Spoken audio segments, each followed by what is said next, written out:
qualifiers for the Carry1st Africa Cup 2025, all COD Mobile players residing in this region can enjoy 20% off all COD points bundles on the Carry1st shop.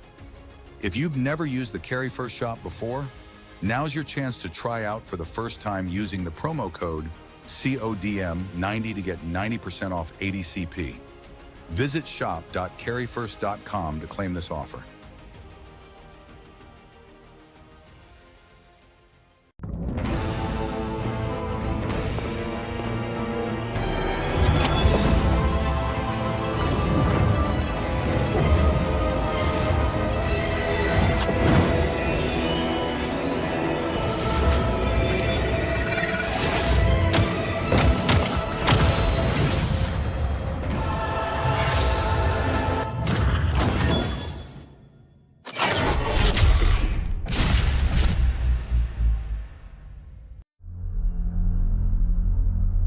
I heard about Carry1st hosting this event and I was like, nah, I have to take part.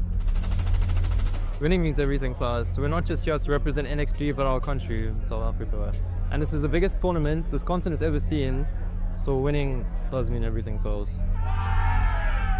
In Nigeria, they'll say no grief for anybody. So That's Call of Duty for you, I guess, and that's calm. Losing tournaments like this it can be very, very emotional. You have to like have strong real force and everything just to know like breakdown or anything, because if you want to start thinking about the hours put into it, like the whole stress, everything just to come and lose is crazy. we can't really see who's the best until we see it at the final. Our team is the stronger. That brawl kind of lost everyone. Vortex gun coming into play from life to clean house. Personally, we feel like we have the best gun skills in the game, and our playstyle is, very unique.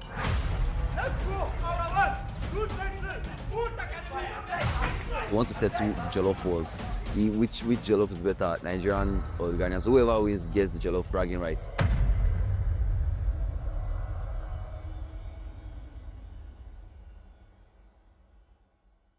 The Carry1st African Cup for Call of Duty Mobile is back, and this time it's officially a qualifier for the 2025 CODM World Championship. Share with me your excitement when you heard something like this. The day I saw the news, I was on the Slack channel, with our partners, and I just call them champs for Africa with a question mark. I screamed. Like I literally screamed. That kind of news where you can't tell anyone and you're shocked but you want to share it with somebody. But you want to, but you can't, For the first time ever, Africa won't need an invite. They'll learn it. On skill, on strategy, and on sheer will. $15,000 prize pool for the African qualifiers. Winners advance to compete for $1 million on the world stage. $15,000 on the line. Put yourself in the player's shoes right now. How do you think they are feeling about that $15,000 prize? But not just that, a chance to also qualify for the World Championships. If you tell me, hey, pick one, either you get this $15,000 or you go to World Champs. Yeah, you're picking the other. Money is a lot, but I know there are players that would certainly want to, get that ticket to go to the World Champs. As a player, I would definitely do everything within my power to make sure. See, that's tickets. I must get that. This year, legends will rise. From the streets of Accra to Lagos, Nigeria, from Cape Town to Casablanca, the road to the World Championship runs through Africa. If you told some people that we're going to be here 2-3 years ago, they wouldn't have believed, right? But we're doing it. So one thing I just want to keep hoping we get is the support of the community, right? Let's always establish that forum where we can sit, we can talk, we can understand what's going on, and we can build for this community just the same way the community is building and rooting for us. That's the most important thing. Like I always say whenever I'm on the spot, is always Carry1st. Always Carry1st.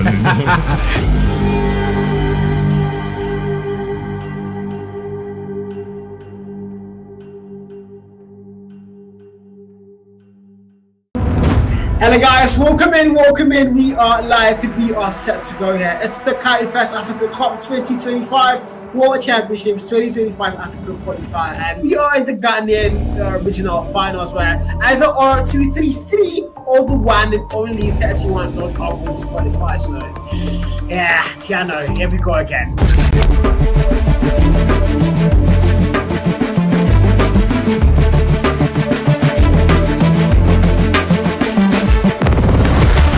Under the electric lights of Arena 233, the atmosphere was nothing short of electrifying. Fans packed the esports.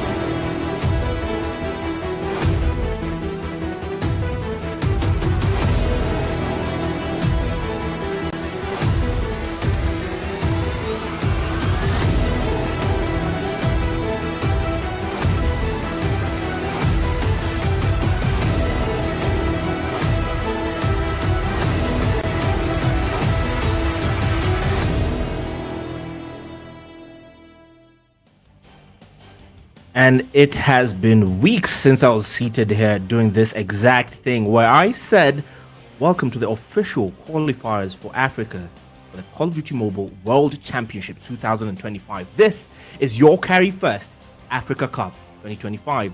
The name is Eugene Abu Dhabi, live in the Kenyan capital, and I am joined by the illustrious Tiano. Hey man, how you doing?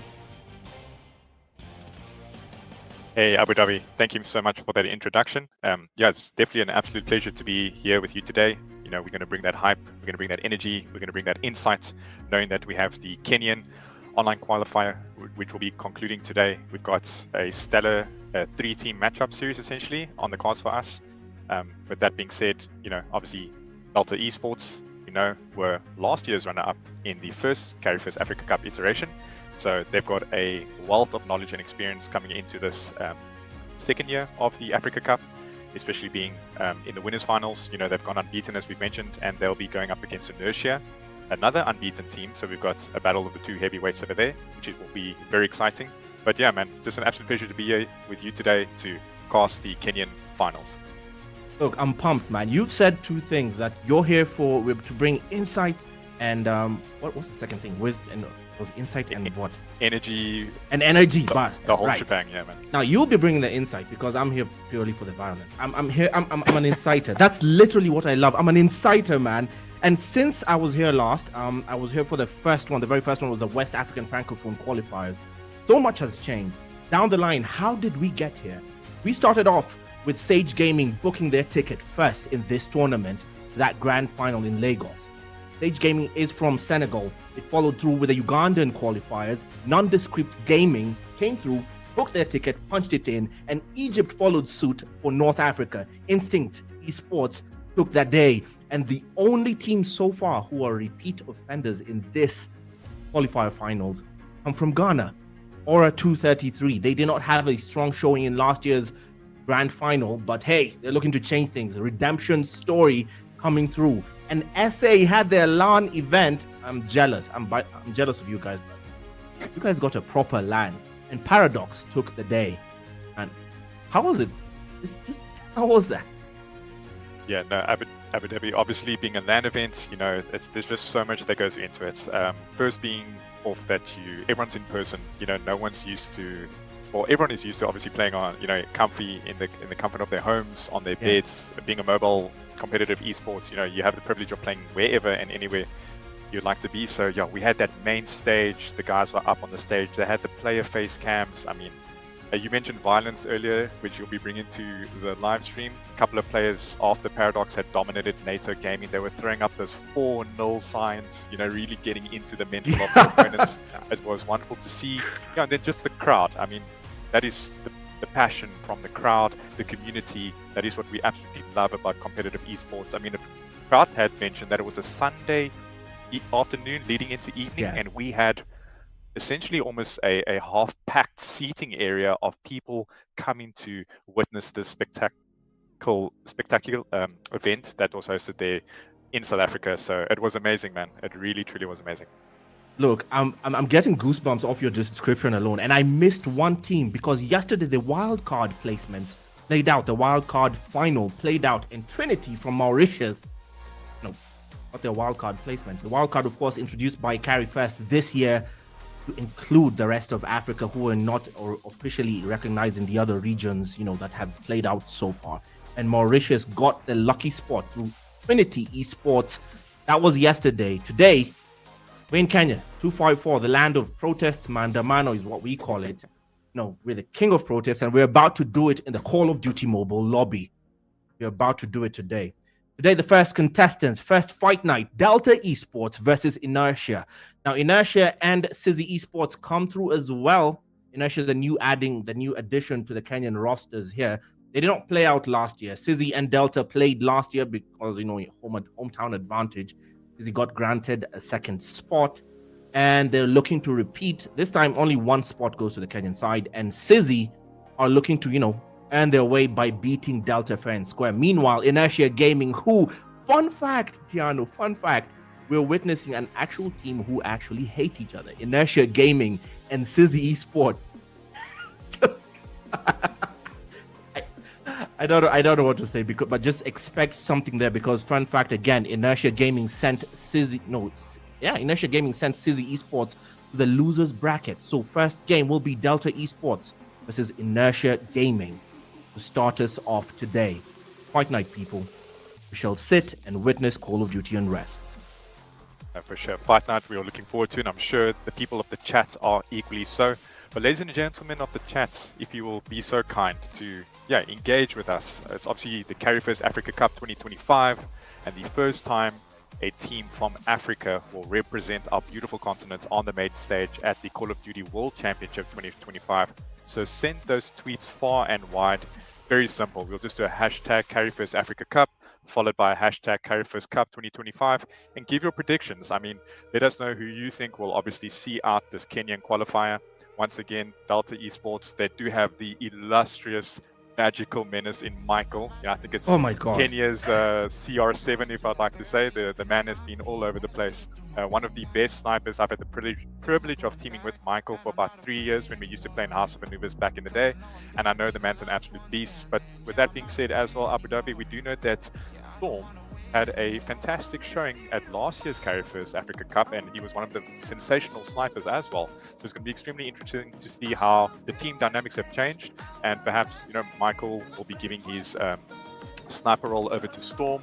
That being said, we are playing the competitive Call of Duty Mobile World Championship rule set, so there are a lot of limitations to what the players are able to utilize in terms of, I know, like 2 SMGs, 2 ARs, one marksman rifle, and 1 sniper rifle, whatever the case might be. So extremely excited, man. I just want the chat to share this far and wide. We need to get numbers in here. We need to get the hype. I'm excited for the violence, as you mentioned. I always love a little bit of banter. We saw a couple of body shots actually at the South African qualifiers, so I'm all here for the violence. Look, man, before I start going into the deep dive of these players, let's start by acknowledging the people who are broadcasting today. We have K24 locally broadcasting for Kenya.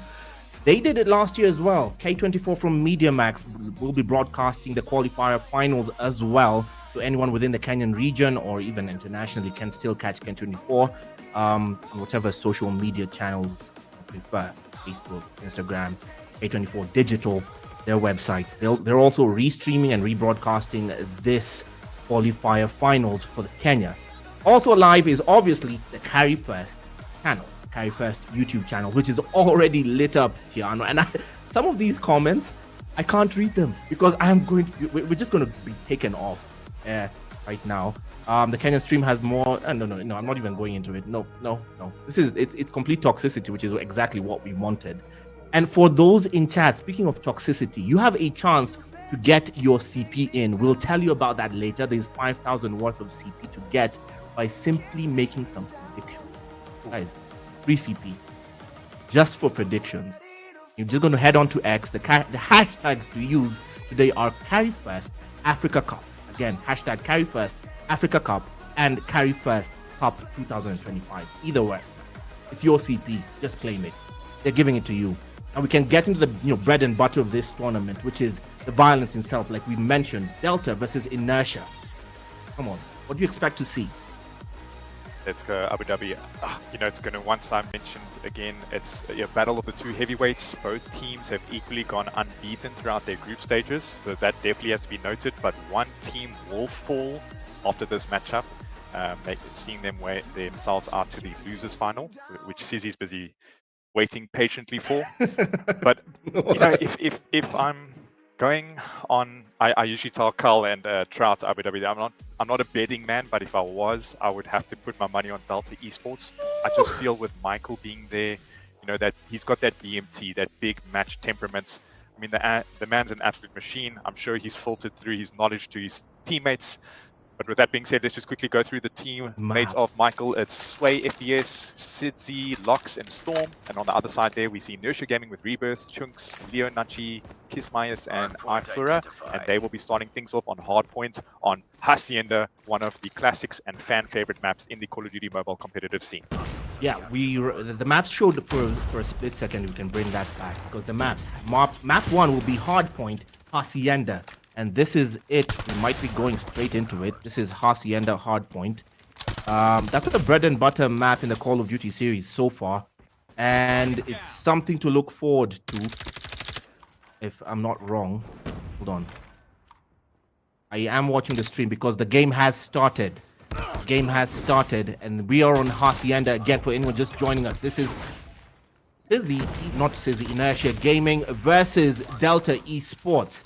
Inertia Gaming versus Delta. Delta in blue, Inertia in yellow. Delta having taken the lead. We're on P1 on Fountain. Early lead there. Early lead, definitely in favor of the boys from Delta Esports. We saw Storm with a great start to the match, obviously being on 7 kills, and he has accumulated, I think, 2 score streaks already in his favor, but his teammate Lox are just absolutely dominating the playing field. We do see the kill feed is flowing with that blue color in favor of Delta Esports Abu Dhabi. And once again, it seems like with P2 that has essentially spawned out, the team from Delta Esports does have that map control. They are getting the spawns. Actually not. It looks like Inertia Game has been able to flip the spawns, but they are just being dominated by the side of Delta Esports, with Storm having all of his streaks accumulated, sends out the Predator missiles, manages to take out 3. Oh my days. Storm has started off this map really, really well. Look, managing to flip out P2 is very difficult. That garage site is very well locked down, and that speaks the skill for the side of Inertia Gaming. The score tells a different story. 60 to 10 points is a hard one. Now that Delta have planted themselves like a tree, final 20 seconds, holding steady in the hill. Chunks stride through, access denied by Storm. Yet again with a war machine to spray and pray. This man predicted to be Michael's number 2. Currently holding steady as we rotate. Final 2 seconds. Who gets there first? I see yellow bodies getting to P3. P3 is about to spawn in 4 seconds. Finally, Inertia Gaming are getting some kills on that score count, but we do see that from the sling department side of things, the highest player there would be, it looks like Leo Nachi with only 5 kills, so a little bit low. And on the other spectrum of things, Abu Dhabi, the boys from Delta Esports are running mayhem. Storm's on 18 kills. I'm not sure if he's actually managed to die, to be honest, with Michael sitting on 10 and Lox on 11. So well-rounded team effort there by Delta Esports. I mean, they're already 100 points up of that from Inertia Gaming. Inertia are really struggling. This is where you will see perhaps that IGL, that in-game lead, have to come into effect now, you know, and help his team to reset, just to perhaps talk to his team, you know, let them get back into the fundamentals of how competitive COD M must be played out, Abu Dhabi. But at the moment, it is all Delta Esports with P4 essentially loading up soon. We do see players ready on that rotation. Oh my God, Tiano, if you're an Inertia fan at this point, all I can ask you to do is pray. Just pray. Pray. P4. Here we go. On a different water fountain. It's now Lox, who's already rotated early. The yellow bodies will come through. They line up. Lox dropped by the gateway, but Michael still holding Storm on the alternative exit. Overlooking on the outskirts, he wins the gunfight against Chunks. On the other side, it's Rebirth with the Sparrow in tow to clean house. He'll find the blue bodies. Cozy drops him, stops that advance. Now Furaha comes through again, claims 2 for the price of 1. A nice 2-piece for himself. The Death Machine from Kismet. Just dropped. Furaha has a claw in hand. Again, the spray and pray, but Michael slides through with an equalizer of his own. Michael! Oh my goodness. Oh. It is all But he's still going Abu Dhabi. He's managed to get a 5-piece with that equalizer with the 6, eliminating the player with the USS 9. He says, I just don't need the operator to do it. I can do it with a basic submachine gun. Predator missile has been called in, but we do see players currently camping inside of that garage spawn. He does pick up, who is it, Rebirth, going for a little dip, just trying to cool down because this match is completely heated. And Michael is still on that rampage. No one can stop him at the moment. 21 kills, essentially tied up now with Storm. It looks like they are busy with the kill race at the moment, Abu Dhabi.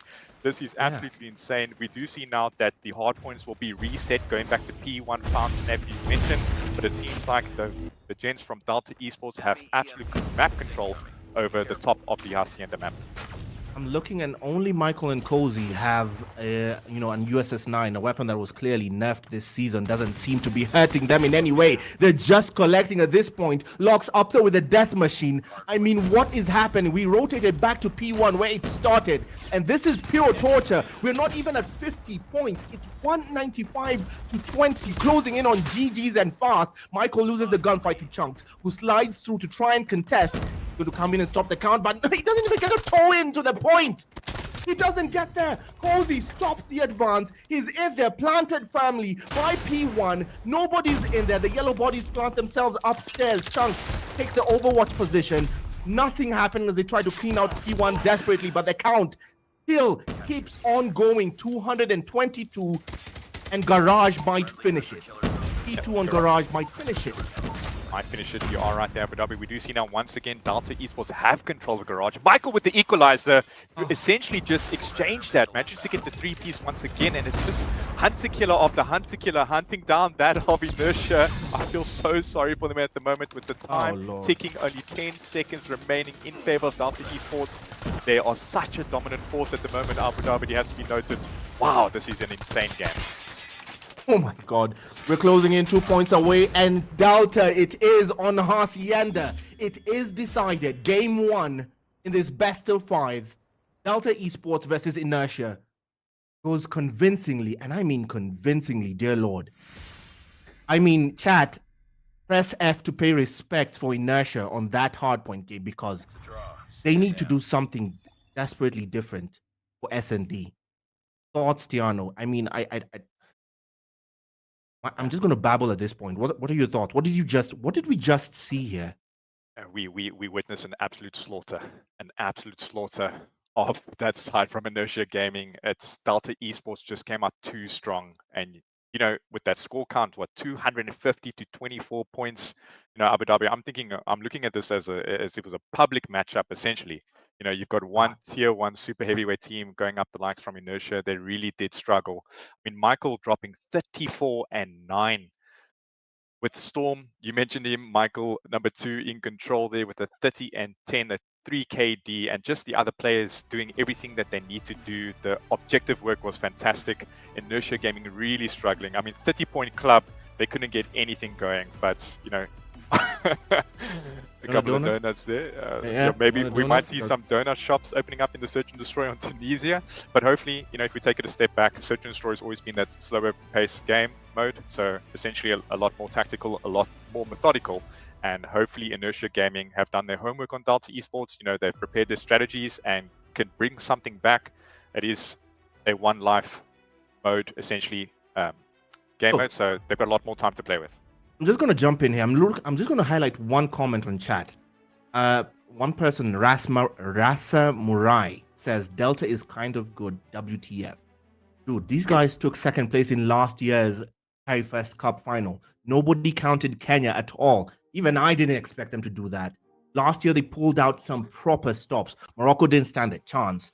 Proper players like Darox were pushed out the wayside. I mean, NATO was out. It was ridiculous. So, yes, they're good. Kenya clearly has a bit of metal, but considering what we just saw, Inertia, I don't know. The sniper Badlands of Tunisia, that is a very sniper-friendly map. A change of tact is going to be very necessary. Now, if you're in the mind of the Inertia squad, what changes need to happen, Tiano? You've been a pro player before. What changes need to happen right now? A lot that has to be said. Look, we're going to be focusing on that sniper rifle gameplay. First bloods are very essential when it comes down to Search and Destroy. We love to see those opening snipes, the fresh fades, as Trout likes to mention, those head decapitations. It really gets things going. It does help with the team, obviously, that gets the first blood into a better momentum of the map. It opens up a lot of those areas which will be held down by the defending players. So Inertia Gaming, they must just reset their mental. I think maybe first game nerves, possibly, knowing that they are coming up against a super heavyweight team of Delta Esports. Perhaps they're just nervous.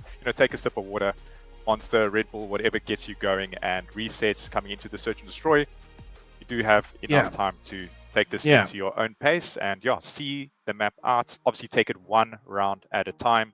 And I think Okay. they definitely have what it takes. I mean, they did go unbeaten in the group stages, so we They do have to did. commend them They for that. did. I mean, they went unbeaten, and that's clearly because they didn't meet Delta at any point. I mean, this if you're a betting man, and and you happen to pick Inertia Gaming as your first pick to win this, then while everyone else is taking a Red Bull and and a Monster here and there, I'm going to prescribe you a bit of opium because you need to cope. I don't know how you're going to cope with that loss. Right now, the card points giveaway coming in clutch for this second game. All you have to do is just predict, head on to X, tag Carry1st using the hashtag Carry1st Africa Cup or Carry1st Cup 2025 and answer the question, who will win the Kenya final? Who will win the Kenya qualifier final? That is 5,000 CP on the line right now. Trying to go through this donut as I expect. What's coming through this S&D matchup? Now, S&D is a mode that I compare to a relationship. It's very communication heavy. Unlike the other Slayer-dependent modes, like Hardpoint or Control, S&D depends a lot of your communication. And like any relationship, you don't communicate well. What happens? Yeah, no, for the class, yeah, you're gonna have a problem. There's a big problem. There's a big problem on their hands. Yeah. Communication is key, definitely, whether it be in a relationship, obviously when we come down to competitive esports. But yeah, man, I would, at this point, it's going to be extremely tough. But Tunisia is an interesting map, right? It's a traditional map. It's got your 3 lanes. A lot of the Call of Duty mobile players are used to that. So it will be in their favor knowing that they only have to watch those 3 lanes being A-bomb sites, B-bomb sites, and obviously down that middle where we will be expecting a lot of Tundra sniper rifle gameplay. And we do see now, it looks like Michael has that Tundra equipped. Yes. Abu Dhabi. Yes, please. Very exciting. Tacticals are being thrown now, coming into that A-bomb site. Michael scoped in, waiting for Leonacci to just pop up his head, but it looks like he gets a massive snipe on Kismet. He does know that Leonacci could be lurking under archers. Seems like a cat and mouse game, but two of his players hops down onto that site, manages to take out. Seems like now a 3 versus 2 situation. And the bomb is going down. Michael meeting the objective. That's a first. Michael doesn't like the objective most of the time, but here we go. It's S&D. He has to meet it. Locks, drops for Raha. Michael 2v1. Rebirth, hearing the nightmare words. He holds a Tundra. You're the last one. Complete the mission. Nightmare words, and he might not get it as he gets a free haircut from Michael. Right in the face. The dominoes fell fast for Delta there. It was a bit of a collapse at the beginning, but they held it together. Michael and Locks. A repeat round. They might have found their footing. Maybe I'm calling it too early. The responsibility for bearing down the bomb falls to them. Sway leads the charge. They head to the A site. The numbers collected A. Who gets first blooded there? Rebirth's trying to go for a wall bang. HSO, the shotgun for Locks as Kismet falls first to Storm.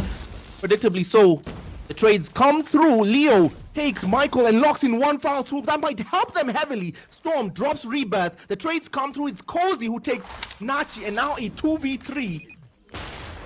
Still in favor of Delta. Sway puts down the bomb. Chunks. Nightmare words. Repeat footage. Tundra in hand. Tiano. What's the same footage? Is exactly that. We do see now Chunks last left alive 1 versus 3 against that super heavyweight of Delta Esports. Definitely stuck between a rock and a hard place. There is a player top winds and right to left. Manages to pick up the piece on Cozy, but shot in his back, and just like that gets cleaned out there by Storm, putting Delta Esports with that 2-0 advantage over that of Inertia Gaming. And wow, we have really gotten off to an absolute cracker of a search and destroy. It has to be said, Abu Dhabi. I have a bit of a Call of Duty Bible verse I usually like to quote before every game. I think I'll do it at the end of this because it seems that we're watching a funeral at this point. Michael with a Tundra. Sneak peek. Storm equally sniping. Kismet falls to Storm. Michael will try and add to the tally, but he's dropped in return. Storm falls. Oh, it's not Michael's fault, it's Storm. Theo. The outskirts by the A site. To spray and pray on the automaton. The Odin gets the target. It's Sway who falls. Bit of a slide. Michael retreats, but catches Nachi on the way out. He's going to try and add another. The quick scope, but the machine pistol will come in clutch for Michael. Cozy lost and left in the 1v1 versus Rebirth. We do see now he is on the A bomb side, so he does have that bomb for a head glitch. But it seems like Rebirth with the sniper, the players are aware of each other's surroundings. It looks like player 1 Rebirth has decided to walk around through the spawn, just perhaps get his player off guard. Bomb is still on that A bomb side. Cozy decides to commit to it and decides to get the bomb done with only 50 seconds remaining. It looks like it's going to be a cat and mouse game at the moment. We do see Cozy with 3 kills. He does have a marksman rifle with Rebirth only on that breadstick with the Tundra at hand. Hopefully we can see a nice quick scope of some sort. Cozy has opted out now to just essentially play underneath those archers. A tactical does get thrown in, but no connection has been made with player 1 Rebirth obviously deciding to, seems like carpet crawl at the moment here, Abu Dhabi, just get his way through into the site. He does spot out Cozy, takes a sniper just like that. Rebirth manages to get the kill and defuse the bomb, allowing Inertia Gaming to get that 1 map point onto the scoreboard. Yeah, no, I'm not seated down. I'm not seated down because I wanted Inertia to get 1 back. I want a bit of fight, man. I don't want us. I want us to watch dead horse getting kicked. I just want them to fight back. And finally, they have registered their presence in this tournament. 1 round win on S&D against Delta. That's no small feat. Michael going straight for the A site again. It's still their responsibility as Sway holds the bomb. Nachi holding the A site in return. The Tundra for the site of its Rebirth holding it. Michael drops Furaha. Nachi sent to a panic as he meets Storm. His movement!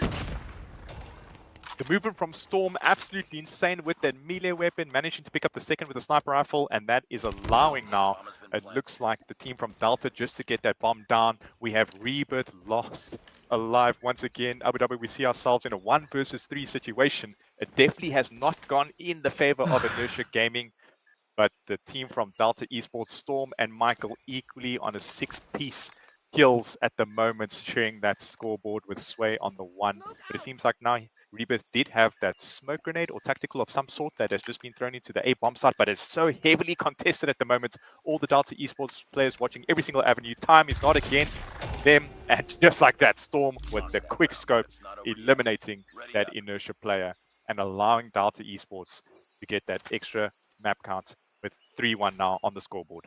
Well, there goes my hope. There goes my hope. I'm seated now. I can sit down because all that adrenaline was for nothing. We're back. The status quo has been maintained. It's Delta still firmly in the lead, and I mean firmly. Those guys are in control. The responsibility stays the same. We have not traded in. It's still Sway leading the charge. He decides to change tact, goes for the B site. This time, the info is not out. It's a full commit for the side of Inertia towards A. They don't know, and now they know. And only with 40 seconds to do something about it. Lox, meanwhile, has planted himself with a HSO. That shotgun will surely take someone's face apart. He's waiting to do just that. A bit of cover for himself. Farhat, watch! A Storm drops Kisma's first.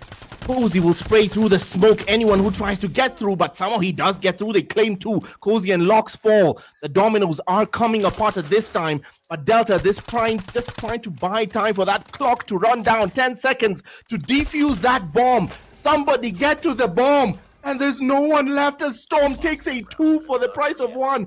A fire sale, and it's raining Inertia. Oh, come on. Inertia really struggling at the moment, it has to be noted. Storm on double digits, 11 kills. This is an absolute playing field for the young man. And with Delta Esports obviously on that attack, we do see they opted out for the mid push. 2 players have been taken out. It looks like Kismis tried to take out 2, but gets taken down there by Michael and his machine pistol. The man is dominant with either a weapon of his choice. That being said, it is now a 3v4 in favor of Delta Esports. Leonachi managed to pick up 1. Cozy on the return. It seems like Delta Esports now has control of the A bomb site. There is player 1 in Rebirth just quietly waiting for his opportunity to pounce onto that A bomb site. If he manages to pick that, we'll be able to see just the head there of Storm. Picks up Storm. Bomb has been planted. He does have a frag grenade. He is cooking it, but he's the last alive will be Cozy. That being said, 2 versus 1 in favor of Inertia. That was a beautiful pick by Rebirth. Can he claim the second? He does. He claims Cozy. Clutch. Clutch. It is. Clutch it is. I can stand again. Okay. Okay then. A response. Some life from Inertia. They're not walkovers. They're not going to be pushed over. Fine. 2-4 it is. They need this S&D desperately. It shows. It shows. The roles have reversed. The roles have traded in, and oh no, please, oh thank God. I thought Farah had lagged out for a second, but he's there. He's with us. We're all in the classroom together. We're all in this together. High School Musical call out. Let's go. Let's go. As they push the bomb towards the B site. Is the info out? No, it is. It might be. Nachi's holding the B site, and 2 players from Inertia are literally tightening their sphincters, just trying to figure out where to go from there. Cozy's still holding by B as well. Well planted firmly with that SMG. Locks sent forward. That movement is well calculated. You can tell the comms is on fire for Delta. Communication on E. We're using now. Kismas getting to a gunfight there with Sway, but Sway saying not today, sir. Manages to clean up that kill. Obviously putting the favor into Delta Esports, getting that first blood. They have opted now for the A bomb site. It seems like it. They are top wines at the moment, Inertia Gaming, just waiting for that opportunity. Perhaps a call-out communication is so key. Rebirth with the jiggle peek outside there does not spot out any players, but Michael with a marksman rifle, it seems like it, gets that pick up on Fura, gets a second on Chunks. Michael doing absolute works, and just like that, Delta Esports clean sweep during that round. Inertia Gaming struggling, and Delta Esports on the way to victory at Abu Dhabi. Oh man. Yep, we're back as Delta now really stamping their dominance in this game and the series overall. The win on Hardpoint again was 250 to barely, I'll just say it was under 50 for Inertia. They didn't get to 50 points. And now, as desperately as they needed a change of tact on S&D, they have 2 rounds to their name, but it's not enough. Leading the charge, it's still Kisma is holding the bomb. Farah just jumps right in. Why did he rush like that? He must take a risk, but they literally gangbang against Cozy. They mobbed the man. He had no response. They going to force their way to the B side, yeah. Yep, B side. It looks like there's a heavyweight battle happening right now on the B bomb side. Players are set up. We do see a player now coming from the middle. Decides to peek back out. Just essentially keeping himself alive, helping his teammate. But Storm, we need to hop on Storm. This guy's getting some absolute insane sniper kills. He's got 15 kills at the moment, Abu Dhabi. It's insane. Wow. The man is machine. It seems like Michael's second in charge at the moment. Storm has decided to take that captaincy role, and it's just a kill fest between the 2 Kenyan players. What a spectacular showcase being shown by the sheer raw talent and insane mechanical gameplay that these players are putting on right now between Storm and Michael. I mean, yeah. Yeah, no. Last year I was accused of glazing Storm, and he's showing exactly what I was glazing those snipes, and that is Storm again with a nice wall bang. He's going to claim 2. Oh my lord, 2 for the price of 1. It's raining in Inertia, fire sale, but the counter snipe from Nachi. It's not a counter snipe, he was holding an automaton. Drops Storm. Nachi with the Odin. But traded in by Locks with that marksman rifle. Furaha will spray and pray, and he does finally catch Cozy. Locks is down as well. It's a 2v2, evened the odds. Now it's up to Michael. Michael's still alive. That means your problems are still very much alive. Sway is waiting, staring directly at the bomb site, which is, at the end of the day, it's the target. But they have a choice to make. Oh! Just like that, Sway manages to get a good counter read there of the player from Inertia pushing down through mid, and it's all up on Chunks' shoulders, Abu Dhabi. He knows that he needs to clutch this round, but he's coming up against the formidable force of Michael. Picks him up with that Odin, that beautiful mythic Odin. Make sure to get your 20% off on card points in the Carry1st shop. He is on the verge of coming into contact with Sway, but Sway decides to take the longer route, it seems like it, and players are basically above one another. Chunks knows he has that great awareness of where his player is running towards. Will he be able to pick up Sway? They're about to meet each other in contact, and just like that, Sway picks up the kill on Chunks and sees out the search and destroy on Tunisia for Delta Esports. What a formidable team they are. Well, that was one way to close the round, because Okay. It's pretty much what we expected, but someone asked why I was getting a bit emotional about it. I like a fight. And we saw a bit of life from Inertia now and then. And they showed their mettle, but clearly very overwhelmed by Delta. Storm carrying the day heavily for the side of Delta. And it might be Michael who was depending on Storm at this point in this round of S&D. I mean, how many kills was that again? Did you say 15? I think Storm was counting up that kill rack. 17 Oh my kills with God. 4 deaths. I mean, quadruple KD, Abu Dhabi. I mean, what more has to be 17. said? I mean, give the man his flowers. I mean, On a Tundra. Michael as well with the double digits, 11. But geez, Storm is that player. He is. Okay, him both at the Tundras. moment. Both Tundras at the top. Both Tundras at the That is beautiful work. We head straight into another bread and butter map in the Call of Duty series, basically from the Black Ops series. This is Raid. Raid will host Control. The mode is Control, which might, for Delta, close this out. Inertia have never been more desperate to win a round of something than it will be for Control, because that keeps their series alive. If they lose, remember, the loser of this round goes to the losers bracket to meet Fizzy Esports in the Shadow Realm. The irony, the poetic justice here being, if Inertia go the losers bracket, they meet the person they sent there. Proper vengeance. A reminder for both teams who absolutely hate each other, Inertia and Sizzy. So, well, for the caster, I have to be impartial. For the person who just purely likes mayhem,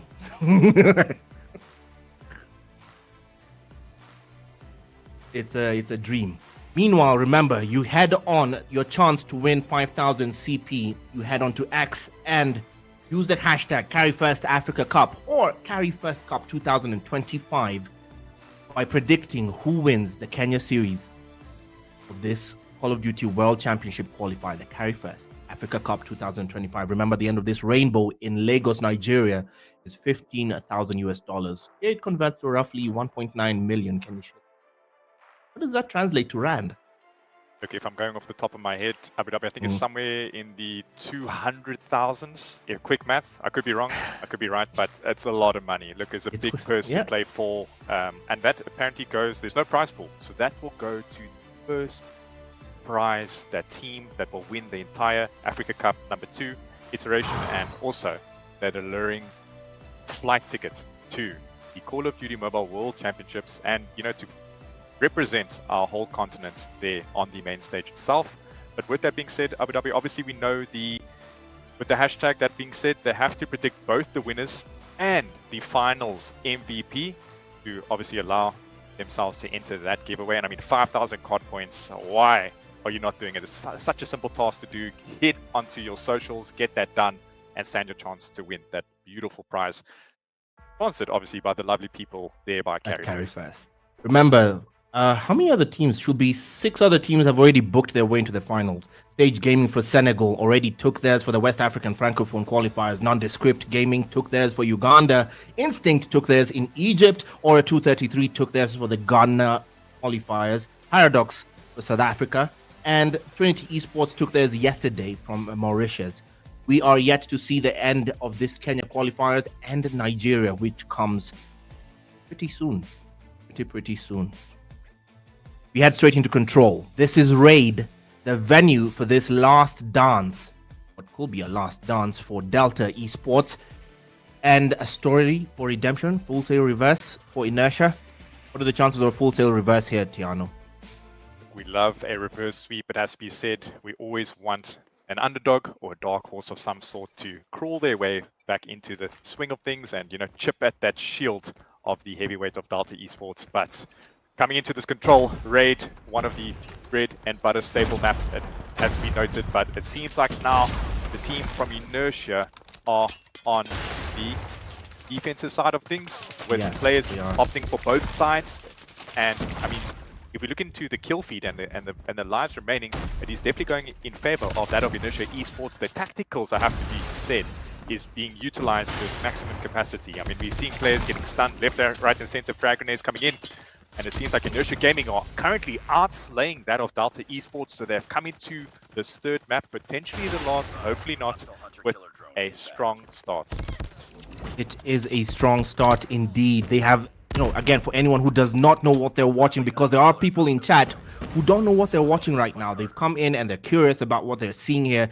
This is Call of Duty Mobile. The mode you're watching right now is Control. This is a baby between SND, which is a limited life count, shared among the team, which is 30 lives shared between the team, and Hardpoint, which is where they pick either B or A, the A site. So the team now responsible for taking the sites is Delta in yellow, while the team responsible for defending against that is Inertia. And clearly Inertia, by the numbers, have the clear control of the life count, and in 15 seconds, this game could be over for Delta if they don't cap a point. They send their forces towards the B site. That's two guys there. Kismas now on the outskirts by what? No, Kismas. Kismas down, loses the gunfight against Sway. He has a proper grim ending there, Sway. That very, very expensive weapon. We'll try and fend off the A site. Hold on a second. I think we've been calling this wrong. It's Inertia with the responsibility of taking the site. Yeah, it seems Delta. like the blue team is Delta Esports, while Inertia being on that yellow end. Yeah, one life left for them, and just like that, Delta Esports is on the scoreboard. Delta Esports on the scoreboard. It is Inertia who were on the responsibility of taking the sites. They just lost that. We saw that wrong, and now the roles have traded in. It's down to Inertia to defend. This is a critical stage. Oh. Kismas traded first blood, Death Machine in tow. This will not be pretty, but that advance stopped in its tracks by Furaha. For Inertia, a bit of a strong start on their end. They try to maintain the life count. Even Stevens, 27 apiece on each team. It's Michael who drops Furaha as the trades come in swiftly. It's complete chaos. As finally Michael and company will head towards the B site. They quarter-way lock it. Have locked it quarter-way. They still need to take it fully, and they have 1 minute left. They're still in there, planted. Storm on the other side by the A site. He holds this. Imagine the balls to play with a Tundra on this, and it's Storm just collecting a nice 3-piece. Strong will stay with his streak there for how long he can hold it. Let's see how long he holds it. We're going to stay there. Can he hold it? Can he add to the tally? Not this time. Kismas noticed he was getting too much airtime. Stops him in his tracks, but the objective still met. A is gone. Down to B. Down to Inertia to defend B with their lives. Yeah, we do see now players obviously opting out for their B spot. Michael has the equalizer equipped, the submachine gun on steroids, picks up chunks. We're going to see perhaps an absolute insane feed here by Michael. He's going for that spawn trap on the pursuit for the perfect kill feed. With only 5 lives remaining for Inertia Gaming, it seems like the feat is way too strong for them. Fuara manages to pick up 2, but he doesn't notice that Michael's on his flank, accumulating those score streaks. Hunter Killer, Predator Missile, only 2 kills left for them from Inertia Gaming. And just like that, we see Kismas trying to somehow pull some way back into this, and at the moment, all he can do is perhaps, see this one out, reset, going into the third round is going to be a difficult task for the gents from Inertia Gaming. Right now, there's never been a more nervy game that spells, despair than this one. Inertia literally have 1 round to salvage this series for themselves. Otherwise, they need Sizzy in the loser's bracket, and now it's their responsibility to take the points. They start off by losing 2 for the price of 1. Rebirth and Kismas fall in one foul swoop as the life from Michael drops the pred, takes 2 as well. Twix with a Hunter Killer drone. Storm with that machine pistol will just rain complete hell on the Inertia side, who are nowhere near their objectives, nowhere near any site. They're actually being spawn trapped. They've been spawn trapped at each site. Wherever you respawn, you just find a Delta person waiting for you. Delta's waiting for Inertia Gaming at every single corner. It is looking grim for them at the moment. While Delta Esports is on the attack. Michael and Twix holding down that open lane of the poolside on raid. They are flooding the spawn trap at the moment. It seems like there are 3 Delta Esports players currently camping, pitching up their tents, waiting for the Delta, sorry, Sharon, say Inertia Gaming players to spawn up. Such a grim ending. While Leonachi and the 3 of the Inertia Gaming players have managed to hop on B, managing to get those 2 ticks. We do see Michael now top red, taking shots on his opponent. 2 players down from Inertia Gaming. Michael has the Hunter Killer and the Equalizer ready for his disposal. Love to see a play out of there from him. 2 Hunter Killer drones have been called in. None managed to pick up any players with the Predator missile on the other spectrum of things. Sway being able to take out Kismet with only 4 lives remaining from Inertia Gaming. It seems like Michael with the Equalizer is dominating the playing field. And Delta Esports are going to send this one home. Oh my god, a bit of body shooting from Rebirth there. Why would you shoot body when you're losing? Furaha now left alone with a claw. His arms are weak. Oh my goodness, this man, his palms are sweaty, knees weak, arms are heavy. There's vomit on his sweater already. Mom's spaghetti. This man, solo dolo against 16 lives. It is the end. Hold your breath. Count to 10. It is Delta who claimed their first. Oh my god, why? No! Assassination. No! They're taking turns. They're taking turns at this point just for toxicity. The result is clear. It will be Delta Esports. Delta Esports. Eventually. Are you serious? They're choosing to go the toxic route. Are you actually kidding me? They're choosing to go the toxic route as Kismas decides to go the toxic route himself. It's Delta Esports who decide to just take their first step towards the final. They're in a hurry to go home. They're in a hurry. They're in a hurry. Just finish this. Just to finish this.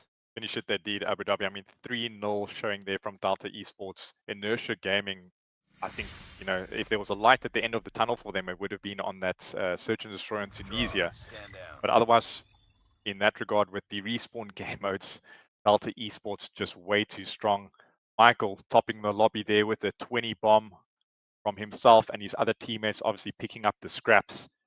And Inertia Gaming finding themselves now in the losers final, and they'll be coming up against Sizzy, if I pronounce that correctly. And Abu Dhabi, you've mentioned a couple of times, there's a lot of hate between the 2 teams, so perhaps we're in for a spectacle. Some banter, some body shots. I mean, you know, when you play with that hatred in your eyes and your fingers, you know, people evolve. They play differently. It's going to be exciting to see that matchup waiting for us in the losers final. Look, I've been reminded, like, we need to correct the question a bit. Your prize, you know, for 5,000 CP for you watching the stream right now. Don't just predict who wins the finals. Predict the MVP of this tournament. So you must predict the team that wins this Kenya final, and predict the MVP of the tournament. So head on to X and predict the winner of the finals. You believe it's Inertia Gaming who will win and Chunks is MVP. Just head on to X and tweet that. Where that we still say tweet that, and use the hashtag Carry1st Africa Cup or Carry1st Cup 2025. Either hashtag works. That is your stake question for 5,000 CP. Head on to X and just put out the post that predict who wins the Kenya final and your MVP for this Kenya final. Just predict the MVP of this tournament. Use the hashtag Carry1st Africa Cup and Carry1st Cup 2025. And as you mentioned, right now, it's going to be the losers bracket, which I told you before, these guys hate each other. If you're seated watching the chat, you're in for a show. Sizzy Esports and Inertia Gaming, these 2 teams absolutely loathe each other. Absolutely. They were talking smack as soon as 20 minutes before this live stream. It was bad. I can say things. I'd like to repeat what they were saying, but I can't because Jesus is listening. So I really can't. But we're in for a show here. The irony, the poetic justice of the actual tournament is Inertia sent Sizzy to the Shadow Realm there, the losers bracket. They meet them again, having been sent there by Delta. Thoughts? I'm excited, man. I'm excited. I mean, you mentioned the smack talk started before the matchup. And yeah, the hatred that has fueled these 2 teams together will be soon on our screens, and I think it's just going to be an absolute banger. It has to be said, Abu Dhabi. I mean, there's nothing more that we like to see two teams, giving them all full send. I mean, life is like a stamp. You lick it and you full send it. We're going to be seeing that from both teams at the moment, and it's going to be a good matchup. Look, I haven't personally seen anything from Sizzy, but knowing that they were dropped down to the Shadow Realm, as you like to mention, and losers bracket from Inertia, like they've got a lot to play for at the moment. Just redemption, right? Redemption story, that revenge arc story that we love to see, and we are in high anticipation. Abu Dhabi on the mixer of things there, getting in some squats. He's pumping that blood flow, that testosterone is loading. We need to get this in because, like I mentioned earlier, I have a bit of a Bible verse. I usually do it every time there's a live stream, every time I know there's things about to get personal. We call it the Book of Chaos, chapter 3, verse 1 and 2. Boys, we come in peace to witness violence, not to partake in it in any form, Tiano, nay, but to feed off it. We do not support the oppressor, and neither shall we feel for those about to be oppressed in this lobby. And neither shall we tolerate them who seek peace on chat. Guys, we shall sit and witness Call of Duty unrest. If chat agrees, the congregation says amen. We're about to see it, boys. It is Sizzy Esports versus Inertia Gaming. The losers bracket coming up next. Delta Esports have claimed their ticket to the final already. But whoever amongst these two will choose to meet them yet again. All right, with that, I think we can just take a breather for that before we come back for that losers bracket final.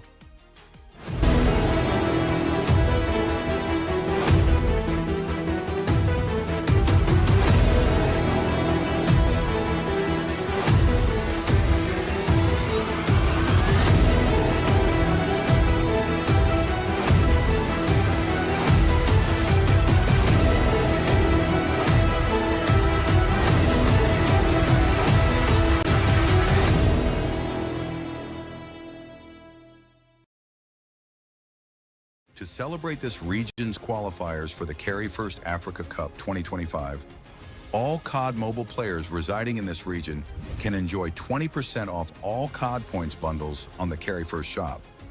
If you've never used the Carry1st shop before, now's your chance to try out for the first time using the promo code CODM90 to get 90% off ADCP. Visit shop.carry1st.com to claim this offer.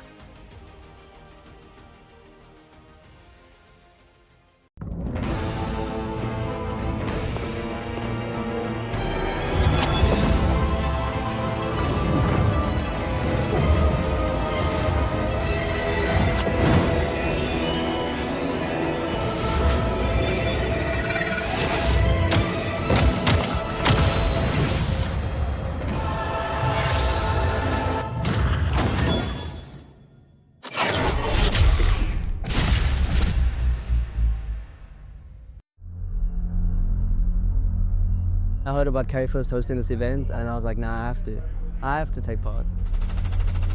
Winning means everything to us. We're not just here to represent NXG, but our country, South Africa. And this is the biggest tournament this continent has ever seen, so winning does mean everything to us. In Nigeria, they'll say no grief for anybody. So that's Call of Duty for you, I guess, and that's calm. Losing tournaments like this it can be very, very emotional. You have to have strong real force and everything just to know breakdown or anything, because if you start thinking about the hours put into it, the whole stress, everything just to come and lose is crazy. We can't really see who's the best until we see it at the final. Our team is the stronger. That draw kind of lost everyone. Vortex gun coming into play from life to clean house. Personally, we feel like we have the best gun skills in the game, and our playstyle is, very unique.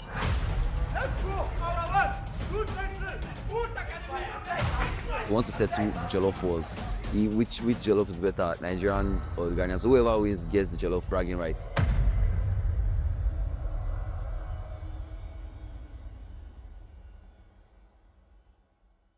The Carry1st African Cup for Call of Duty Mobile is back, and this time it's officially a qualifier for the 2025 CODM World Championship. Share with me your excitement when you heard something like this. The day I saw the news, I was on the Slack channel, with our partners, and I just saw call them champs for Africa with a question mark. I screamed. Like I literally screamed. That kind of news where you can't tell anyone and you're shocked. But you want to share it with somebody. But you want to, but you can't, For the first time ever, Africa won't need an invite. They'll learn it. On skill, on strategy, and on sheer will. $15,000 prize pool for the African qualifiers. Winners advance to compete for $1 million on the world stage. $15,000 on the line. Put yourself in the player's shoes right now. How do you think they are feeling about that $15,000 prize? But not just that, a chance to also qualify for the World Championships. If you tell me, hey, pick one, either you get this $15,000 or you go to World Champs. Yeah. You're picking the other. Money is a lot, but I know there are players that would certainly want to, get that ticket to go to the World Champs. As a player, I would definitely do everything within my power to make sure. See, that's tickets. I must get that. This year, legends will rise. From the streets of Accra to Lagos, Nigeria, from Cape Town to Casablanca, the road to the World Championship runs through Africa. If you told some people that we're going to be here 2-3 years ago, they wouldn't have believed, right? But we're doing it. So one thing I just want to keep hoping we get is the support of the community, right? Let's always establish our forum where we can sit, we can talk, we can understand what's going on, and we can build for this community just the same way the community is building and rooting for us. That's the most important thing. Like I always say whenever I'm on the spot, is always carry first. Always carry first. So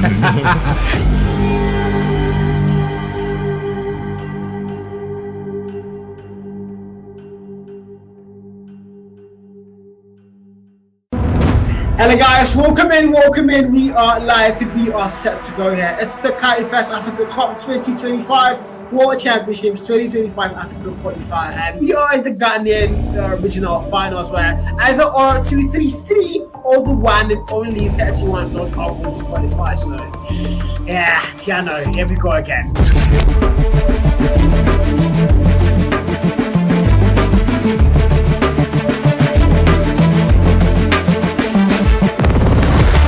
Under the electric lights of Arena 233, the atmosphere was nothing short of electrifying. Fans packed the esports arena in Accra, Ghana, cheering as two of the region's top Call of Duty mobile teams, Aura 233 and 31 Not, faced off in the highly anticipated Carry1st Africa Cup regional finals.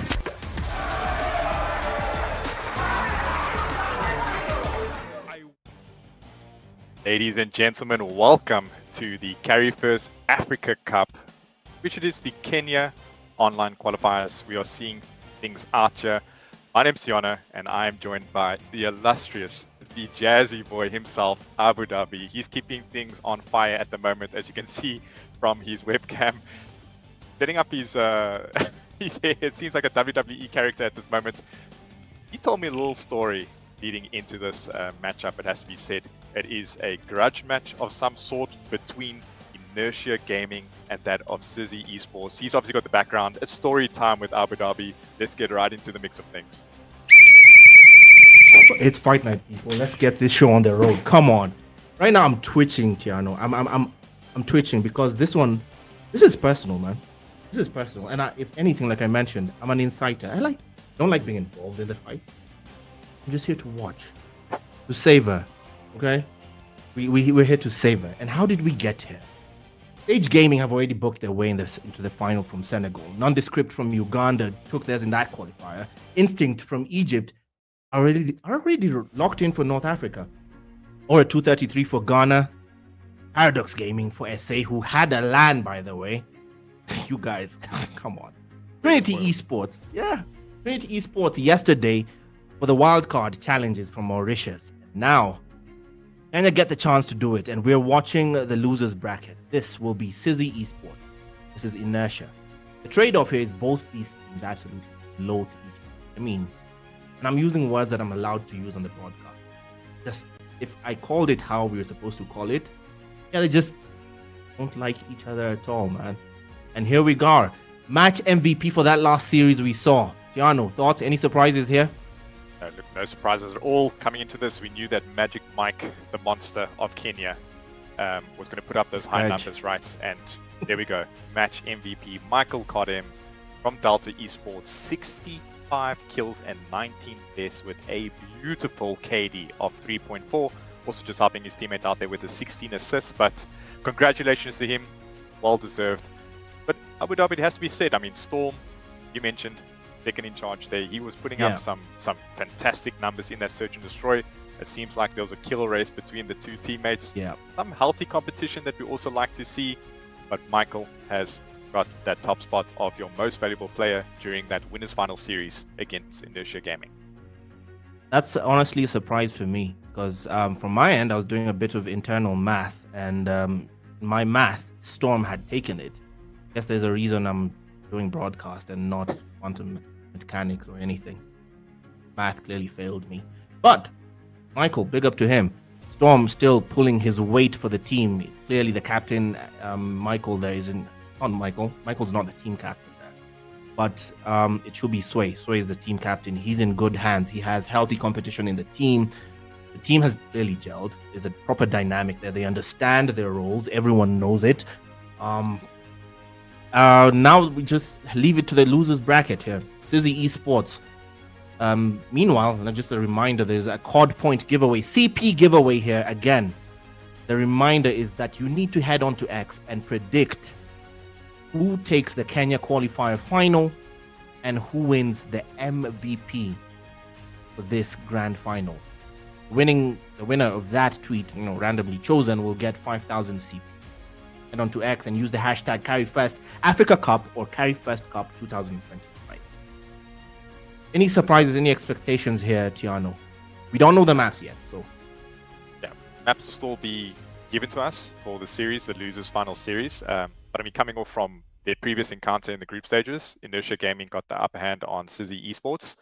But things are slightly different now, right? Abu Dhabi, there's essentially nothing to play for after this if a team gets knocked out. So they had that lifeline. The lifeline now is no more. There has to be a victor out of this encounter. You mentioned the grudge match. The pre-match hype for this game coming up is absolutely insane. When players obviously have a certain way that they feel towards each other, it gets things exciting. We are during the pots. We are about to hop into the mixer of things. I know players are busy with their bans, map bans, obviously. So that will just take some time out of in that regard. But yeah, we want to see some predictions in the chat. We've got a massive matchup ahead of us between the two teams playing for their chance to head up back into the grand finals if it is Inertia Gaming to get their redemption over that of Delta Esports, or Sizzy Esports to find themselves there in the grand finals coming up against Delta. But we want to see some predictions, send out those tweets, or show rather tweets on X. And yeah, share the stream far and wide. We're on YouTube, Carry1st YouTube. Massive shout out to K24 Digital, which is the media partners there in Kenya. Shared far and wide, guys. I mean, there's TikTok. We are blessed with so many socials, Facebook, whatever the case might be. Even send it to your WhatsApp family group chats. Yes. Just make sure that everyone inside that group chat is all over 18, as there is a lot of mayhem and menace that will be going on during the games. Yeah, just to echo what you said, big thanks to K24 here in Kenya, who have carried the feed on Restream. That's a television station here. Or K24 Digital, their digital service, have carried the feed as well, just spreading it a bit further, spreading the gospel of the Carry1st Africa Cup. Meanwhile, big news as well coming out of Carry1st this week. The official music sponsor for the Carry1st Africa Cup 2025 is, drumrolls please, Spotify. That's right. Spotify. Amazing. That is massive. Uniting gamers and music. I mean, Abu Dhabi, what more could you want? Having Spotify as the official music sponsor for the 2025 Carry1st Africa Cup. Someone has written something that's very, very relates to what we just said. We are feasting with this one, lads. We are eating good, my brother. We're eating good this year, man.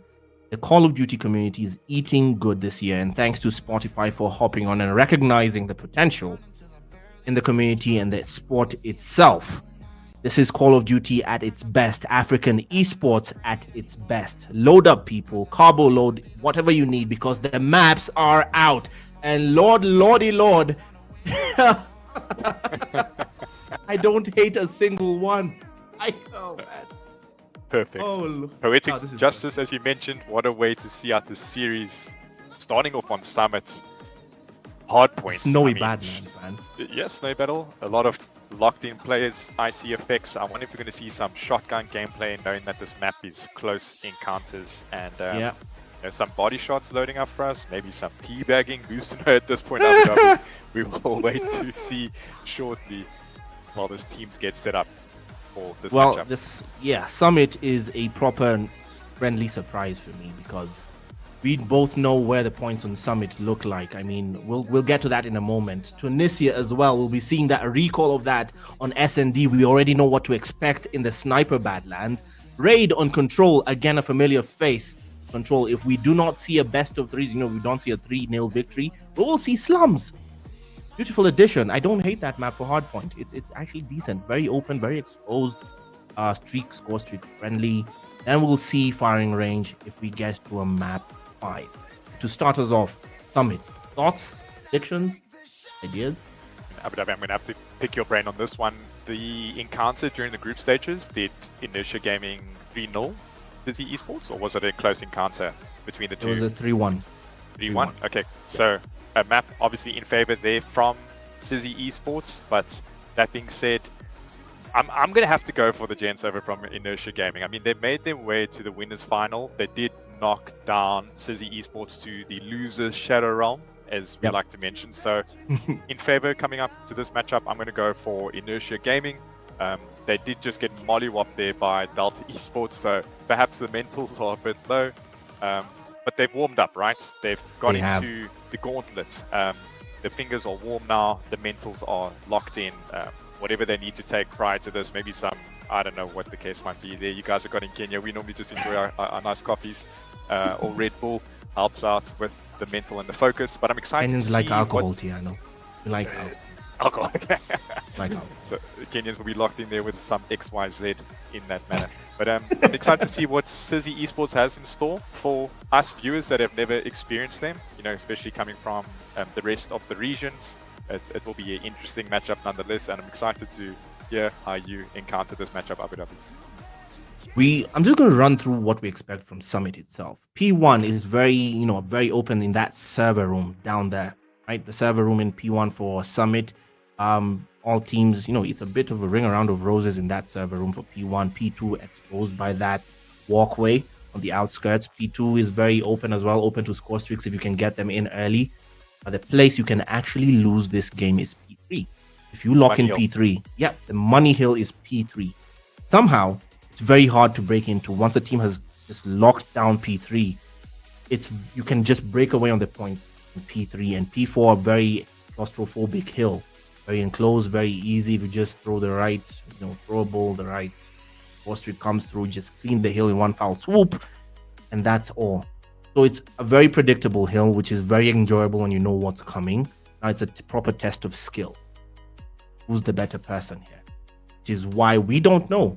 We don't know who the better person is. We just know, Sizzy was sent to the losers bracket. We don't know the circumstances, how that happened. But we do know two things. They're both in the losers bracket and they both absolutely hate each other. It's good enough for me. Fantastic, that's confirmed. Yeah, Summit, as you mentioned, a lot of the hills are difficult to break if the right team sets up extremely well, especially being P3 and P4. The spawns are even difficult to flip over once an anchor is set up in the right position. So we're going to see, hopefully, a lot of classic Call of Duty Mobile being played with teams having good communication, the right setups on Summit hardpoint. And just after that, we will be loading into the Search and Destroy on Tunisia. We are familiar with that map as we had that map loaded up for us between Delta Esports and Inertia Gaming. We always love taking a trip to that of Tunisia, the lovely warm map. And on the control side of things, Abu Dhabi, we do see now Raid. Once again, another classic Call of Duty Mobile map, one of the fan favorites, another traditional 3-lane map. There's not much the players have to watch, just essentially ahead of them and through those cutouts. And then Slums, again, another classic hardpoint map. We love to see the chaos that commences in Slums and then ending things off potentially if the series goes the full 9 yards. We will be hopping into a firing range, and that will be a search and destroy, which is a sniper's paradise, as there are so many open areas on that map. Don't you just love S&D? I mean, it's a personal favorite. I love watching it. Playing it is another story, but yes. Man, S&D is very entertaining as well. Diddley, you're right about one thing. I'm reading one guy's chat mention here, because he says one thing that I could pin 3 times if I could. This is going to be very fun to watch. I assure you, if you're watching this right now, this is a personal matchup, and the hate watch for this. I wish the admin could put a poll out on chat as well. Who do you think is going to win this one, guys? Just put your prediction here between Sizzy Esports and Inertia Gaming. A reminder, Inertia sent Sizzy to the losers bracket. They meet them there now. Vengeance, a chance for Sizzy, the redemption story. They were finalists last year in the Carry1st Cup. Inertia weren't there. Oh, man. And the trash talk. If my paycheck wasn't riding on this, I'd say exactly what they wrote. But you know what? No, I can't. Tiano, I'm going to just put you on the spot here. There's no safe bet. You're not going to give me the politician's answer, man. Who wins this? Come on. Give me something. I want to see it go to that illustrious map 5 round 11 Abu Dhabi. I'm gonna take a swing at things, right? I'm gonna go left hook, right hook. Let's just throw Sizzy Esports into the mix, taking the series from Inertia. Hey! We mix things up a little bit. You know, we love the revenge story. You know, adversity in the face of resilience, whatever you might call it. I'm going for Sizzy Esports. Let's get it into the mixer. And that's the poll exactly is how. Up. There The we go, poll is up. Dhabi. I see. Oh my goodness! Thank you, admin. The Carry1st admin coming in clutch, and you guys are getting those votes in. Come on, get those votes in, people.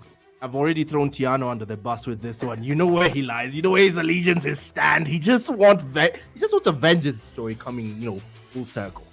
It's going to be Sizzy for him, but a majority of you, oh boy, a majority of you are voting Sizzy. 62% so far for Sizzy? Really?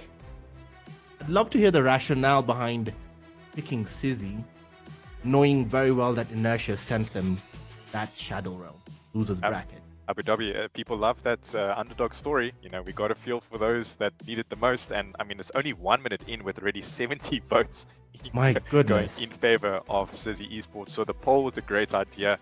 Get that hype in the chat between the two teams that we are going to see in the matchup. It's going to be a wild time. It truly is simply amazing. Vengeance, just absolute menace of a gameplay. We want to see that pandemonium in P1. Looking forward to it. Right, for anyone who's wondering why the stream was taking so long to just jump into the game, because you know how Call of Duty is. First, they have to map, map vetoes. They had to select the maps they were playing, which we just showed you. We know the maps they're playing. Now the players are actually getting to the lobby, networks being sorted out, rules, the admins have to check the rules are being followed. Nobody's playing on behalf of any other player. No one is, has given their account out, and someone from SA could be playing for a Kenyan, right? No, vice versa. The admins have to check everything out, which is what's happening in the background. The game is about to start, but bear with us because, we have to make sure everything is played level. Fair game. Fun for everyone to watch. That way, when the violence comes, it was fair. It was a fair beating. That was an abomination of a gameplay. Yeah, we saw that yesterday, actually. Abu Dhabi just touching on the wildcard slots where Mauritius of Trinity Esports of Trinity Mauritius. Esports, correct. Yes, they came up against their competitors, which was Glitch Gaming, GG Gang, and it was an absolute pub fest. I mean, I felt like I was watching a public match. Truth be told, and I think also it was a low-scoring hardpoint map, and the rest of the players, or team should I rather say, from Mauritius just decided to forfeit, which was quite sad. We were ready for an insane day of watching and spectating and obviously broadcasting some competitive Call of Duty Mobile, especially being from the wildcard region. It's the first time that we've seen that region of teams and players be introduced into the Carry1st Africa Cup. So yeah, but Trinity Esports, definitely the deserving team. Excited to see what they have at the LAN event in Lagos, because they were putting up some high numbers, right? I mean, the kills were there, the strats were there equally so. So it's going to be interesting to see what they will do against the likes of, say, Aura 233 or Paradox Gaming from South Africa, or even Delta Esports from Kenya, just to see how they match up against those super heavyweight teams within our African scene. This is going to be heavy because Nigeria, someone just asked, Nigeria already played Kid Unruly. No, the Nigeria qualifiers are currently ongoing in the group stages. The Nigeria grand final for that qualifier final happens in about a week and a half. So right now, this is the Kenya. There we go. Look, there's the broadcast team coming in clutch. And these guys are so good. Yes, that was the schedule of events. The wild card has happened. That's where we are at. The wild card happened yesterday. Tiano bore witness the wild card final, where Trinity Esports from Mauritius took that. Nigeria yet to happen. We are watching currently the Kenyan final right now, and Delta Esports have currently claimed their ticket to the final of this qualifier final. Essentially, they're sitting pretty there in the bracket. Meanwhile, we're about to watch the losers bracket, and the personal losers bracket is, as you might call it, West Africa has Sage Gaming representing them. Uganda has Nondescript Gaming representing them. Instinct has Egypt, Instinct for North Africa there. Aura 233 for Ghana, and Paradox in that LAN event for South Africa. And yesterday, I mentioned Tiano bore witness, Trinity, taking their ticket, their stake to Lagos, the road to Lagos, and that glorious 15,000 US dollars. A story as old as time. Gladiators coming through, just staking their claim for grand prizes. That is it. Africa's first claim for the world stage, as this is the official qualifier, the Call of Duty Mobile World Championships, meaning one team gets to represent Africa, the world stage. Reminder of capitalism at its best today. We have to buy that sweet CP. I just got that grim ending, Tiano, and that was painfully expensive. So 20% off, a clutch from Carry1st, giving you a limited time offer to celebrate Kenya qualifiers. How much CP do you have right now? I mean, myself personally, I'm low on that CP count, so I think I should be taking advantage of this CP discounts. I mean, the lovely people again from Carry1st coming up on your screen now, Abu Dhabi. We see the tower draw, which is currently activated and live in the Call of Duty Mobile. Yeah. So yeah, is that a mythic FHJ? It looks like it's a mythic FHJ. So if you want to be flexing that skin in your games, taking out all of the artillery of the helicopters and whatnot, get your hands on this draw and make sure we get that 20% off. And once again, one of our fan favorites before the gun that was utilized a lot in the scene, it has to be said, Abu Dhabi, is the BP50. I mean, what an amazing assault rifle, has to be said, being able to act out as a SMG, an assault rifle, basically a do-it-all weapon with that awesome Fiona St. George skin. And I mean, once again, the lovely people from Carry1st will assist and help out everyone with that 20% discount. It's so easy, so simple. Just head on over to the Carry1st shop and get your card points in your account. Remember, there's still that double CP offer going on from Call of Duty themselves. The Call of Duty Mobile in-game double CP giveaway that Carry1st have given, and on top of that, 5% discount. Whenever you purchase your double CP from Carry1st, you get a 5% discount and a ticket for every purchase of CP. Win some mystery prizes that Carry1st have kept for you. The more tickets that you earn by buying more CP on the Carry1st shop, more tickets you earn and get that grand prize that they've got for you for buying that. And I assure you that prize is worth it. Believe me. Best believe. Now we get straight into the game again. The vote has not changed. Guys have voted their way through this. Sizzy Esports versus Inertia. And I'm hoping to get a countdown on this, on whether the players might be ready. Remember, this is streaming both on YouTube, TikTok, and thank you to the media partner at K24 here in Kenya as well, broadcaster from Media Max.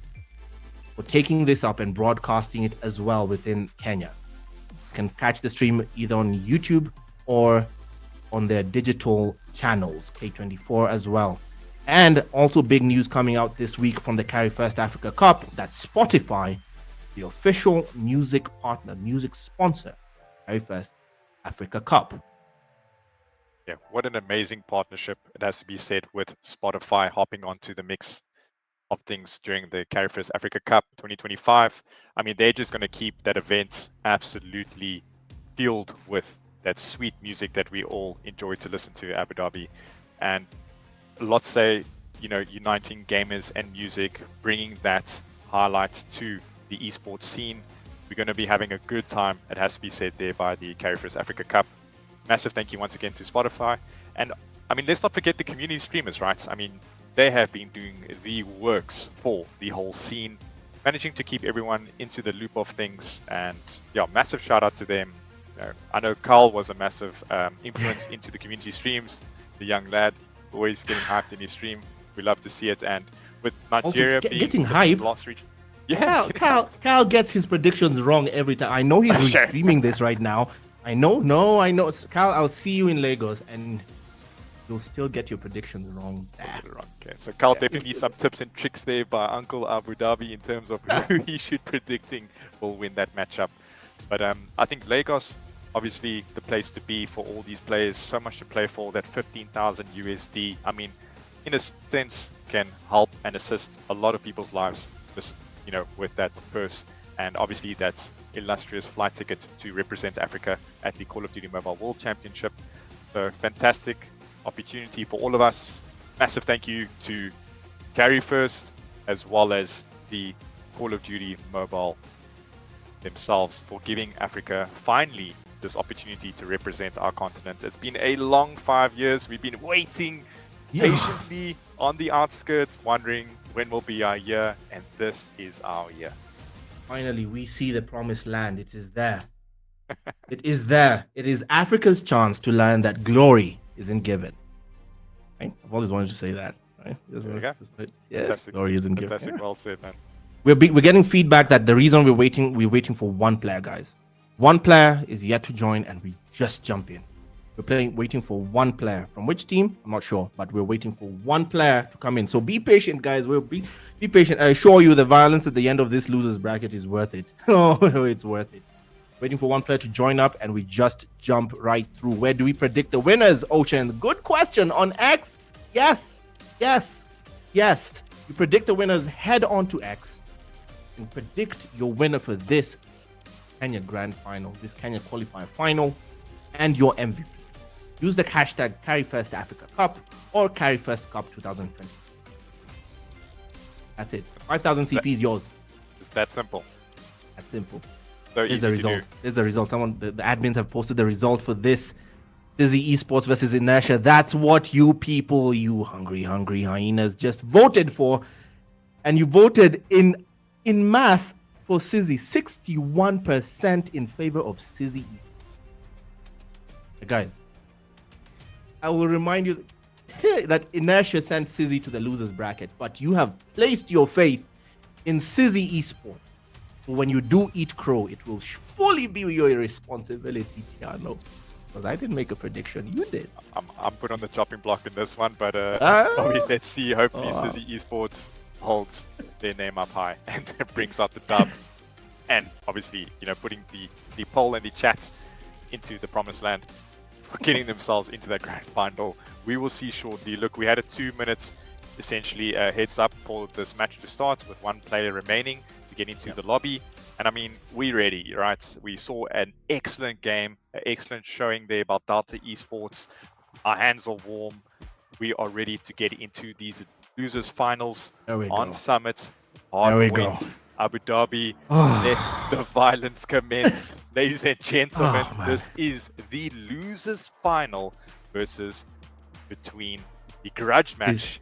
Between so much Sizzy at and stake here. Between Sizzy Esports and Inertia Gaming. Things are going to be an absolute mayhem at the moment with high octane pace Call of Duty Mobile. We cannot wait to get this one underway. His palms are sweaty, knees weak, arms are heavy. There's vomit on his sweater, mom spaghetti. Take the words of Eminem seriously because they apply here. This is never... I haven't felt a match with such stakes since maybe the final in South Africa, which, spoiler alert, half of the people who won last year are not there anymore, but we'll get to that later. But, oh my goodness, this is a grudge match. Make no mistake about it. Inertia Gaming versus Sizzy Esports. As personal as it gets, these two teams absolutely loathe each other as we head into the snowy badlands of Summit. P1 on Summit, in that server room that you see right there. P2 on that walkway, and then, you know, this very, very empty space here that walks before P4, and P3 in that very enclosed space, P3, which is very hard to break into. A reminder, this is the sequence of maps for this series, this losers bracket series of Summit. Then Tunisia, the Sniper Badlands for SND, Search and Destroy. Control on Raid. Slums, if we see another hard point. Firing Range, close things out on a map 5 if we even get there. Personal as it gets. Bit of a restart on our end. It happens. They've restarted. We're jumping straight into it. Again, a reminder, if you're just joining us, this is Summit. Who is the best team? Who's the best African team, chat? Dizzy Spy asks. Yeah, we'll learn. We'll learn. That's what this exact tournament is for. But it will be hardpoint on Summit. Tiano, you take the lead as we start off. P1 to the server room. Let's go. Ladies and gentlemen, finally, the losers final between Inertia Gaming and Sizzy Esports is underway. We are currently on board with JJ from Sizzy Esports. They are representing the blue team in the kill feed, while Inertia Gaming is representing the yellow. Obviously, being Inertia being on that hard point extremely quick, but it seems like now there will be 3 down for Inertia Esports. Chunks getting a lovely double there on the staircase. Fantastic head glitch. The man is an absolute machine with the Type 9 team, Celestial Inc. What a beautiful mythic weapon, it has to be said. Setting up quite nicely over here in the corner, while the rest of his teammates are essentially soaking up all the points in P1's hill. The peculiar choice on my end to try and go through the catwalk up there, the balcony rather. The entire squad from Sizzy chose to go through the balcony and get swept by Chunks over there, who took a 3-piece for himself. The score tells the tale, 21 to 7 points. The Blues come in for the contest. Mihasu takes the high ground. He's on Overwatch duty. He's Obi-Wan Kenobi, but gets cleaned out. Nachi responsible for that as Kismet. The backup in the server room plays Ring Around of Roses. We're about to rotate to P2 on the catwalk. Out there in the catwalk, it's JJ. JJ once again on board with him. He is sitting nice and steady inside that hill. Unfortunately, gets a frag grenade to the face. Your dad on top of the catwalk, getting that higher ground advantage. We do see now currently there is a split spawn between the two teams, so a lot of mixy plays coming into the mix. But at the moment, Inertia Gaming is just soaking up all of the points. It is a big task ahead for that of Sizzy Esports, but they finally managed to take control of the hard point. We do see now a Predator missile coming in, raining death from above from Furaha on JJ, and once again the point is contested. Just players trying to get the hard point. We saw a little bit of a mixy play there with the shotgun there in the hands of Mandark, unable to pick up a kill on that one. But with 20 seconds remaining on this P2 on Catwalk, Abu Dhabi players should already be focusing on that money hill, that illustrious money hill that we spoke about, which is P3, setting up, getting their anchors into position and managing to hold down the spawns for their team. And who's first there? It's JJ, leading the charge to rotate early. Rotations is the word of the day. If this is a Dora the Explorer episode, your word, keep it in mind, will be rotations. Learn that. Rebirth, fresh off the respawn, dropped by Mandark. Right now, Sizzy is still on the back foot, but who's capped P3? Who's home? Knock, knock. It's Inertia, showing exactly how they took them apart in the group stages. This is it. Nachi with a gravity vortex gun to keep the wolves at bay. Launches it. And the spawns have been flipped. They're coming from a long distance walk. They've become pastoralists at this point, Sizzy Esports, because they have to go so far to get to the hill. Rebirth, now on the outskirts, still holding steady. The claw from Furaha to clean house on the nobody clear. Access denied, but Breaker breaks through. But dropped by Nachi. Mandoc trades in. It's pretty quick as they head into the 100-point territory. I never thought I'd live to see the day. Sizzy, get this humbled. A slice of humble pie on hard point. Getting straight into P4. Business end of this thing is just beginning. Ball loading at the moment with 4 seconds remaining on that timer. And as well, Sizzy Esports enjoying that slice of humble pie. And just, it has to be noted, chat and Abu Dhabi, what fantastic usage, it has to be said, by the team of Inertia Gaming. We saw all these operators being utilized to the T, but Breaker now for the side of Sizzy decides to run out of the hardpoint, having a Purifier activated. You would think that he should be able to pick up a kill, and just like that, he manages to turn off a rough with some body shots. Although the team is losing at the moment, JJ with the death machine, he has 150 bullets, gets shot in the back there by Mandoc, and Chunks with the equalizer. Operators are being activated left, right, and center. It seems like he's trying to shoot these players. He doesn't know what is currently happening. It's absolute pandemonium in that hard point of P4. Eurodad with the Annihilator, that one-shot rocket pistol. Seems like he still has some bullets left in the chamber. Runs right through the smoke grenade of a highly contested hardpoint. It just seems like there's absolute odium right now in this hardpoint, with a reset essentially on the cards, going back to that P1 in the server room. P4 was a complete waste by Sizzy. They did not get a foothold in there at all. They have 48 points so far standing on that storage room P4. It rotates back to the server room on P1, right back where we started. Can they at least hit 100, bridge the gap? They have taken the first steps. The foothold, a 5-second hold on P1 as the contest comes through. Rebirth with a ring around of roses around the server room upstairs. Chunks comes through, third party against your dad, loses the gunfight against your dad. That's a mouthful to say. 30 seconds left on the P1, and suddenly the Blues have some life in them. Sizzy are suddenly resurging, registering their presence, closing in on the 100-point territory. It goes to the Yellows for the moment. Hill is empty. They focus more on the gunfights. JJ comes through. Priorities as Breaker backs him up. Final 9 seconds. And they're doing exactly what a majority of their fans hoped they would. They did vote 60% in favor of Sizzy. They may be on the back foot, but they're not going quietly. Is this a reverse? A comeback in the making for Sizzy Esports as we head into P2? The streaks should come into play here. Does anyone have any score streaks rating? Seems like some players from Inertia Gaming should have a Hunter Killer drone equipped, and that of Meniso, it looks like it, from Sizzy Esports has 2 score streaks at his disposal, waiting to rein in. This is the right hard point if you want to send it in at the moment.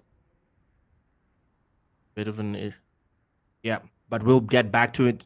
Still, Inertia Gaming, a bit of a game crash there. We'll be right back. We'll just jump straight into it. But where we left off, Inertia Gaming were firmly in the lead, but Sizzy Esports were finding their way back.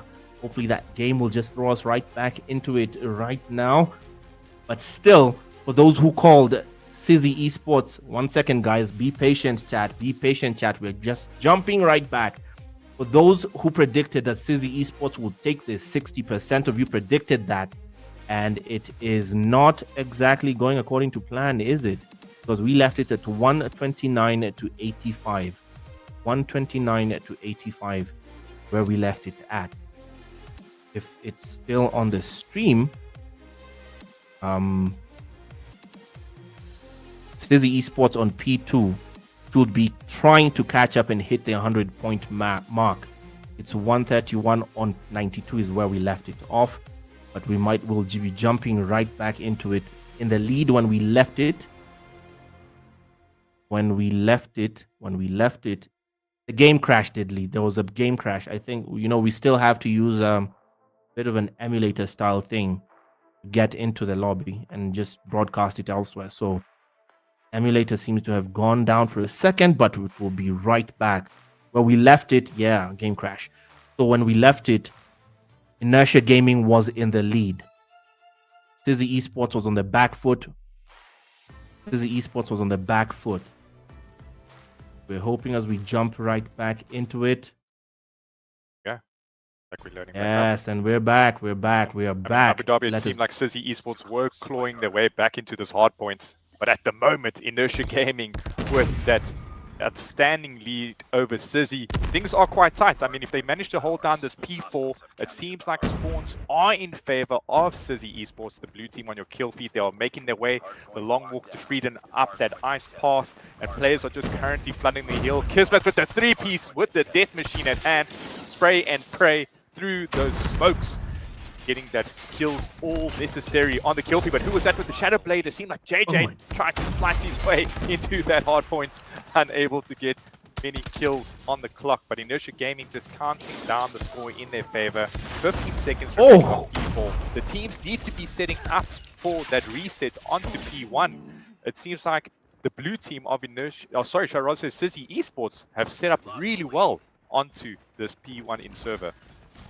Right now, they've tried to rotate to P1 because they lost a foothold of P4. They failed to completely. They've completely failed. I've noted that with concern that they've completely failed to break into P4 at any point. The stronghold to come back, their hope rests with P1. Currently in there, it's JJ. JJ, as your dad, takes Overwatch position, takes the high ground. Chunks will try and go in for a pred, but he, decides against it for the moment. He has the XM4, that lovely automaton as he takes the high ground as well. Miheso wins the gunfight, the trade-off. Lost their Christmas ring, a round of roses in P1. It still falls to Inertia Gaming, who are closing in on 250. Closer to GG's than CZ can muster up the courage to stop them. They still try to send full bodies, and Breaker finally, Brethren, for the final 20 seconds. Breaks his way into P1, dropped on return. Manda comes in as a backup. He has the USS-9 in tow. The SMG holds the line. But can they hit 200? Can they bring this back? P2 might be the decider. Not for the victory, but for a comeback. P2 might decide it all. As coming through, it's Breaker. Breaker 1-9 against Kissmas, who slides into the hill. Who wins the gunfight? Kissmas dropped. It's still Breaker. The contest comes through. Rebirth will go through the smoke. Poetic justice as Breaker holds the line for Sizzy Esports. They're closing in on 200. Can they get there? Can they push just a little further? Hunter Killer Drone will come in through Furaha. His name translates to happiness, and he'll happily clean the hill of any Sizzy Esports element. 224, 25 points away from GG's. The contest comes through. Breaker goes prone. Nachi stops him in his tracks. Mandak falls as well. Miheso will come through to try and keep the Wolves at bay and stop the count. He cleans house for the moment, but rotations will decide this. It will clearly be P3, that enclosed hill, to decide the winner. Piano, the end is nigh.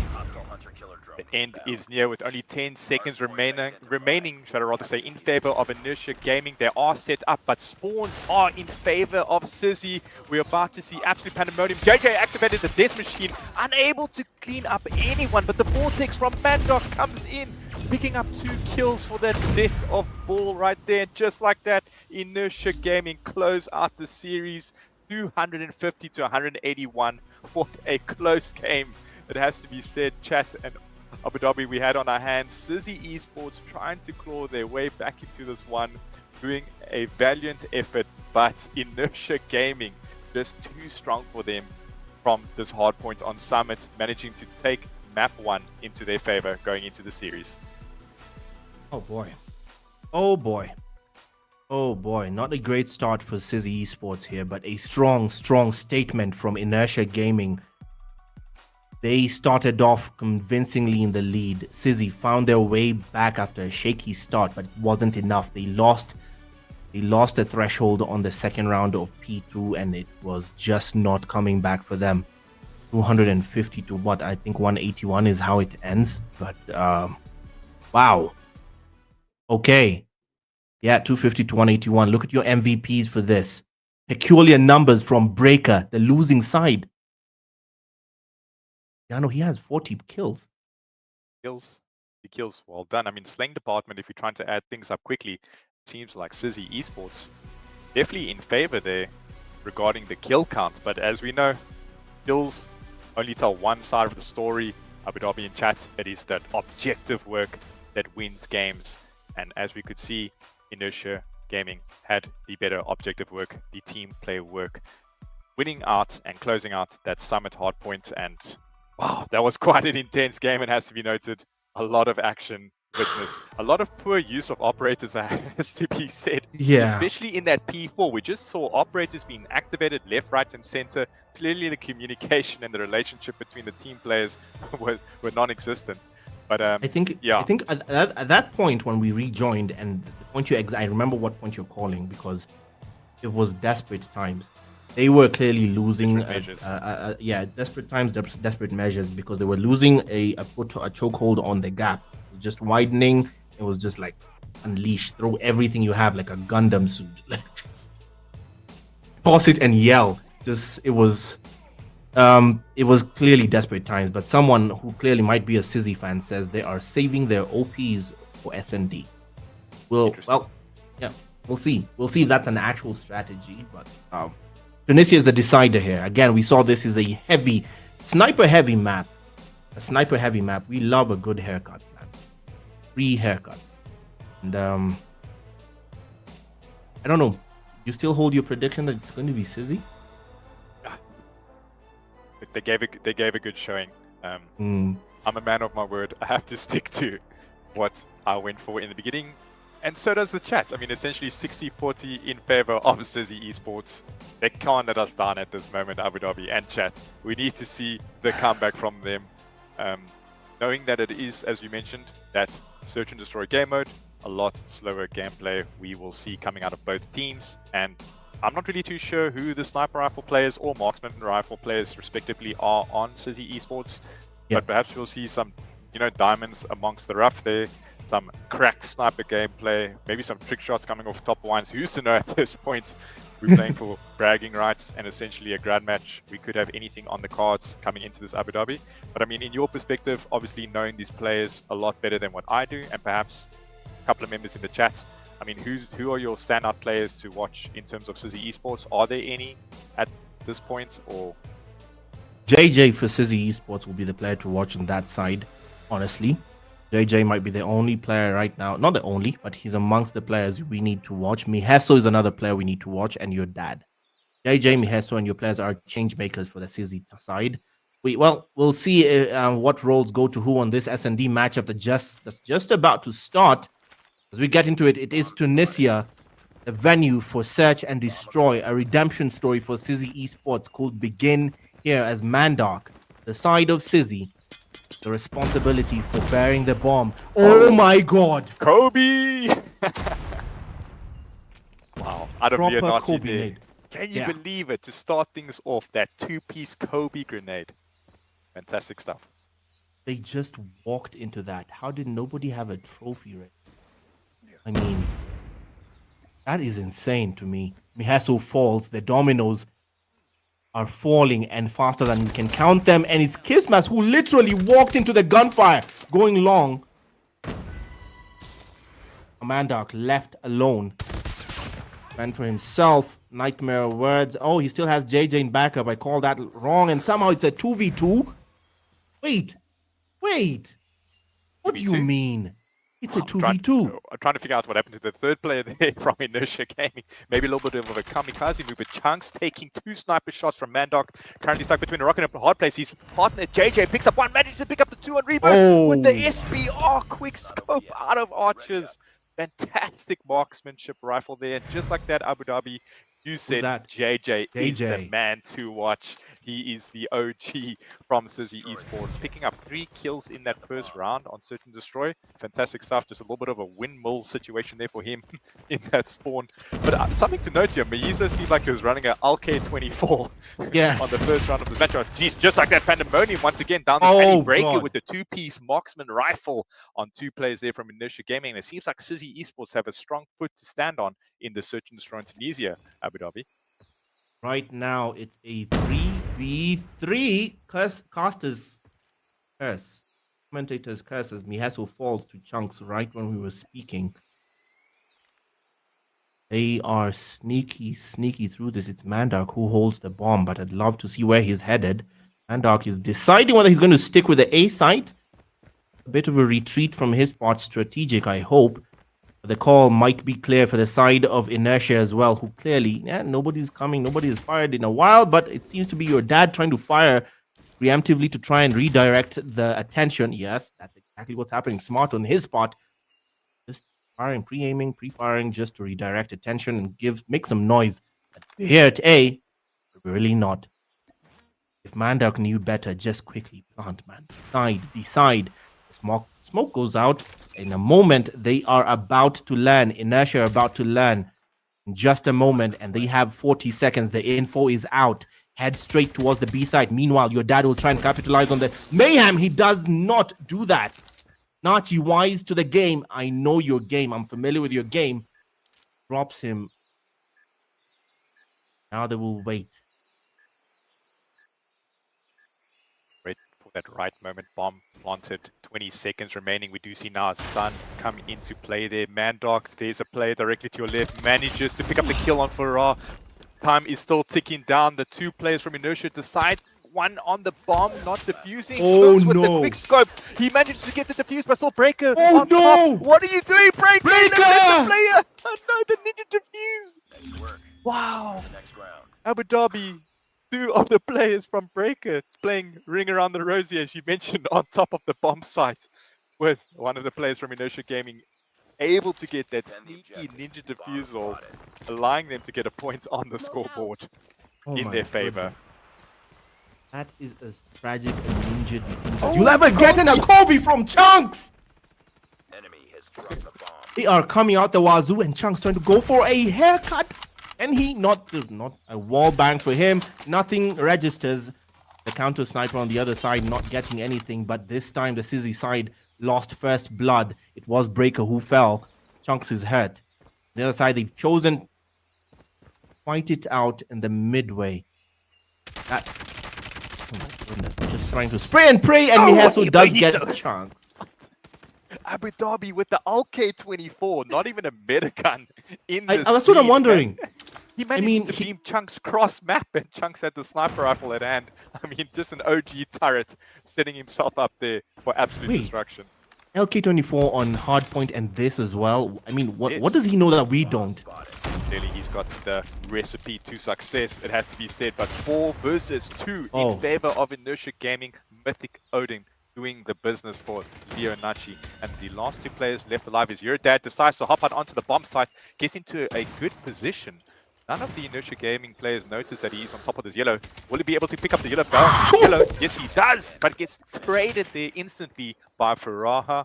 Rebirth picks up one player. No, JJ to the party. SBR tried to channel his inner Mies, one of the most prolific SBR players in the scene, but unfortunately just falls short in that encounter. Wow, good call. Channeling his enemies. And 4th round we go. And now for the first time in this S&D series, Dizzy have fallen behind. They have fallen behind. Nobody falls to a nade this time. They have learned from their mistakes, it seems. JJ will wait in the wings with that marksman rifle. The SPR. Nobody home to receive. This might will be on the other side. Oh! Doesn't receive. One more. Machine pistol comes in clutch. JJ again on the scoreboard. 4v4. And Breaker trades in. Chunks does so as well. 3v3. It doesn't seem like the bomb is a priority at this point. Oh! Breaker gives the advantage, the man advantage to Sizzy. But can the callouts hold and help them keep that advantage? Yep. Now, obviously, a 2 versus 3 situation. Shots in Rebirth's back, decides to opt out of that encounter. Obviously, numbers in favor once again of Sizzy.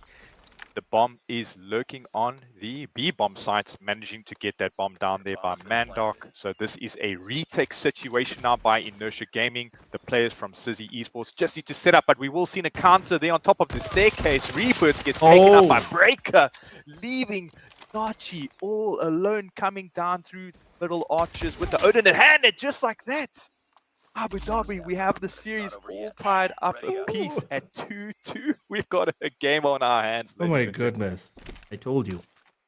If anything, I told you it will be an evened out matchup between these two.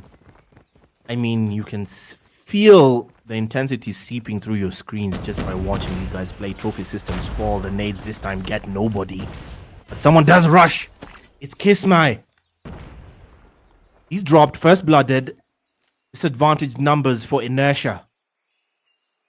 Rendered inert. Now they're stopped in their tracks. They just have to wait. They have to wait it out. Nachi doing just that at the A site. Goes prone. JJ trying to do the same, calling the bluff as your dad gets dropped. The trade-in comes through 4v4. No more advantage for Sizzy Esports. The responsibility for the bomb is born to Mandark as JJ drops chunks. Mandark still deciding whether to push through. Wise choice. Nachi was waiting in the wings, and who's just going to make the bold move or just attacking? It's JJ still. And Rebirth. Go Rebirth! Oh my goodness! Switch the stream off. Oh my word! You can't be getting turned on like that, good sir. No! He had the advantage. He had that timing, and just like that, gets absolutely 180. See you in the next life. Oh no! The memes will be flourishing with that play. It has to be said. I actually get where you were, where your headspace was, because that was so random. I get how you ended up switching off your stream. Right now, a sixth round rather, as Sizzy have taken back their lead. Mandark still responsible for putting down the bomb. Where does he choose to go? Not certain. Yeah, it's the A side. That's a bit of backup. JJ and your dad. Will they attack? Through the smoke. Trophy system destroyed. Marksman rifle from JJ. Takes one. Takes two. Hold your breath. Do not scratch your eyes. You just saw that on a marksman rifle. Rebirth. Hunting. He smells blood on Breaker. Manages to get the kill on Breaker. Fantastic job there by him, but he's got a large task ahead of him. 1 versus 4 when you've got that SPR marksman of JJ just waiting for you around the corner. But Rebirth decides to walk. Obviously noted dead silence is completely silent when you are walking, but he boxes out Mahisa. Mahisa has made the call out to his teammates that Rebirth is in the spawn. We do see now JJ closing in, but with only 14 seconds, everything is against Rebirth. At the moment, he looks directly on top of the player and gets taken out by JJ coming from the flank. And JJ, it has to be said, Abu Dhabi, I mean, the man is on 11 kills, double digits.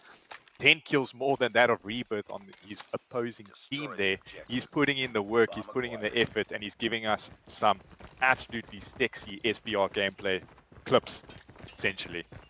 Yeah, no, I'm not gonna lie. Since that SPR rampage by JJ, I feel like I've been hit by an IED. My ears are ringing. My head has started aching because what was that? The roles have traded in. It's now Kismai holding the bomb. He drops Breaker. He's holding the USS-9. SMG for himself. This time for the defense, it is Sizzy. They have a nice lead, a nice 2-round cushion. They must protect. Kismai with the uphill battle of choosing where do I plant this thing. Nachi commits to the B side. Protection. He can get none as Mandark is wise to the act of Furah who drops him. Nachi dropped by Mandark as himself. Kismai holding the bomb. He's down at the B site, and the nightmare words for Rebirth, who's about to be hit, he gets hit. JJ responsible for that. You're the last one. Complete the mission from Chunks. JJ will do absolutely nothing. The name is JJ at the moment, Abu Dhabi. He is currently him, 13 kills. He's on an absolute rampant.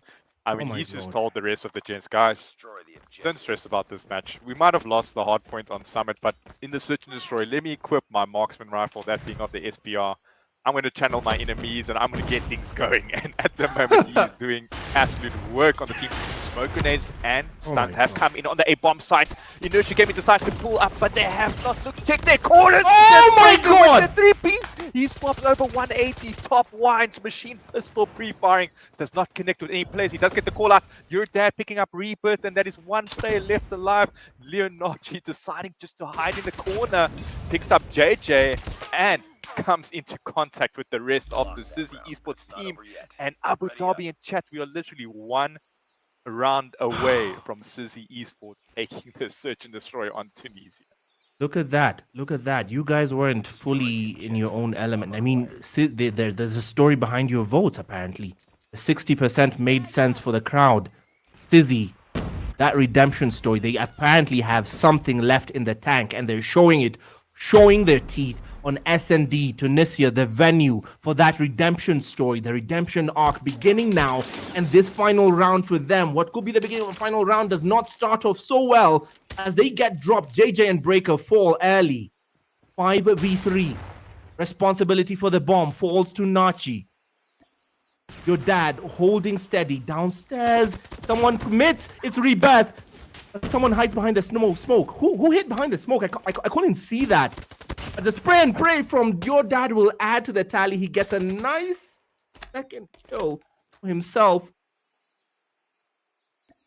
It's now a 1v3. Kiss my nightmare words. You're the last one. Complete the mission. And Sizzy about to secure this round win for Search and Destroy. Remember, live on this YouTube channel for Carry1st, live on K24's digital channels. It is Kiss My who starts the resurgence. If this man brings this back somehow, oh gosh. I was about to commit to having another child, but hey, yeah, thank goodness. Wow. I was about to... If somehow he took out all those men, I'd have committed to just, I'm having another kid. It's the right time. But no, this is a Sizzy statement. Masterclass. They're still in the fight. They are still in the fight. I don't believe this. That was beautiful. That was beautiful S&D, Keanu. Sure was. I mean, you mentioned Abu Dhabi, just poetic justice. I'm just in awe of knowing that these players, or should I rather say Mahiso, I was reading the chat before this. I mean, they've said that he's an OG in the scene. I mean, clearly not updated with the current meta, but opting for an Alk 24 and challenging a Chunks cross map in the middle of Tunisia, knowing that Chunks has that sniper rifle equipped and still managing to get that kill on him. I mean, it just shows the experience and like how strong he is, obviously, in his usage of knowing that he will get that kill. It's just something to talk about, man. It's something to write home. But yeah, poetic justice. Sizzy Esports have tied up the series against Inertia Gaming, and we have got a cinema series on our hands at the moment, ladies and gentlemen. This raid on Control, I've got absolutely no idea at this moment which way it's going to go. I'm trying to breathe. Man. Yeah. This is what we wanted, right? This is what we wanted. And why is it so hard to soak in? I mean, the mayhem with the round is even. It's 1-1. They took hard point Inertia, convincingly so. Sizzy have registered a statement as to why they deserve to be in this tournament, why they deserve to keep going on that S&D round. They started off shaky, and shaky is being polite about it, Tiano.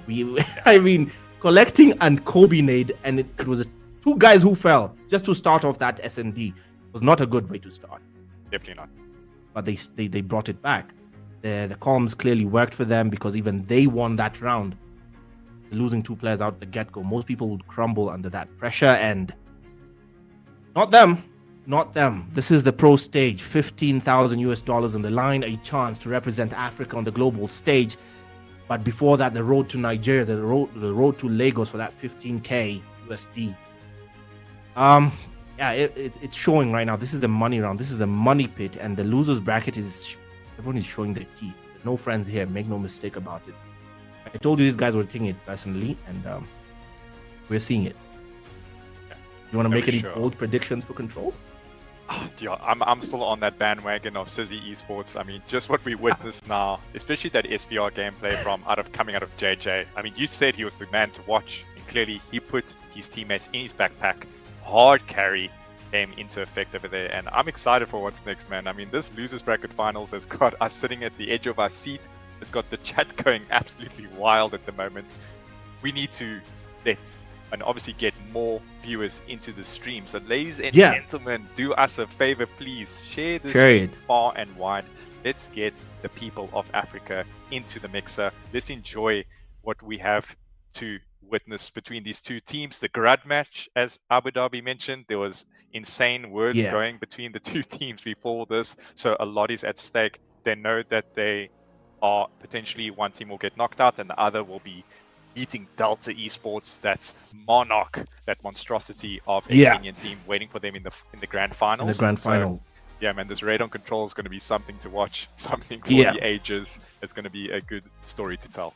Before we head on to raid on control, we have to appreciate the broadcast partners with this.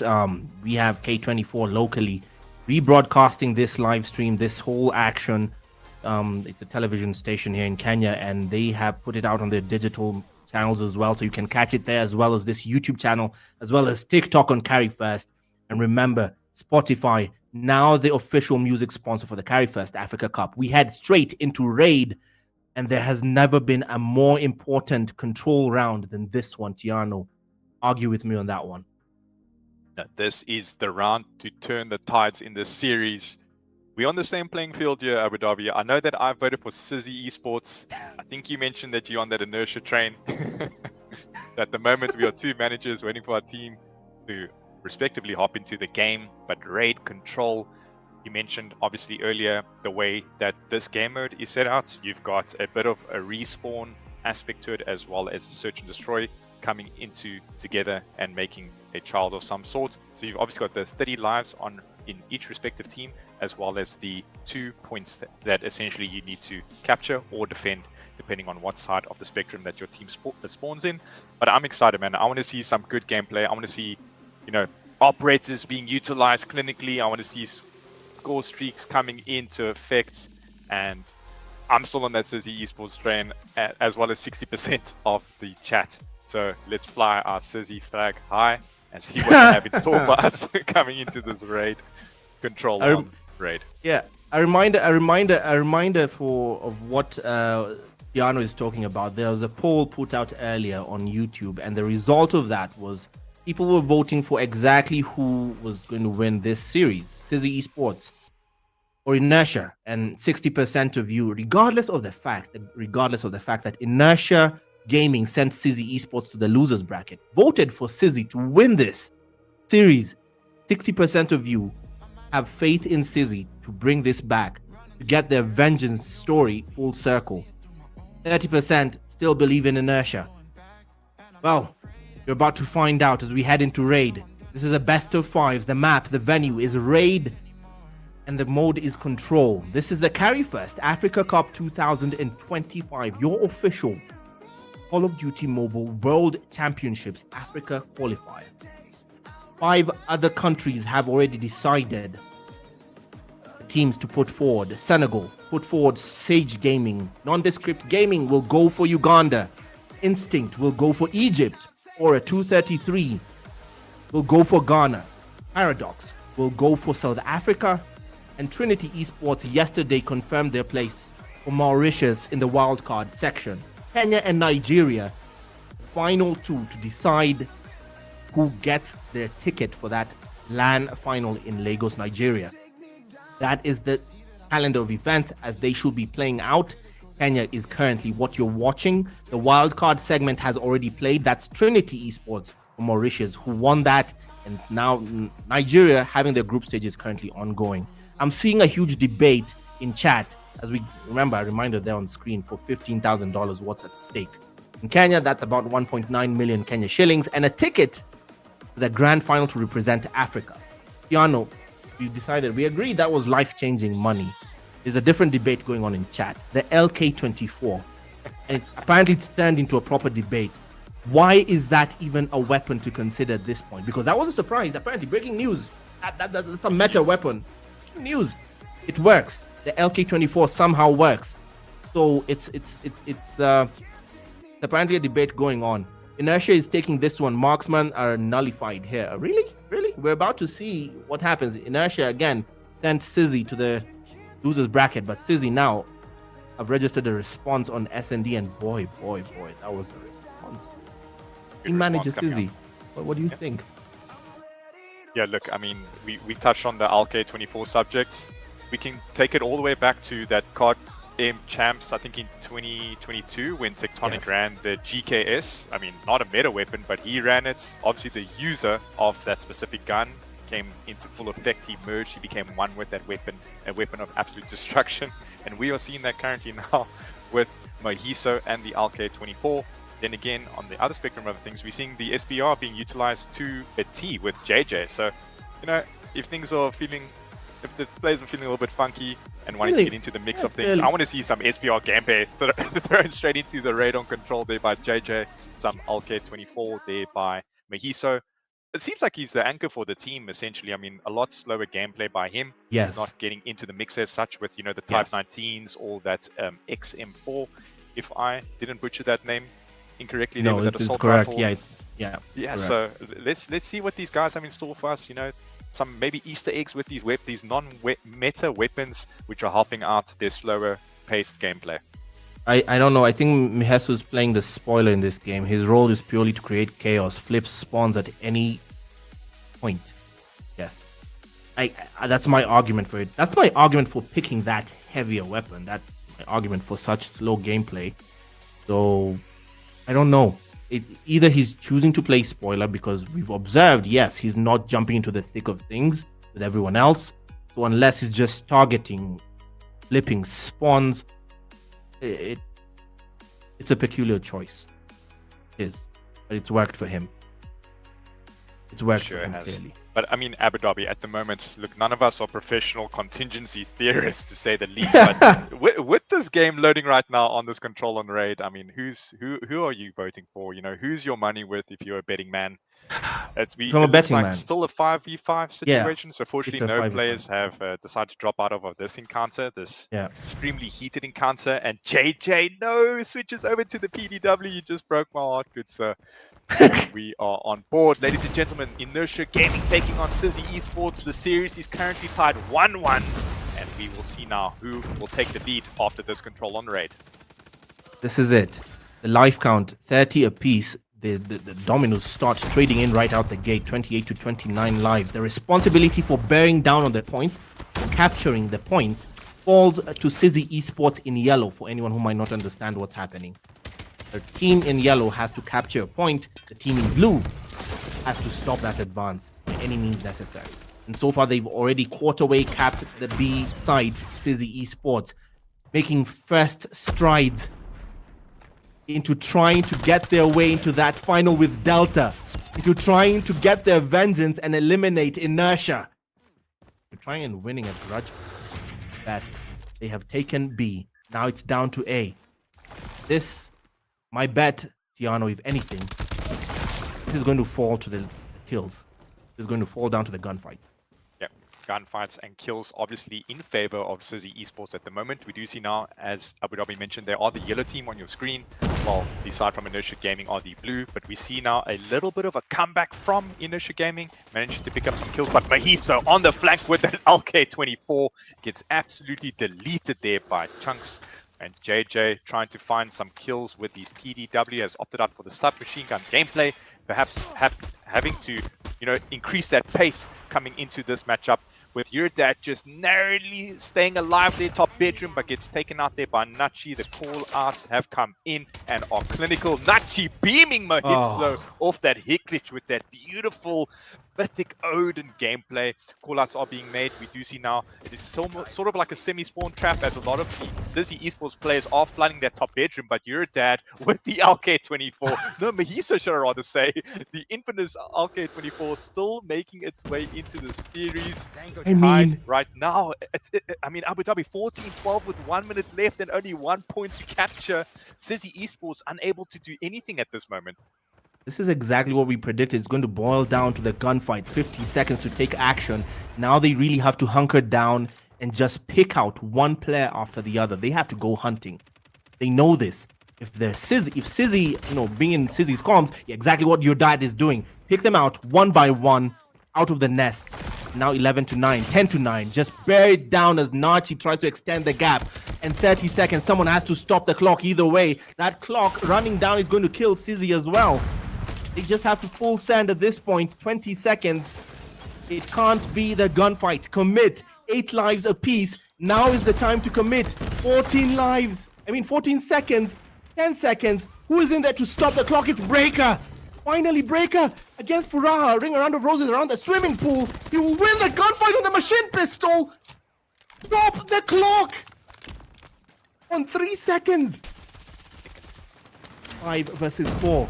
Now it's everything. Now it's for everything, for all the money, for all the marbles. 4v4 down the window, shredded by your dad. Somehow, Sizzy pulling a rabbit out of a hat. 20 seconds ago, this seemed impossible, but Rebirth with a Sparrow has something to say to try and clean house, but they take the round. Not over yet. Ready up. Wow. Oh, my lord. Insane scenes coming out of Sizzy Esports. I mean, they came into this being voted on the poll as the team to win this, knowing that, like you mentioned, Abu Dhabi, that they were waiting in the losers final, but they are 1 round ahead in this control on Raid. The momentum has been fueled. I mean, they are doing absolute work on this map, but we do see now with the start of the second round, Inertia Gaming have opted for a complete B site push. We have all 4 players on that site set up on these head glitches, managing to get essentially all 3 ticks, that claiming the B site, and we do see now Fuhara with the kill on his Eurodad, and we do see the kill feed absolutely blue in favor of Inertia Gaming, and someone is already rebirth onto the A site, it seems. Someone's baiting. It's Miheso. It's Miheso. Miheso's trying to watch Rebirth down there. The LK24, again, that surprise weapon, apparently meta this season. A slight buff for the LK24 seems to be coming into play for a pro tournament. Bold choice on his part. 25 lives apiece. And this time the responsibility has been traded. They have taken the B site. Now Inertia turned their attention to the A site. The script is still the same. The gameplay, now that might change. The VMP toxic for Breaker. He's holding the line. He doesn't have to move. Just run down the damn clock. Going to hold steady. Walkway retreats towards the swimming pool. Full site. At the A site. Breaker still shredding and collecting. Machine pistol. Will he win the gunfight? He does. Gets a nice 3-piece for himself. He has a combo of 6 for himself. And right now he has a hunter-killer drone for the streaks. Man is sneaky. Look at that as he just keeps collecting. This man, this myth. But Rebirth stops the advance. That was nasty work. Insane play there by Breaker. So patient in his progressive up the map there. But once again, Sizzy Esports favorite in that kill counter and lives remaining 19 versus 10.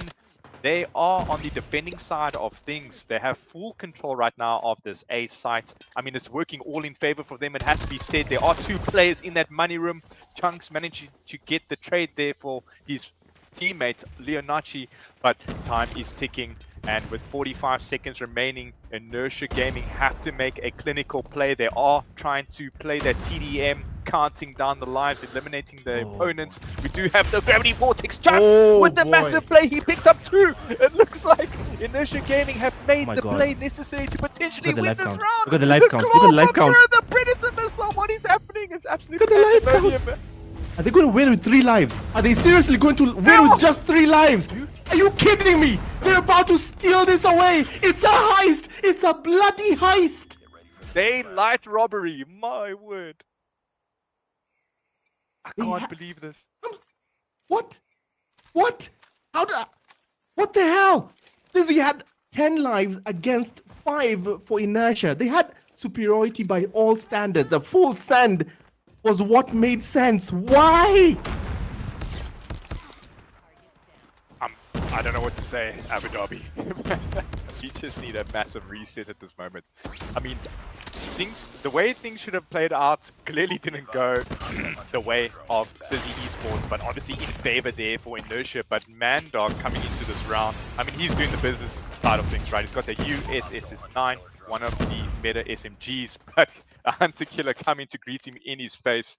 And I mean, looking at the kill feed, we see now Sizzy obviously in favor now. Chunks, or JJ should rather say, with that PDW battalion. I mean, he's doing the business on this end of things, trying to go for a little bit of a spawn trap, managing to do the 360, gets taken out there by Rebirth, and it looks like Sizzy Esports are about to capture this B site. I'm still reeling from the result in the last round. They're about to cap the B site, Sizzy. 18 lives to 24. Again, I've seen someone say they don't fully understand how control works. Let me just run it down for you like a 10-year-old, because that's how I needed to understand it. You start with 30 lives shared amongst each team. There's no infinite amount of lives, and you have 2 points to capture. That trades in just like search and destroy. And now, the superiority in lives in this round falls to Sizzy Esports, who have 21 lives. The responsibility to cap the point, it's on them. They've taken the B site fully. They have A left. Can they get to A? No, because Chunks and the rest of the company has borne down by the swimming pool site like ticks. They're holding steady. The blue side have held steady, regardless of the fact that they have less lives to play with. 18-9. I'm not fully confident in Sizzy anymore after seeing them lose with a 5-life advantage. And now the death machine from JJ stopped in his tracks by Nachi. Chunks adds breaker, Miheso falls. As somehow Inertia are picking apart Sizzy Esports at the seams. The responsibility for A will fall to them, but they're nowhere near. It's all blue. Nachi planted down, goes prone, waiting for someone, but this is the time to send because the clock will not wait for them. Miheso drops Furaha brick by brick. Chunks trades in with your dad. This is it. Nachi traded by Mandark.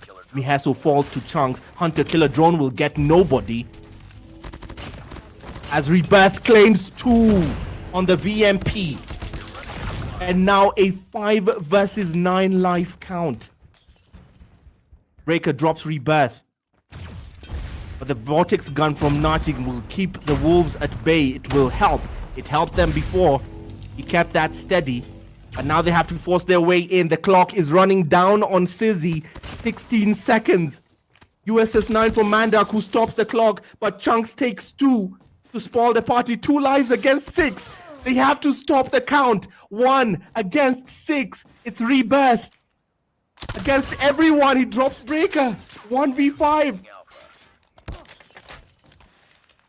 The clock is still running. Now it's running for Rebirth. Can he do anything about it, or will he commit for another round? Uses to rotate. Sees Miheso. Stuck between a rock and a hard place, and just like that gets taken out. Valiant effort there by Inertia Gaming. Potentially, Abu Dhabi in chat, we see Sizzy Esports currently up 2-1 on this control on Raid. And I mean, there is a story about to be written.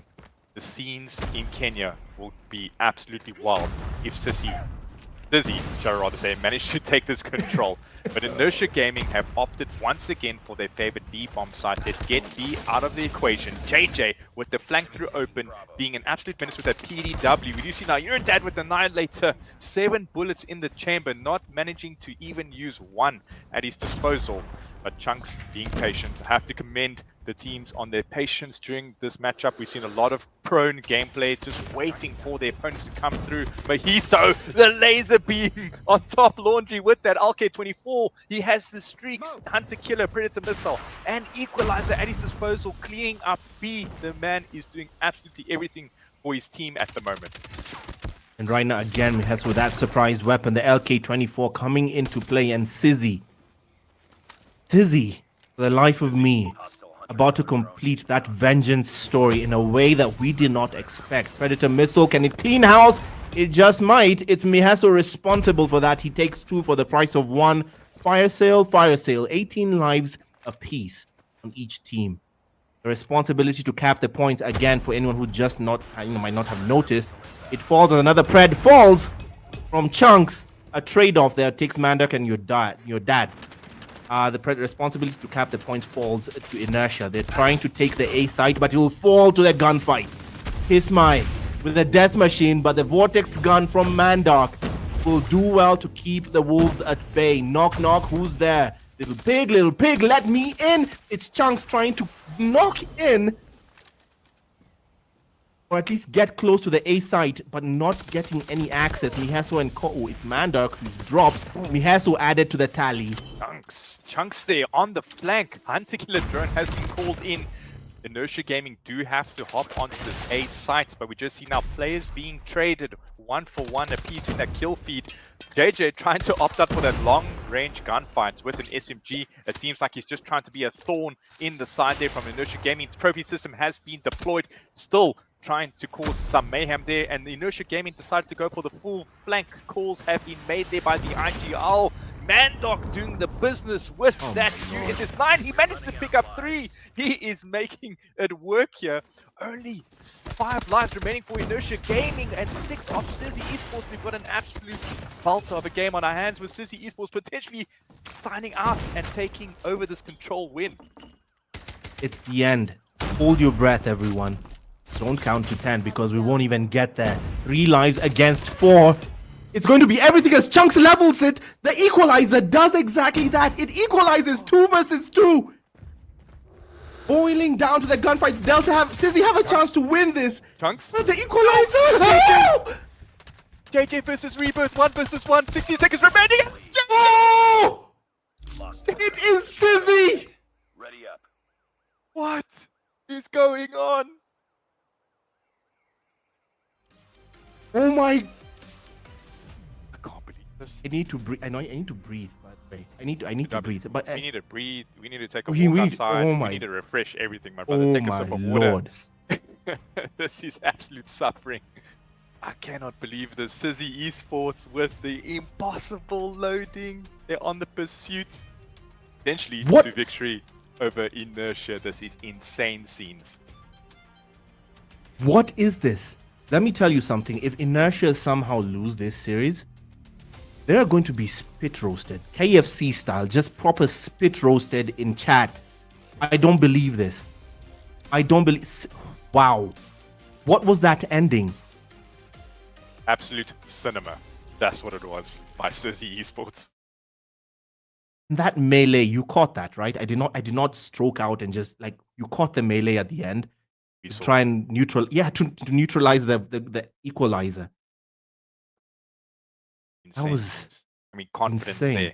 Who was that? JJ with the melee spear. Yeah, it was JJ. It was JJ. Confidence scenes. I can't Oh believe what my we are witnessing goodness. right now. Abu Dhabi 2-1 Sizzy Esports on top of their opponents at the moment, and they are 1 map away from meeting Delta Esports in their grand finals and having that bragging rights over that of Inertia Gaming. But Inertia Gaming being the victors in their previous hardpoint encounter, Summit, Slums, same type of map dynamics, a lot of close gunfights, a lot of money hills. E2, definitely a money hill in Slums, so we're going to have an absolute firecracker of a hardpoint game on our hands. Abu Dhabi, I'm shocked. I know you are too. We need a sip of water or something, man. This is insane.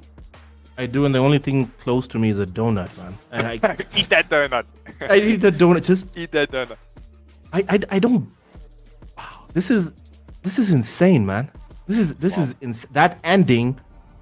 I don't believe that was control. That was a control round that just showed us that that was unexpected because Sizzy have now registered. Not only just registered their presence, they've taken the lead in the series.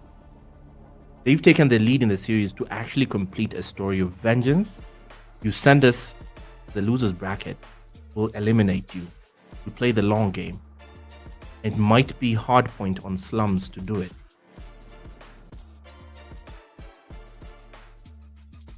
Sizzy Esports.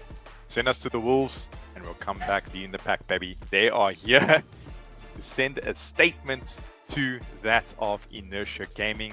Might have knocked us down once, but we are coming back in this fight. Their boxing gloves are attached, and Abu Dhabi chat, ladies and gentlemen, we are finally into map 4, essentially, of the series. It is Slums Hardpoint, Sizzy Esports taking on Inertia Gaming for potentially the winning rounds.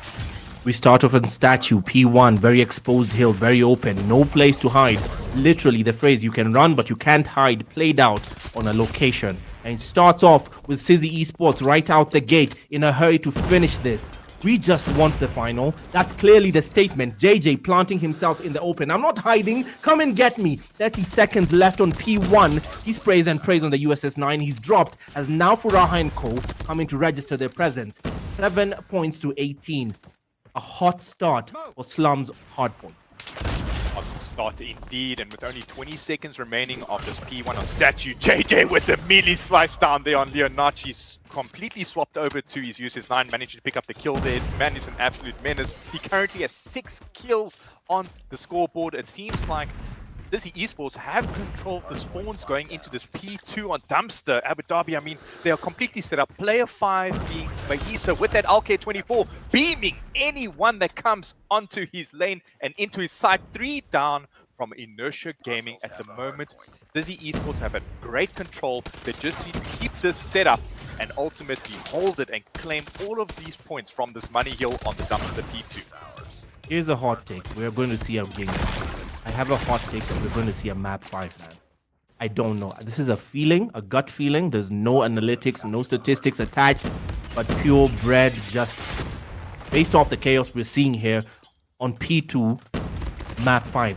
We're seeing a map 5. I don't know why I feel that way. It starts off JJ still spraying and spreading, but the contests come through complete pandemonium as nobody getting any... Like, both teams are barely getting any proper scrap time on P2. Nobody has actually stayed in there controlling it. No, essentially so. I mean, we just see that hardpoint being highly contested. With Dizzy Esports obviously with that 30-point lead, but as the clock was ticking down, no one made those necessary rotations. A little bit of clowning there by both teams going into this P3, but it looks like player number 4 there from Inertia Gaming is sitting nice and comfy in the hill. Dizzy Esports obviously opting for that garage flank. They are flooding it at the moment. However, grenades have come into play. We are waiting for a couple of engagements. Smoke grenades used clinically well. Obviously, a tactical use there. Managing to get just into that play of things. But Leonardo with the gravity vortex, the black ball of hull. But JJ on the return with 3 massive kills from the death machine. Vortex balls of death just waiting for someone to run into it. And it looks like just by saying that, the match is completely tied at the moment between these two teams. The match completely tied up as for the first time in this actual game. Look at this. What's all this then? Inertia Gaming take the lead for the first time on hardpoint. This is P3, 670 points to 54. It's been pretty much even Stevens throughout this game in particular, but a lot is riding at stake here for Inertia Gaming. Literally, quite literally, they could lose their place in the tournament based off this hardpoint matchup alone. Arguably the most important hardpoint game of their lives. P4. Early to the rotations, it is Sizzy Esports. Someone just told me, Eugene, the stats don't lie. 60% of the people knew something. And the series count, having Sizzy Esports in the lead suddenly tells me, yes, you guys weren't lying. You were right. But hardpoint, clearly Inertia won't go quietly. 30 seconds left on P4. It's now all blue in there for them to extend their lead. They're trying to hit triple digits, hit 100, and get there first and extend their lead. Extend the gap. Meanwhile, Sizzy Esports trying to do the opposite. Bridge that gap. 62 points. Not a huge lead. It's a lead nonetheless, but not a huge lead by hardpoint standards. With 10 seconds left, we'll be back to P1, the very most exposed hill, exposed to every streak you could imagine. Is where JJ and Coke rotate to early enough. Sizzy have suddenly fallen behind on hardpoint. What's all this then?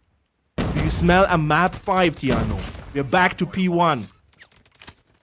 Map 5 could be potentially on the cards for us at this moment, as Inertia Gaming have that astounding lead over Sizzy Esports. But Sizzy Esports saying we got the bulk of that P1 hardpoint points in the first set of rotations, and they seem to be climbing the ranks at the moment. We do see now JJ once again an absolute menace with that death machine. 123 kills, gets taken out by Chunks. Seems like Chunks is also sporting that Type 19 Celestial. He does have the equalizers ready at his disposal. JJ with the Predator missile coming in on Chunks, and just like that, the kill feed is currently all yellow in favor of Sissy Esports. Only 20 seconds remaining. It seems like no one is making those necessary rotations to P2 to set up, knowing that it's the money hill. We have to see some players on that anchor position, and watching this far lane coming down straight. We do see now some of the score streaks have been called in. Sissy Esports, 2 players on the hit glitch. That's 3 down for Inertia Gaming, and Sissy Esports should have control, it seems like, it of this P2, with Mahiso holding the fort at the back of this hardpoint.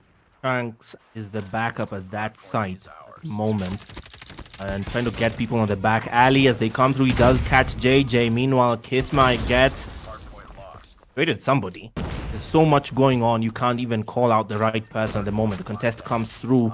It will be blue versus yellow, and Furaha and Rebirth. Mob 1 guy, the claw comes through from Furaha. He'll spray and pray at the entrance, keeping the wolves at bay. Nobody comes through, access denied, but JJ stops that Scourge. Kisma comes through with a death machine of his own to keep the hill clear. They're trying to extend their lead and hurriedly get into a map 5. They're forcing a map 5 by any means necessary. Somehow they let the lead slip. Make no mistake, Inertia just want to finish this. They clearly want it more at the moment, and clearly overwhelming the esports on P2. 160 on 97 as we approach 200. This is clearly headed towards GG's and an even round, an even series. It might be 2-2 in about 3 minutes. And the score count's obviously reaching some sort of a... Oh no. Game crash. No. Oh, here we go again. It might be the game a bit again. A bit of a glitch on the game itself. The game might have flashed for... Hey, crashed. Hey, my Kenyan Crash and clash. Hard points. Clash and clash. Be doing the business at the moment, yeah. Yeah. Oh my goodness. This is the worst time for the crash. I mean, but we're almost there. They're almost there, rather. Inertia Gaming about to just level the series. We've left them in the lead, closing in on 200. Dizzy Esports have not hit 100 as of yet. Dizzy have not hit 100 as of yet. And Venom, yeah, I would love a game 5 as well, man. I'd love a game 5 as well. And imagine everything riding on a round of S&D. The game is not over yet. Nothing sweeter than that. I mean, everything on the cards, the pressure. Oh, you're kidding? Astronomical. It has to be said. At Abu Dhabi, we need it. I hope so. It's loading for us. We do. The worst part is if the game loads up and then they finish that game. Oh my God. This is insane. I mean, I was reading briefly reading the chat now. I see someone mentioned that Mihiso was essentially camo grinding during this competition for his Arcade 24. Yes, that's absolute wild scenes. That's actually accurate. Right now, sorry guys, the game has crashed a bit. It should be loading back up right now. We're getting that info. It should be loading back up, and we'll just jump right in. And it is loading back up. We're back in. And who's it? We're getting this result for the first time, and it is 193 on 140. They finally got there. Sizzy on P4 of all places. What? You're kidding? Like, just waiting for the guns as well. Yeah, they're closing in. Sizzy Esports are closing in. P4 is complete pandemonium as they're struggling for their final 5 seconds. Look at this. Look at this. Nobody's prioritizing rotations. They're just fully sending players onto the hill. All 5 stacks onto the hill, just fighting themselves, fighting each other in a room. Oh, that scrap time. That controversial topic of scrap time, clearly most important for these two teams. But now with the third rotation essentially in hardpoint resets, we do see once again Inertia Gaming in the lead. They've been able to gain access to that 200 point mark, and Sizzy Esports climbing back. I mean, they're only 55 points and shy away from leveling things out. It is absolute pandemonium, as you mentioned. Abu Dhabi, players are just falling left, right, and center. Operators are being called in, pre-fires being shot out in lanes and avenues where Kismas essentially thinks players will be coming from. He does manage to pick up Mandog, still pre-firing. He does have 150 bullets at his disposal. Smoke grenades coming in there by Inertia Gaming, and it is just players falling left and right, but P2's being loaded. Inertia Gaming have control of P2, it seems like it. Will they be able to hold down this hard point and see out this map? Good lord. 220 to 163. Sizzy can see the end in sight. Sizzy can grab the lead back. And so can Inertia. Inertia can see a map 5. They just have to force it. They just have to hold on. And Rebirth will do just that with a Sparrow to collect. He is the debt collector. And that's coming right through because he's bought his team time. Completely flipped the spawns. And they're coming to... They have to run a mile to get to the hill. And Rebirth dropped. But it might be too late. As now Furaha with the claw to clean house. He gets in there for the Blues. Buys themselves time. As Inertia will try to finally force a map 5. We might see SND. Sizzy have to wait. Sizzy just might have to wait. 7 points away from GG's if they can clean the hill, and they do just that. JJ forces his way in, but he's dropped by Rebirth. The contest comes through. Nobody's rotating. They've determined to finish this. Nachi will come through for the final 5 seconds. And finally, they've all let go. Now to rotate. P3 to decide. 4 points away from a map 5. JJ comes through to try and clean this. He wants to bring this back. And it will be a map 5. Search and destroy is the decider. Thank you, Lord.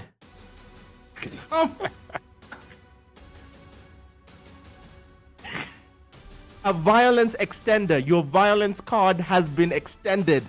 Your violence license renewed. This must continue. How is this the losers bracket? This is the losers bracket finals. What an absolute show match between these two teams. I mean, we have just been gracefully blessed with everything that this game has to offer at the moment. Kills galore, 40 bombs coming in from 2 players on the Inertia Gaming side, from Rebirth and Leonarchi respectively. On the other spectrum of things, we've got JJ doing his thing, making his magic work with the 43 kills. And it looks like, I mean, coming from the kill department, Abu Dhabi in chat, things were quite, highly contested throughout that entire series. That being said, as well with the Summit Hardpoint, but it seems like Inertia Gaming, the kings of Hardpoint during this matchup between the two teams. But we have come to that illustrious map 5, that Search and Destroy on firing range. They must throw the whole kitchen sink, whatever they've got in the arsenal at this moment. I mean, this is absolutely insane Call of Duty Mobile that we are experiencing in this losers bracket finals.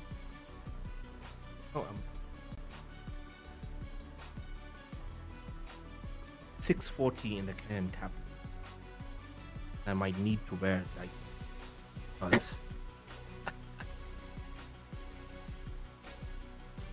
because you're getting, oh my goodness, you might be getting another, oh my goodness, there's so many possibilities here. There's the possibility we get another Inertia versus Delta. There's the possibility we get, there's the possibility that Sizzy Esports choke a masterclass, a TED Talk of choking. TED Talks of choking. They had a 2-round lead in the series.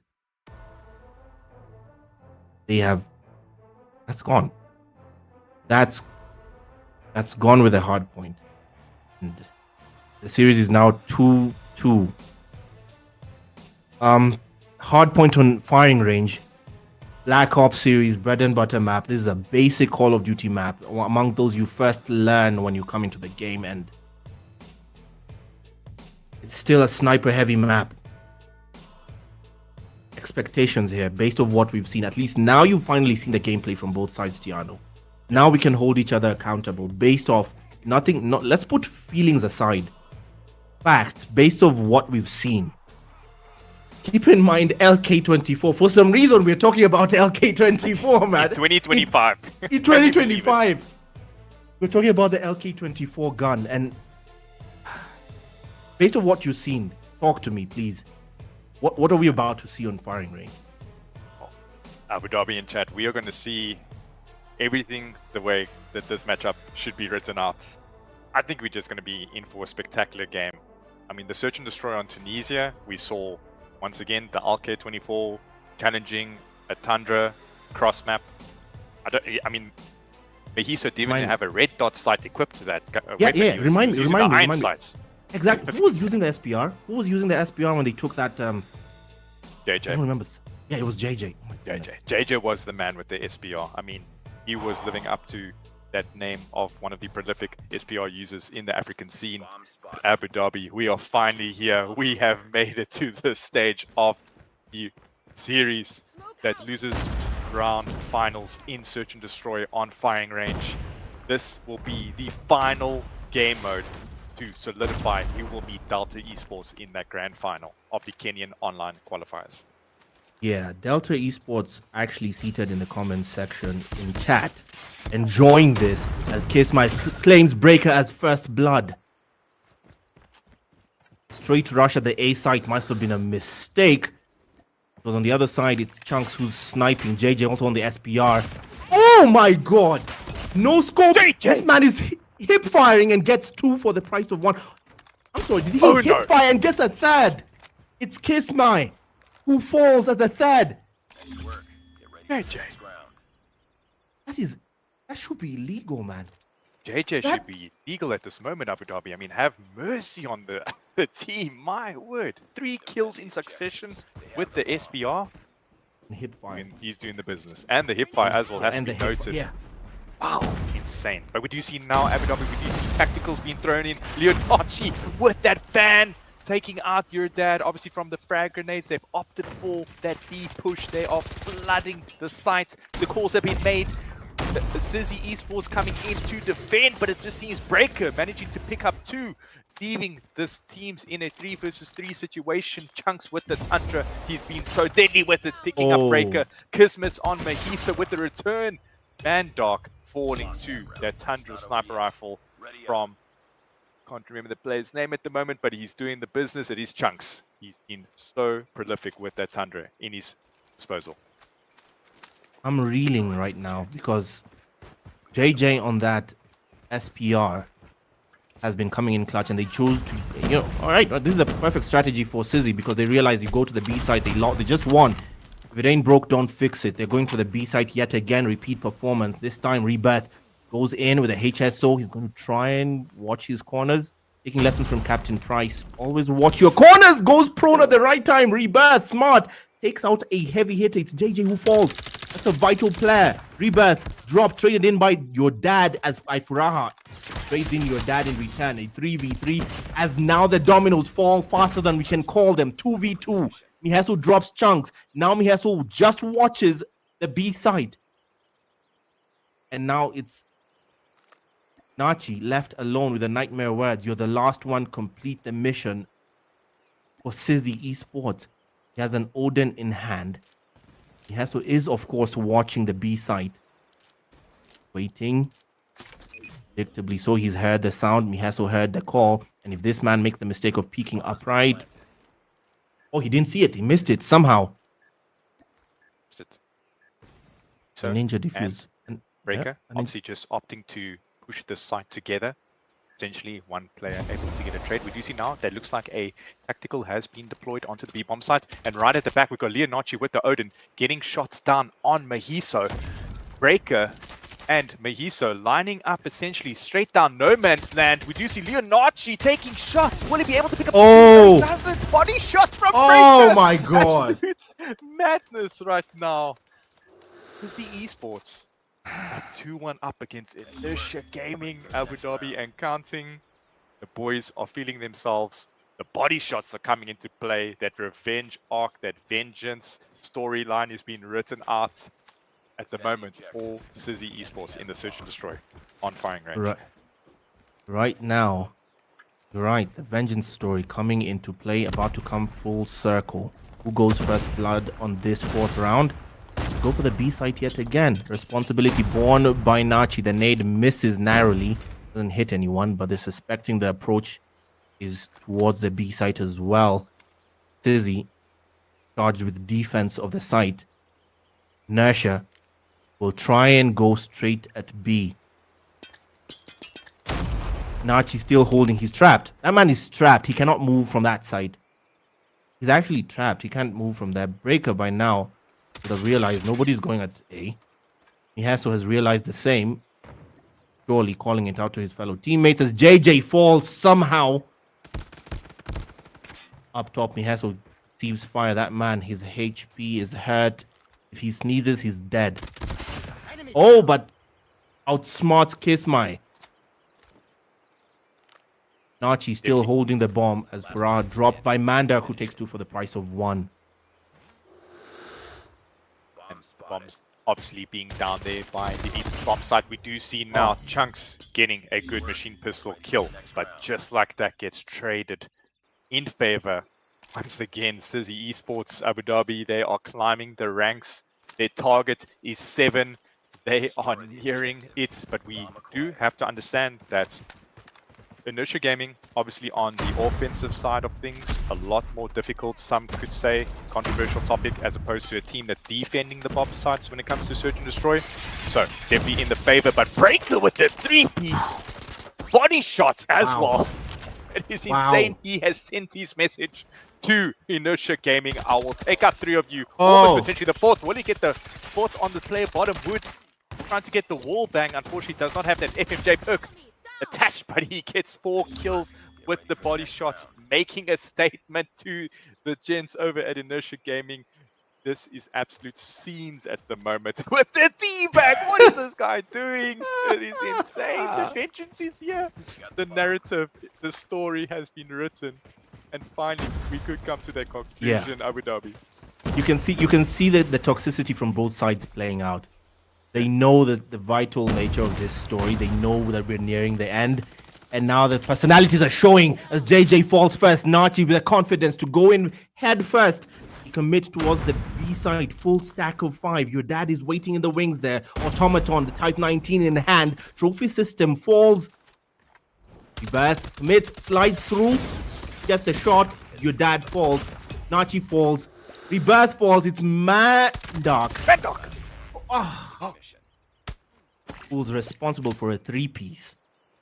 1v3. The collapse. Oh! Okay, spoke too soon. Chunks has something to say. Chunks. No, Mahiso. Cleaning up the round. Chunks, valiant effort at the Mythic Fennec, should I rather say, in hand.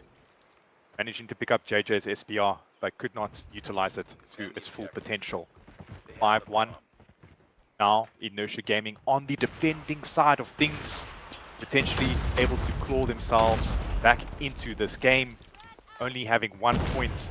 I mean, at the moment, it has to be said, it seems like Sizzy Esports are controlling this Search and Destroy, whether it be on offense or defense, respectively. Wow. Bomb goes down. This is Breaker responsible for the side of Sizzy to extend their lead. They are clearly pissed off as JJ! With the haircut. The pro barber. And now Kiss My dropped by your dad to make it 6. Sizzy Esports are in a hurry. Match points. Abu Dhabi. Wow. Are we about to witness the vengeance story coming to fruition from Sizzy Esports? Yeah, I'm not sitting down for this one. I'm not sitting down for this one. I think I should I'm join standing. forces with you. Yeah, Stand up. yeah, I'm standing up for this one. No, we have to stand. This is honor for a probable end. JJ! JJ is the name of this game. Opening up with the first blood. 2 players rushing him. No, JJ whirlwind of shots. The return on him from Inertia Gaming. 5 versus 5. Make that 4 versus 5. Make that 3 versus 5. 3 versus 2. Abu Dhabi, what are we witnessing? We're witnessing the beginning of the end. A masterclass in vengeance. They have held the Kendrick Lamar type of hatred and they have paid it off in full. This is Sizzy Esports who booked their ticket. They claimed the series and booked their ticket to face off against Delta Clan. Inertia Gaming have choked this out. Oh.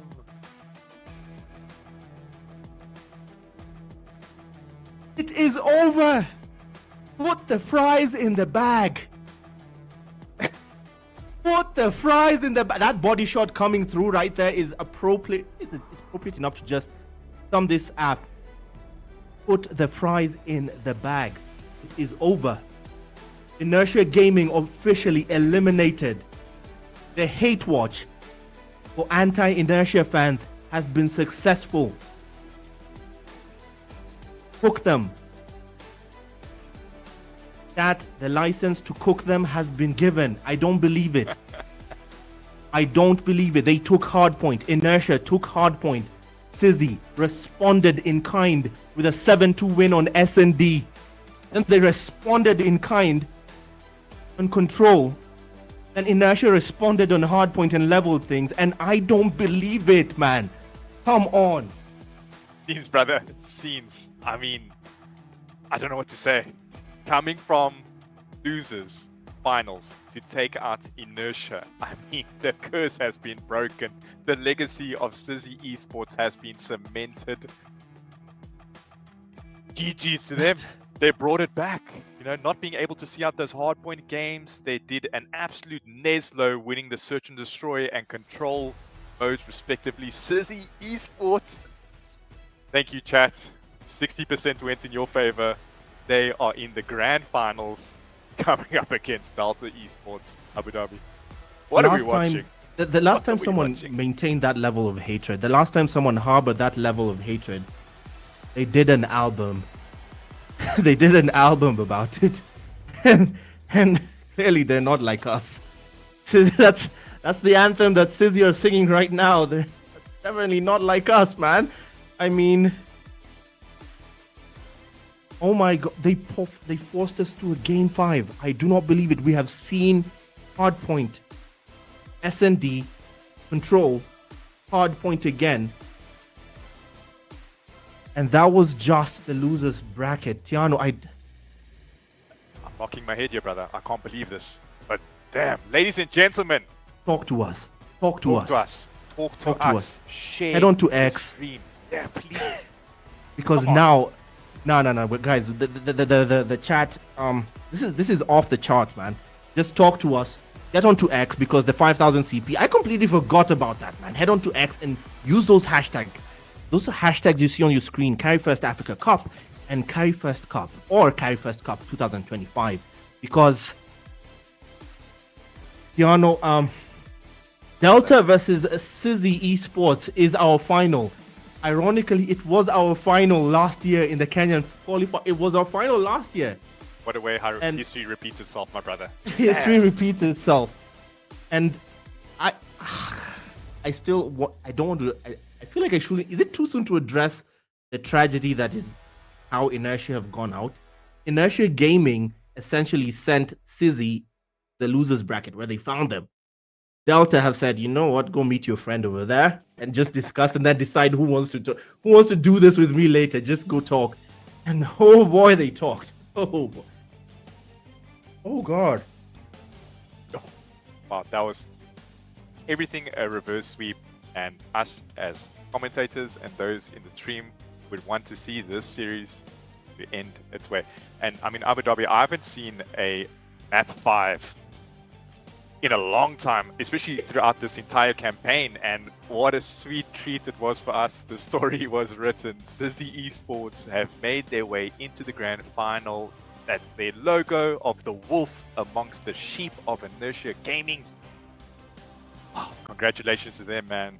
This was absolutely insane. And as you mentioned, we will see a matchup essentially from last year's finals of the Kenyan qualifiers. Delta Esports taking on that of Sizzy Esports. And Sizzy Esports hot under the collars coming off that victory.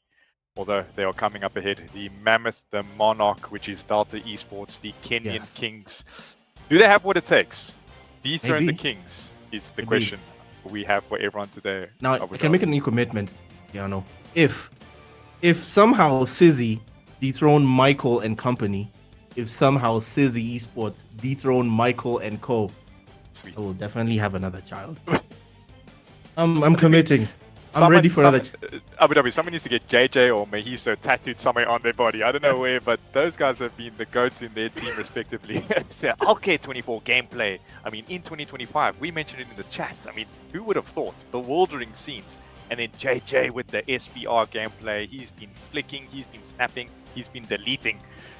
Coming up against Michael and Storm, I mean, those will be absolute scenes, absolute cinema if they are able to, capitalize on those eliminations, on those two goats of the Kenyan scenes. I mean, it's going to be wonderful to see. I cannot wait to get this grand finals underway. We're going to just remind you, this is all made possible by Carry1st and the lovely partners, even in broadcast right now. This is streaming on the Carry1st YouTube channel, and K24 in Kenya, the broadcast partner in Kenya, have taken responsibility and restreamed this as well further. You can catch this as well on K24 Digital and any of their socials on K24. We're currently also restreaming this. Not to mention our community streamers who have taken responsibility as well to restream this on various TikTok channels and YouTube channels. This is commitment on behalf of the African esports community. And of course, not to mention the lovely partner, the official music sponsor, the Carry1st Africa Cup, Spotify. Well, we're going to take a short break before our grand final because we need to absorb what we've seen and prepare for what we're about to see. Delta versus Sizzy Esports. Our grand final comes up shortly.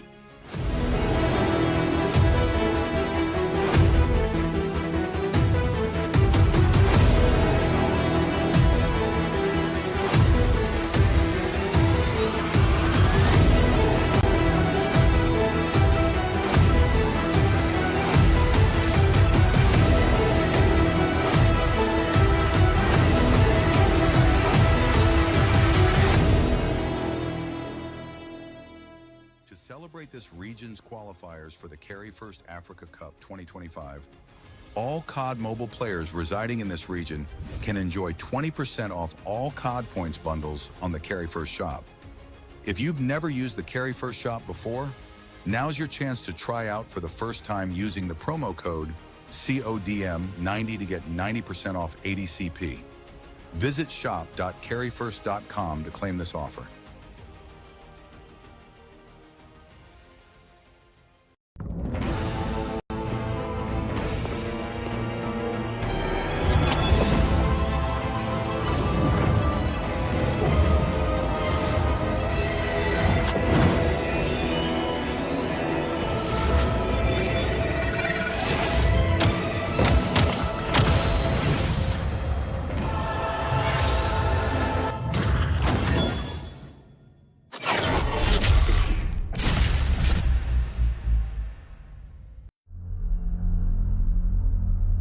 I heard about Carry1st hosting this event and I was like, nah, I have to take part.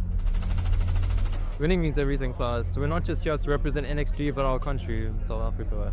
And this is the biggest tournament this continent has ever seen, so winning does mean everything to us. In Nigeria, they'll say no grief for anybody. So that's Call of Duty for you, I guess, and that's calm. I'm losing tournaments like this. It's can be very, very emotional. You have to have strong real force and everything just to know break down or anything, because if you want to start thinking about the hours put into it, the old stress, everything just to come and lose is crazy. We can't really see who's the best until we see it at the final. Our team is the stronger. That draw kind of lost everyone. Vortex gun coming into play from life to clean house. Personally, we feel like we have the best gun skills in the game, and our playstyle is, very unique.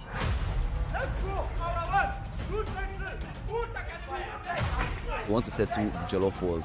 Which Jollof is better, Nigerian or the Ghanaian? So whoever wins gets the Jollof bragging rights.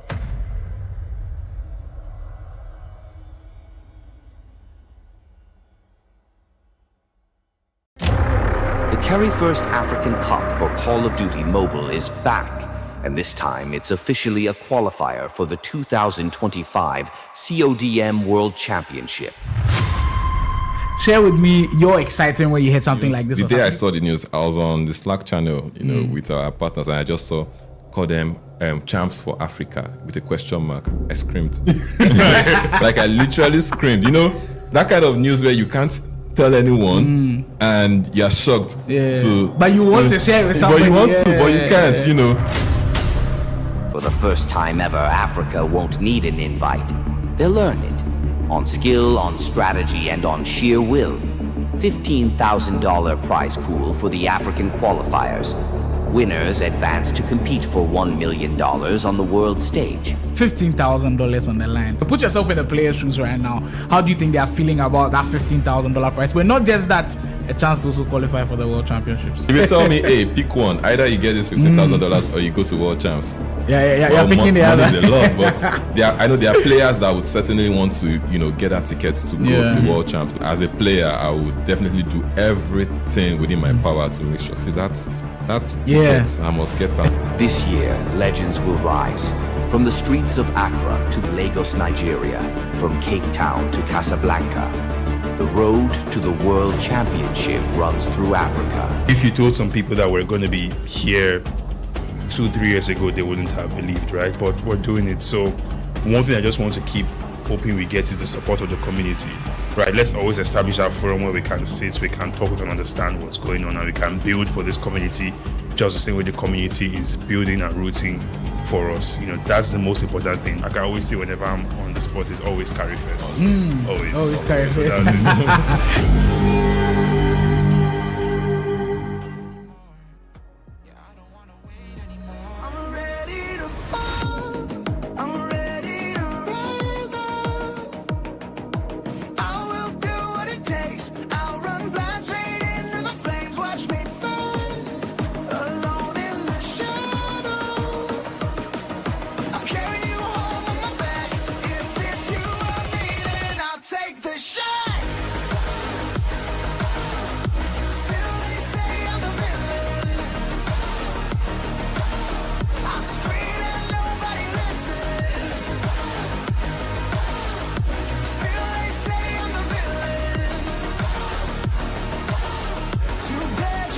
Take me down. See that I'm surrounded by predators. It's critical, they got me in my element.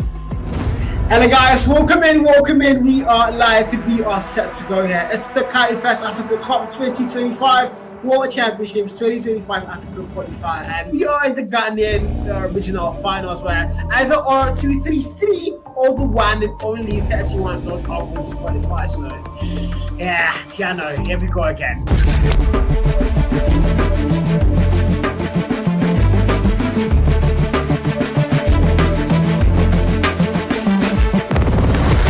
Under the electric lights of Arena 233, the atmosphere was nothing short of electrifying. Fans packed the esports arena in Accra, Ghana, cheering as two of the region's top Call of Duty mobile teams, Aura 233 and 31 Not, faced off in the highly anticipated Carry1st Africa Cup regional finals.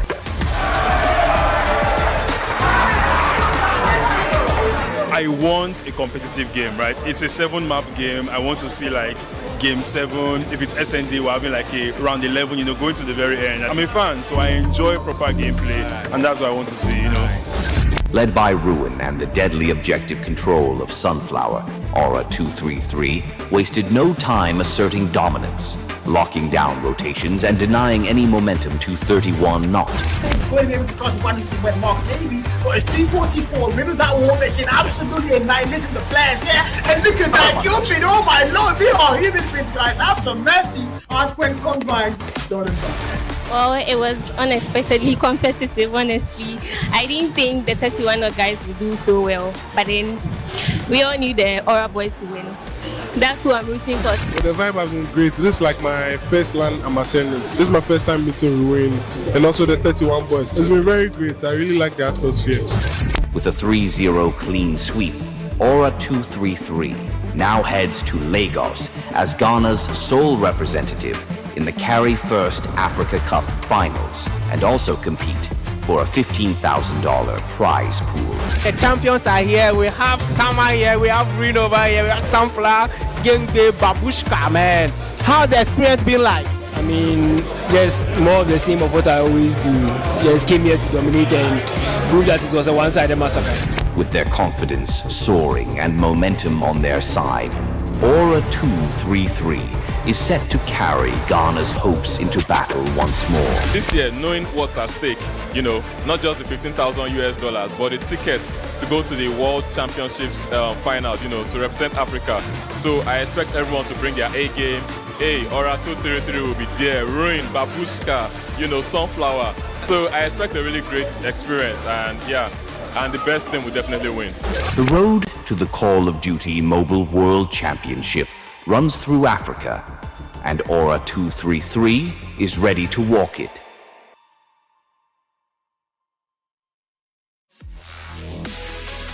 Welcome back to the official Qualifier series, Qualifier final for the Call of Duty Mobile World Championships 2025, the Africa series. This is the Carry1st Africa Cup, the Kenya Qualifier final. The name is Eugene Abu Dhabi. I'm live from the Kenyan capital in Nairobi, joined by Tiano. Tiano, I'm just going to hold you on this side of the street. On this side, brother. Abu, what a pleasure it is to be here today. What a privilege it is as well. It has to be said. I'm obviously live from Cape Town, South Africa. And it's been a cold day, relatively, but this losers finals have just been able to heat us up. I mean, we saw so much action and we've been enjoying it thoroughly. We've seen, I think, the chat peak at 220 plus viewers, which is insane. I mean, the Kenyan people are here for an absolute domination, and we got that during that losers final. But Abu, I think you've got a nice sweet treat for the people in the chat. We've got a lot of questions for them, and you can lead the way. So essentially, guys, on top of the 5,000 CP that you were supposed to be getting, that's for predicting the overall winner of this. Predict the overall winner of this qualifier final and predict the MVP of this qualifier, right? That's for 5,000 CP. That's for all the big bucks. You have a mini CP giveaway. So just a reminder to just make sure you guys were paying attention throughout this stream. For 880 CP right now, here and now, just head on to the Carry1st X and answer this question. Who was the MVP for the Delta versus Inertia game? The Delta versus Inertia game was the first game we saw today. Who was the MVP of that match? Remember to use the hashtag Carry1st Cup or Carry1st, or hashtag Carry1st Cup or Carry1st 2025. Let me just see if I can get that hashtag correct. It's hashtag Carry1st Africa Cup. Yeah, there we go. Hashtag Carry1st Africa Cup or Carry1st Cup 2025. Hashtag Carry1st Africa Cup or hashtag Carry1st Cup 2025. Again, the question you're answering for 880 CP immediately now. 880 CP. We'll put your tweet up right now. Is who was the MVP for the Delta versus Inertia game? That first game we saw. Who was the MVP for that match? That's it. Head on to X and answer that question, and you'll just get your 880 CP from Carry1st. Now, remember, there's still the 5,000 CP question. That's for at the end of the live stream. But the question for 880 CP was the MVP, just to make sure you were paying attention. The grand final is happening now. That final is happening now. This is Delta versus Sizzy Esports, a repeat of history last year. And what's happening right now is going to happen. It's going to start in a short while because the players are doing the map V. Predictions. Are you feeling bold? Feeling emboldened, riding off the high of the last game? I sure am, but my senses are coming into play now after that short break we had from the losers final. And as much as I've been flying that Sizzy Esports flag high, Abu Dhabi, and people of the chat, I'm going to have to turn into a chameleon and switch back to the gents over at Delta Esports. I mean, enough said. You got Michael, Magic Michael, the Monarch of Kenya, King Kenya. We've got Storm, who's been putting up some insane numbers, sometimes even that higher than Michael. Higher than Michael, yeah. A little kill contest there between the two teammates, a healthy kill contest, as we mentioned earlier. They are just too dominant at the moment, but I do have some faith for Sizzy Esports, especially from their showing. They're running on the momentum now. They've taken out Inertia Gaming, that grudge match. And we've got the likes of Mohiso, we've got the likes of JJ, also Mandoc. Another notable player. I see the chat was mentioning his name. A player that we saw a lot of gameplay from, but perhaps not mentioned enough. So You've got some outstanding players there from Sizzy Esports, a matchup from last year. Now history repeats itself. We find ourselves in the same position.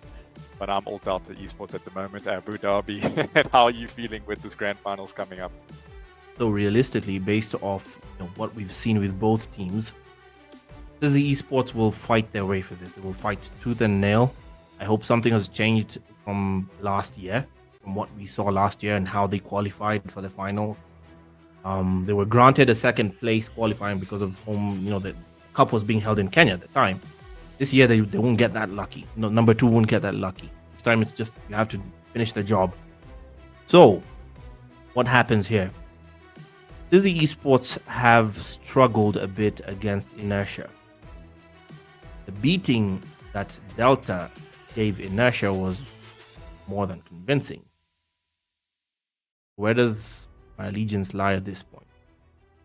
My heart tells me I want the underdog to come through and just surprise us. Common sense, by the numbers, of course, tells us Delta Esports are about to put on a show. So I think my prediction will go Delta for now. For now, until shown otherwise. Let's just wait for Hardpoint to see. Fantastic. And with that being said, JJ, the man for Sizzy Esports at the moment, he wielded that SBR marksman rifle, doing the absolute business. Someone has asked. Someone has asked, what's the X username? Carry1st. Carry1st. Exactly as written there, Kamuyu. Carry1st. So, top left hand side, Carry1st. Thank you once again to Carry1st for the CB giveaways. I mean, the lovely people are just helping out our community to gain access to easier ways, methods, obviously, of obtaining COD points, because us Africans, we love to showboat, we love to flex those guns and character skins. Teacher, I have a question for the class. If are you able to look at chat right now, Tiano? I'm on it. Let's see what's happening. There's someone by the name of Memphis who's written something that's honestly a hot take. Just read that out. Are you talking about Memphis? All Sizzy need is SND. SND. Okay. Well, we know there's 2 SNDs in a series. So the one map. This being a best out of 7. It's a best of 7. Yeah, this is a best of 7. Best out of 7. So this final, by the way, I neglected to mention that this final is a best of 7. Match MVP for the last series was JJ. As well. Yeah, JJ was the match MVP for the last series, but all they need is SND, really. And that's just straight up predicting that might lose, right? That's the respawn game modes. But SND coming up against Delta Esports, Storm and Michael, and Sway. Oh man. Oh, there's Keep arguably the names early. No, I'm just going to call this. This is a hot take, and I've told this to Michael straight up. Okay. Straight up. Face to face. When Man it comes to man. to Mano a mano. yeah, man to man, I've told him straight up. He's very his S&D. I'll just put this politely. His S&D game needs to. There's a reason Storm beat him out on S&D. Michael is a proper slayer, and that's why can speak for the Michaels and the Daroks and the Beanpoles in the world. Slayers, they often carry very well when it comes to kill heavy games, but communication heavy games, teamwork games, I don't know. This doesn't end up. I don't know. Let's see. I guess it was a hot take. I told this to Michael because when he was playing for different teams, even here in Kenya, he always lost S&D. Always. Okay. Interesting hot take. Yeah, but with that being said, Abu and chat, the maps are up. This is Delta Gaming. If you're just hopping into the stream now, grand finals of the Kenyan qualifier leading up to that Carry1st Africa Cup number 2, which will be hosted in the lovely city of Lagos. Maps and modes that will see us through the series. Obviously, Delta Esports making themselves to the grand finals first does give them that map advantage. It looks like one of the teams vetoed out. Is that a seaside? Yeah. Side? Yeah. That's Hard seaside. points? No, that's coastal. That's coastal. Coastal. Coastal, sorry, my bad. That's coastal. Yeah. Coastal. Okay, cool, coastal. And then we will be hopping into that lovely ancient architectural map, that of Apocalypse. A map that we haven't seen yet in the series, Abu Dhabi. We're going to see Yeah, some great Apocalypse. gameplay from that Yeah. one. No, Apocalypse Hardpoint makes sense. Apocalypse Hardpoint kind of makes sense. I'm seeing that. It does. The hills are actually all pretty open, except one. Only one has actual cover. Yeah, they're all pretty exposed. P2 is very hard to break into once locked down. P3 also, equally easy to break into. Well covered. P4 very exposed. Yeah, it makes sense for Hardpoint. Tunisia also makes sense for SND. Crossfire is now the real surprise because what the hell? Crossfire coming into the mix. I think the last time I saw this was during the Ghana finals, to be honest, where Aura 233 took on that of 31 on esports, and it sort of turned into, I would say, Abu, like a bit of a public match, to be honest. Because most of the time, I mean, players weren't even capturing the points, to be honest. They were just going for that kill race once again, that little in-team rivalry and competition, who could drop the most kills. So, we saw Ruin doing absolute wonders on that map. So it's going to be interesting to see potentially the series. The probability is quite high that we will see it end on Crossfire, or perhaps not. Perhaps the fire and the faith of Sizzy Esports will take us the long yard all the way to that once again. Firing range, search and destroy. Will we see Firing range? Yeah. The second chance, the second take at that map? But yeah, good map selections from the teams. Obviously, vetoes come into play when it comes to the competitive rule sets. So yeah, with that being said, obviously Delta Esports have that map advantage. I do have a question. The map advantage, does that mean we skip the round they were supposed to play, which was Hardpoint, or what? What does that mean? We start on hard. Okay, we start on hard. Yeah, just got the info. We start on Hardpoint. Okay, so we'll still start on Hardpoint on Apocalypse. We just have a 1 round advantage. Delta will go into this 1-0 already. Great.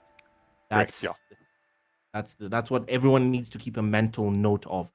Of course, looking at the poll that you guys have up, it's Delta taking the lead with 79 plus 80% now. To Sizzy's 20%. 20% of us people seem to have faith in Sizzy Esports. There is a world, Giano. There is a world where Sizzy just have a good day. Okay. There's a world where Sizzy just have a good day. I want to imagine. Yeah, and I want to imagine how we look at the end of that. Where Sizzy have had a good day and eliminate Michael. That's a hard task. I think you need that Thanos gauntlet. Sizzy Esports, all 5 players, inserting the gems and just going through Michael there. But yeah, man, it has to be commended. I know you mentioned that hot take on Michael, but he's just been doing amazing things. He's been a competitive player now for 5 years. I could be mistaken, but he's always been at the top of the food chain in the African competitive scene. He's been in the top tier teams throughout, whether it be with South African players or Nigerian players or Kenyan players alike. Michael's been doing the business. Jazzy boy, to those who remember him back in the day. Jazzy boy Michael. But yeah, I mean, I'm also excited for Storm. Storm put up some good numbers. When we look at last year's Africa Cup, Kenya being the runners-up, you mentioned it yourself, Abu Dhabi. No one thought Kenya was going to make it to the finals, going up against Team South Africa, but they knocked out all the teams they had to. Perhaps we were looking at a Nigeria or a Darox was playing for. Can't remember now. Darox, Egypt. Darox was playing for Morocco. Yeah, so potentially Morocco being in the finals, but it was Kenya. It was the Delta Esports of Kenya that showed their true grit. Yeah. So a lot to play for at the moment. Right now, for anyone who's wondering what's taking so long, I think they just wrapped up the map selection, which we just showed you. The players should be getting to the lobby and will start shortly. In less than 5 minutes. In less than 5 minutes, we're going. But the usual rule set of checking out that all the players are in, following the rules has to happen. The admins have to do that, which is systematic. We'd wish to just start immediately, guys, just to make sure you guys can be able to call this as this was done fairly, and these guys lost fairly and they won fairly, etc., etc. That has to be done. So let the Carry1st admins take this step by step, and we'll see the violence. It's coming. The mayhem is coming. Stand by. the bloodshed is coming. It's coming. It's there. It's right there. Either way, The scourge of East Africa leads the charge for Delta Clan. Delta Esports versus Sizzy Esports with their redemption arc, the vengeance story, coming full circle. They're now in the finals for the second time in a row. The second edition of the Carry1st Africa Cup, the official World Championship qualifier for Africa. And $15,000. Mostly the $15,000. We like money. I like it. Who doesn't like money? That's to be said. But then again, also that flight ticket to America, potentially. Yeah. I mean, what an opportunity for all of us African gamers, Call of Duty Mobile African gamers to be specific, Abu Dhabi.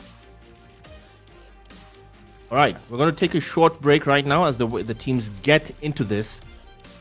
As we get into this, we're going to take a short break. You know, don't go anywhere. It's really short as we get into this and prepare for the final. Also, the giveaways will be announcing the winners immediately after this.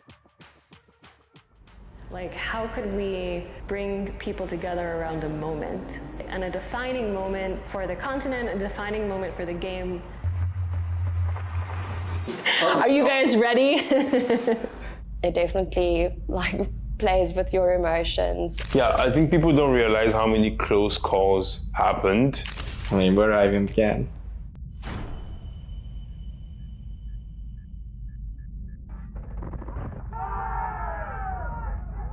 Close this out and claim glory, African glory on Call of Duty Mobile.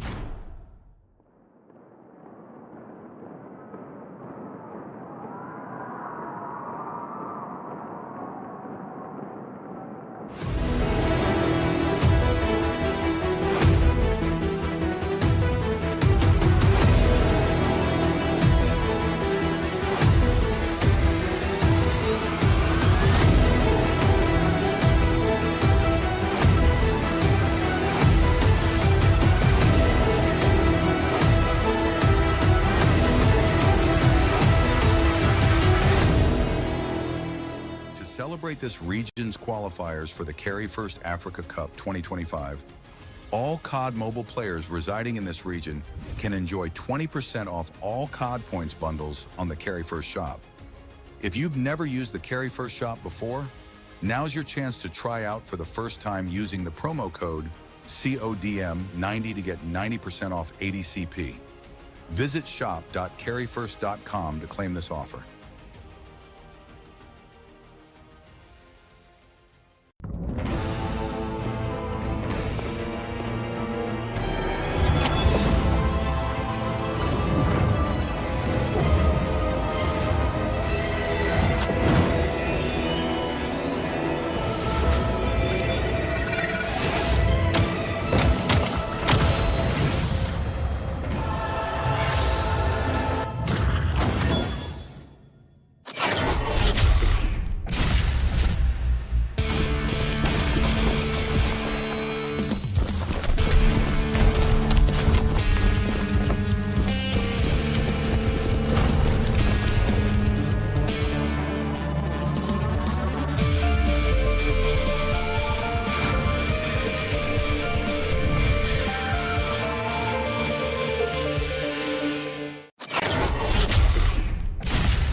I heard about Carry1st hosting this event and I was like, nah, I have to take part.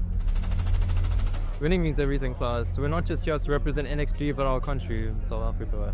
And this is the biggest tournament this continent's ever seen, so winning does mean everything to us. In Nigeria, they'll say no grief for anybody. So that's Call of Duty for you, I guess, and that's calm. Losing tournaments like this it's can be very, very emotional. You have to have strong real force and everything just to know break down or anything, because if you want to start thinking about the hours put into it, the whole stress, everything just to come and lose is crazy. We can't really see who's the best until we see it at the final. Our team is the stronger.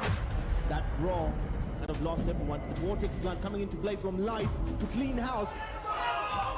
Personally, we feel like we have the best gun skills in the game, and our playstyle is, very unique.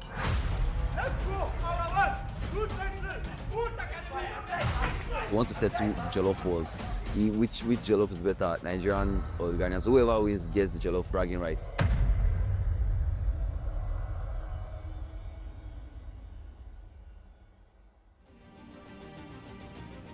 Ladies and gentlemen, we are back again, and potentially the last time you'll see us. But my name's Tiana, and I'm joined by the lovely, the hype man, the illustrious Abu Dhabi. We've had a good showing so far. I mean, we've seen insane gameplays by the Kenyan community.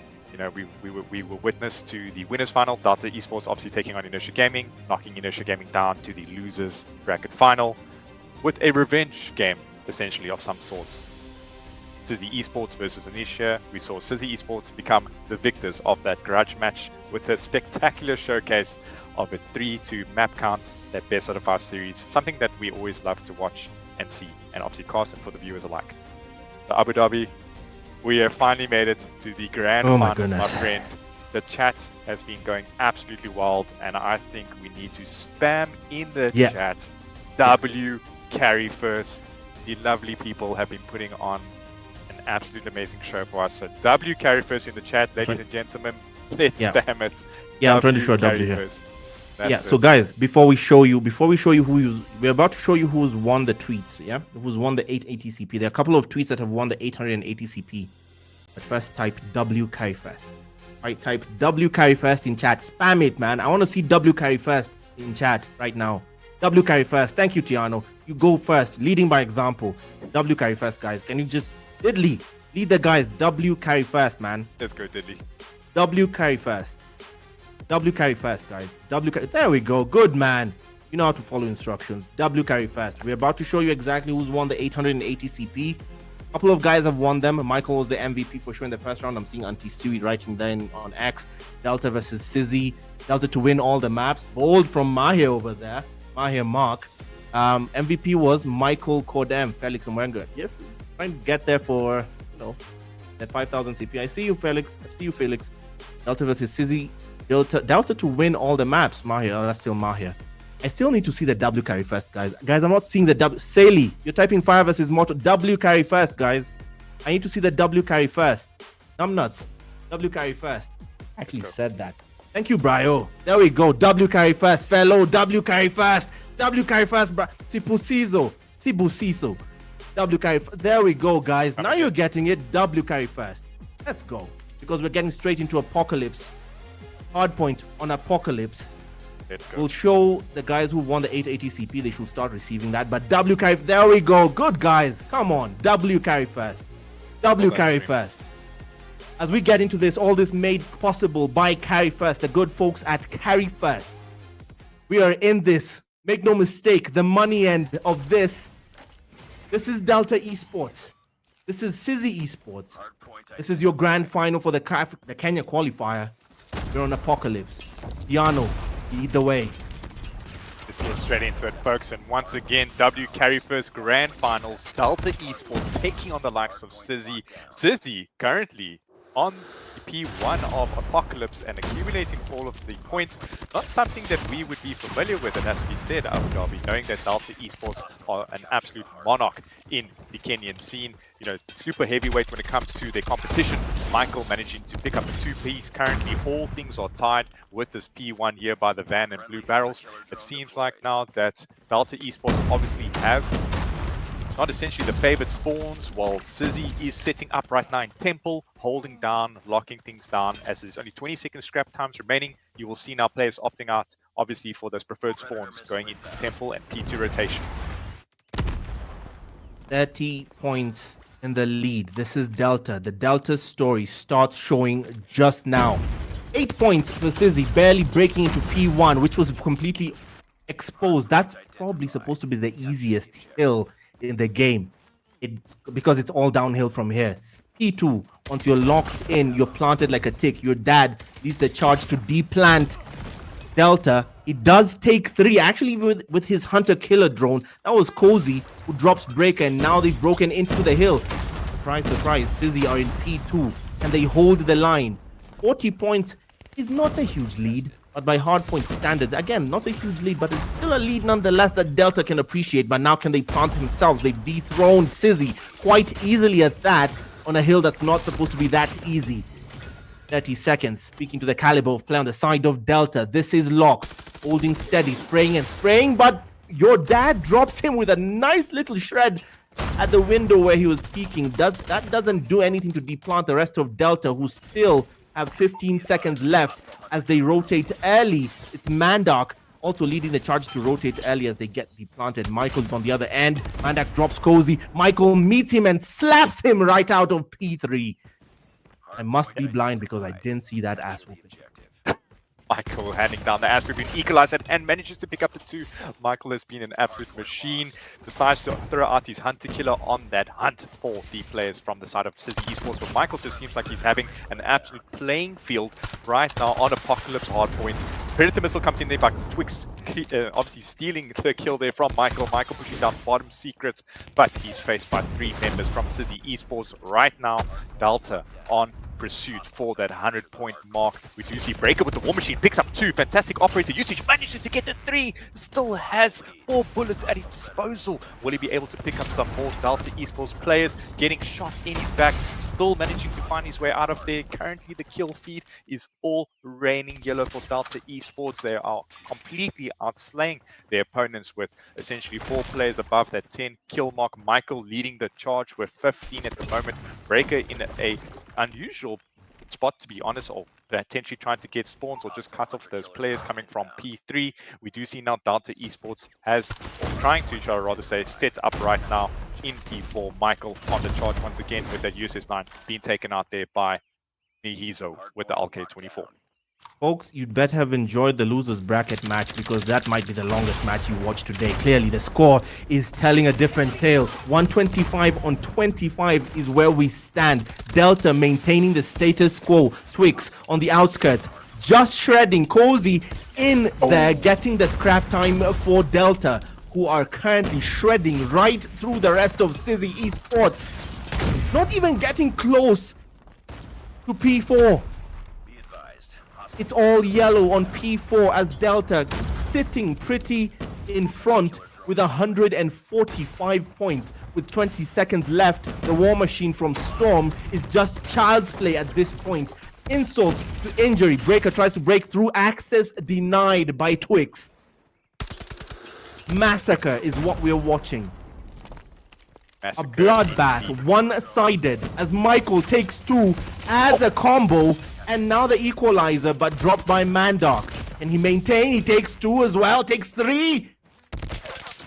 But Cozy, well, falls the party. USS9 in tow back to P1. P1 it will be as they approach 200. Delta doing Delta things. Dear Lord, a stark difference in the style of play between both teams.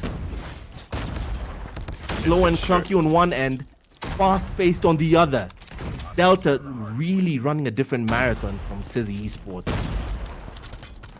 Sure is Delta Esports nearing that 200 mark. Obviously, with the reset of rotations back to P1, we've mentioned how open it is.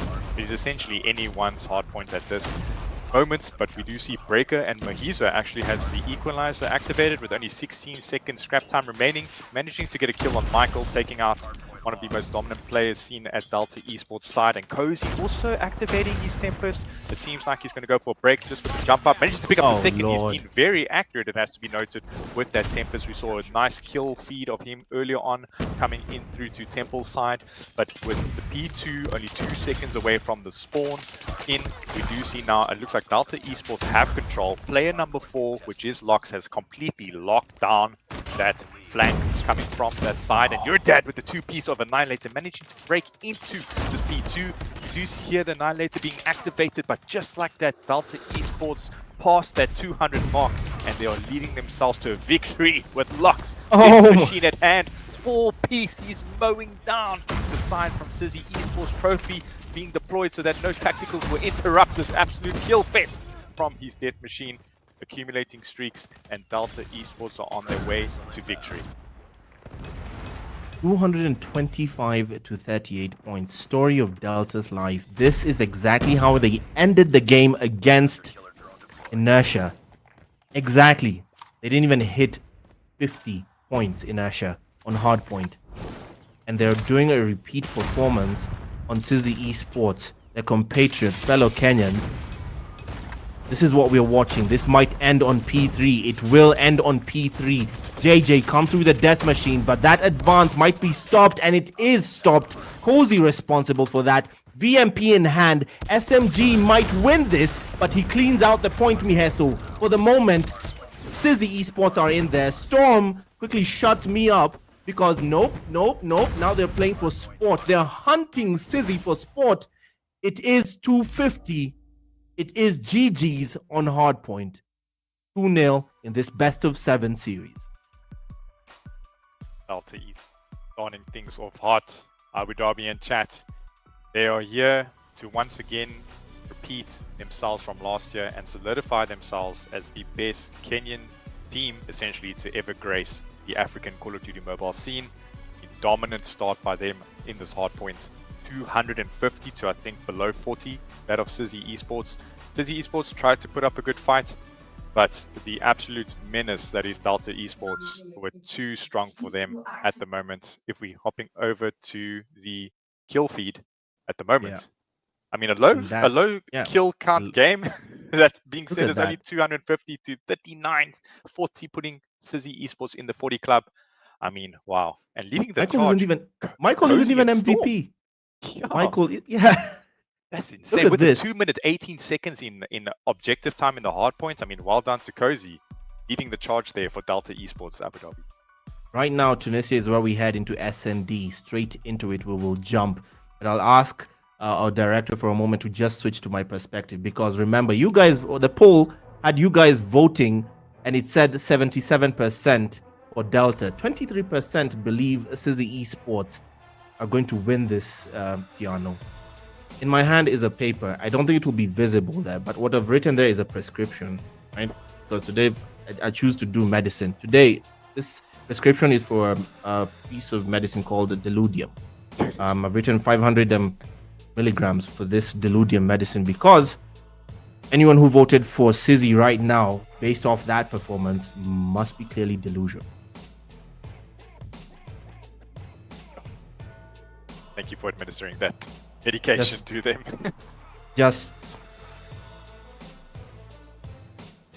And I was among the people hoping, because that was a beating. I think the match between Sizzy Esports and Inertia gave me a bit of hope that there was going to be a bit of back and forth. I just came down to reality. I'm back. Do you expect anything different from SND? At this moment, the way it's going Abu Dhabi, with the momentum of Delta Esports, knowing how strong of a team they are across all game modes, whether it being hardpoint, search and destroy, or control respectively, I still see this Tunisia going in their favor. They were able to take out Inertia Gaming quite convincingly on Tunisia during their matchup, during the winners final. So did Sizzy Esports. So essentially, we'll see now Delta Esports taking on Sizzy. Obviously Delta with a 2-0 map advantage, winning the grand finals, getting to the grand finals, getting their map advantage, and obviously winning that hard point on Apocalypse.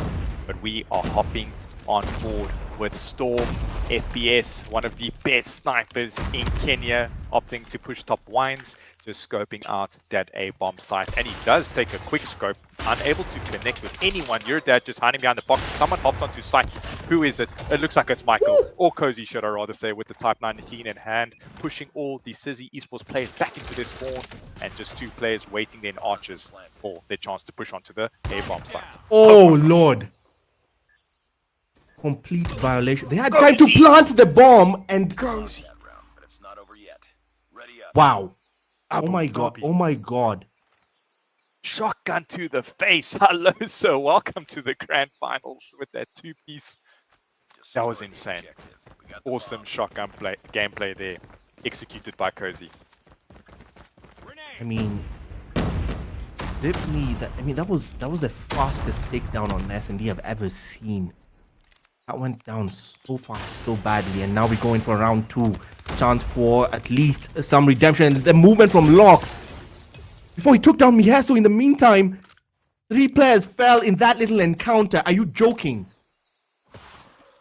Mandark and JJ are the only ones left.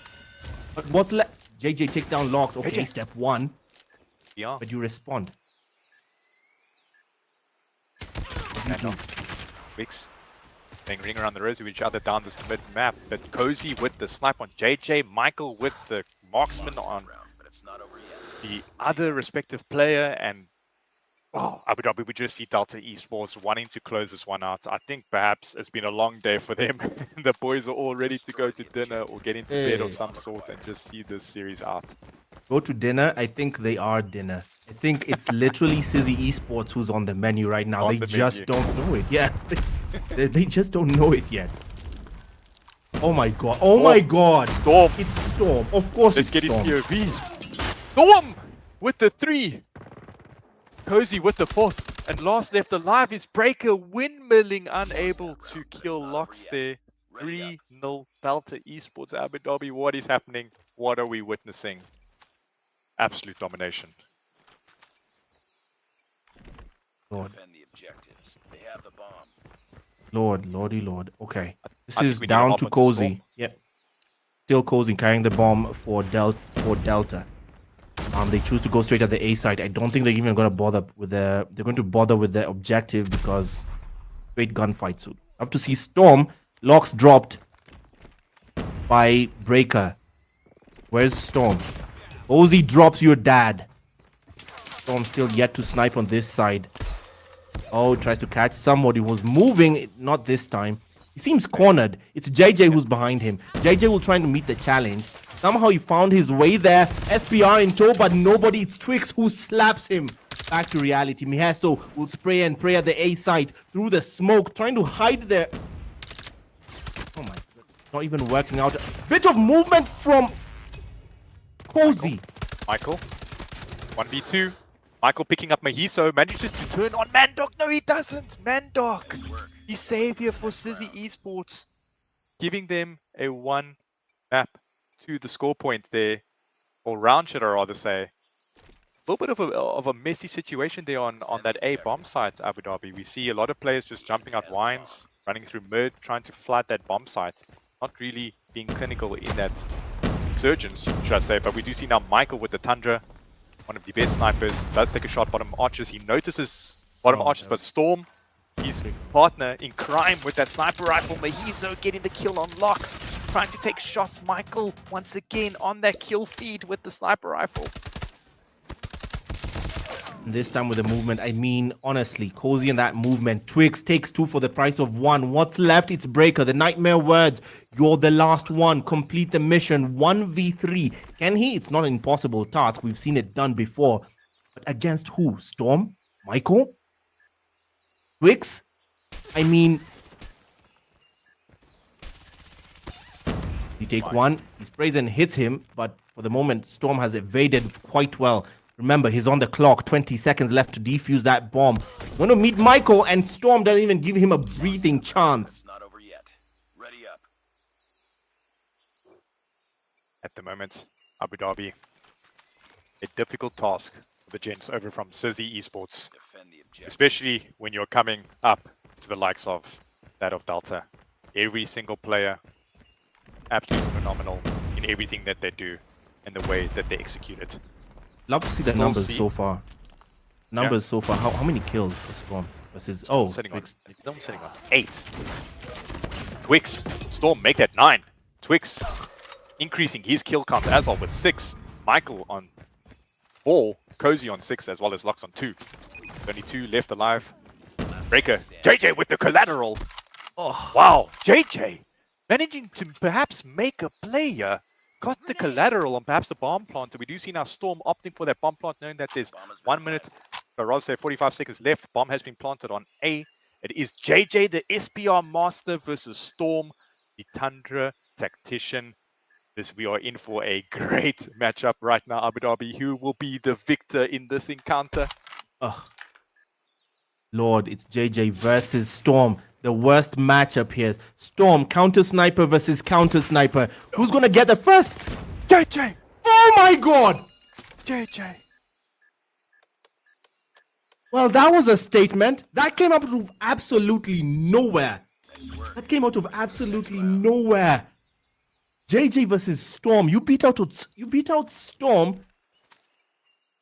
Okay, on a snipe off. But to be fair, JJ went for the machine pistol. He was getting tired of this, and the actual objective had to be met. Okay. Okay. They're on the board now. Sizzy have a statement. Around dead. Storm takes breaker. Jeez, was that? JJ. Looks like a wallbang there out of Storm, I think so. Abu Dhabi just opening up that kill feed, obviously getting that first blood. Locks with the marksman rival. Could be an SBR in his hand, taking out your dad. 2 left, Cozy with the shotgun, just the Delta Esports team, prolific in any weapon usage, no matter what it is. Everyone can come to the party when needed. Do you see now Michael cleaning out Mahizo, Mandoc, last left alive when coming up to 5 players essentially from that of Delta Esports, but Michael just cleaning up his opponent there. And Delta on the way to victory. They only need 2 rounds left to reach that target of 7 and essentially help them win and gain the victory on the Search and Destroy in Tunisia. Well, it's 5-2. Delta still having a firm grasp, firm grip on the status quo of this series. Best of 7 currently. If they win this, makes it a 3-0 lead. This is Mihaso and to peak. They now have responsibility for putting down the bomb. Mandoc carries the crown. Meanwhile, Michael, bit of reprieve on that duty, this time with the defense charged their way. Delta just sitting pretty at the A site, while the other guys literally rack their brains on what move could we possibly make. I feel for them. I genuinely do, because you're trying to figure out what the hell do we do. It's either Twix who's waiting for us. It's either Michael on the bloody tundra. It's either Storm waiting somewhere. You don't even know where. Okay, the first step, smoke. I see smoke somewhere. Rosie getting shots on him from top lines. Mandoc managing to open things up on Twix, giving Sizzy Esports a man advantage and first blood. Michael right underneath yellow top takes a shot, locks there his security guard, but the boys from Sizzy have managed to jump down, but they are all just getting mowed down by the shotgun of Cozy. JJ with the machine pistol picks up.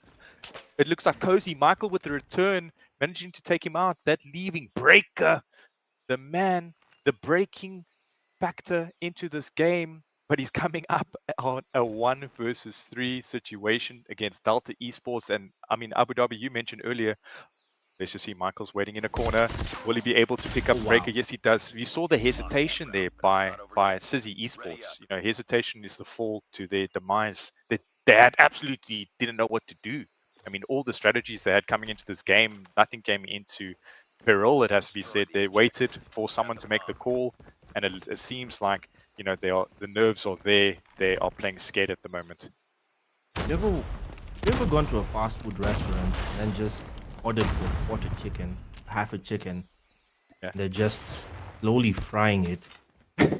It's fast food. That's literally what we're watching, because we've just been watching a slow burn for about 5 minutes. They're trapped at their spawn point. For God's sake, Sizzy were trapped at their spawn point. And they tried to go for the B site, I think. I can't believe this is Cozy. I've never seen a spawn trap on Search and Destroy in my lifetime. Exactly. Of competitive COD. I mean, Delta Esports just breaking records at the moment. So is Sizzy in the respect, but unfortunately notorious in that regard. Oh, but it seems like the strategy is working. What is going on? Hold on. You're seeing this as well, right? I'm on the same screen. Yeah, 3 Delta players are down. How? What the hell? So that strategy worked somehow. The bomb goes down for Breaker. Breaker is rather putting down the bomb, and they actually take the round. Abu Dhabi. We need to take a page out of the strategy book on that of Sizzy Esports. Yes. everyone, Clearly. let's just all sit in spawn, wait for Delta Esports to hunt us down, and then Yeah. we retake the round just like that. And just like that, they were able to get themselves another point into the scoreboard. Fantastic Tiano, you stuff. were the pro player. Tiano, you were the pro player, and you can just safely say you've never seen that strategy anywhere on S&D. Ever. Bewildering strategy, but it was executed to the T by Sizzy Esports. Well done to them. God. Okay. 3-6 is where they stand. They keep, bringing down the gap, Sizzy, but Michael, haircut. Who didn't see that coming? Fresh fades. Of course. Streaming down. How do you just go la la la la la down that hallway? And what did you think was going to happen? There's JJ waiting, nade tossed. That was a flashbang rather. What he there? JJ's going to wait patiently. Now the info is out. He knows someone's waiting. It's Locks on the sniper. That HSO going for the machine pistol. Wow.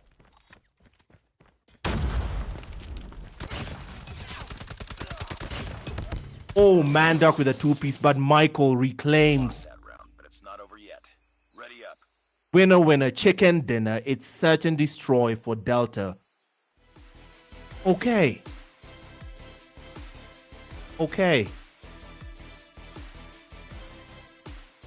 Still trying to address that movement by Locks over there, but hey, Delta take the win. Delta take the win. Just like that. Potentially. I think we're both quiet because it's either you're trying to absorb what you've seen off the back of Sizzy giving you hope that they can bring this back, and then being reminded by Delta. Yeah, who's their daddy? Yeah. Eddie Delta coming to the charge. I mean, absolutely slapping that off to the esports, giving them those hidings. But wow, Look at Mandark MVP. managing to There pick we- up 10 kills, double digits, and your dad just having a tough showing out in the office on that battlefield with a donut shop. Abu Dhabi, the man has supplied you with some more donuts. 0 and 10. Poor showing by him. But insane strategies, if it was planned, if it was not planned, who will ever know? Coming in Yeah. from Sizzy Esports with that, it's just all waiting to spawn and let Delta Esports come flourishing in. But wow, Delta Esports, the victors in that Search and Destroy in Tunisia, seeing that map out 7-3. Well done to Sizzy Esports, obviously managing to get those 3 maps in their favor, but Crossfire, Control, I think the pub stomp is on the cards at the moment. Abu Dhabi, you're in for an absolute bloodshed. Yep. I totally agree. No debate here. No opposing point of view. Honestly, we're just in for something very predictable. I generally believe that it's a bloody donut. At this point, I'm just gonna eat it because Delta are bringing us back to reality. We rode off the high of that game of Inertia versus Sizzy, but Delta are bringing us back because now, with this round of control, Delta Esports can win the series and claim their ticket to Lagos, to the Grand Land Final. Crossfire will be the venue where they graduate. Literally, yeah. Graduation day, folks.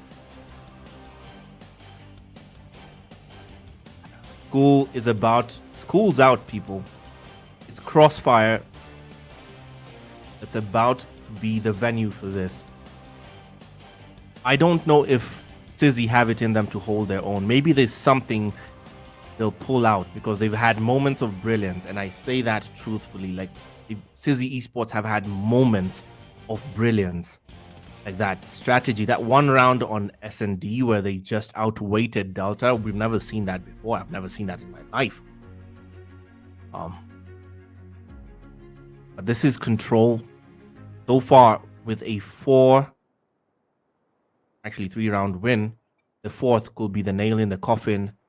But for Delta, this could be just straight pandemonium, straight victory for them. Their ticket punched that grand final, and it will be Control. We start off from JJ's perspective. The responsibility to take up the points falls to Sizzy Esports. Hard task, hard ask. Who will be first blooded?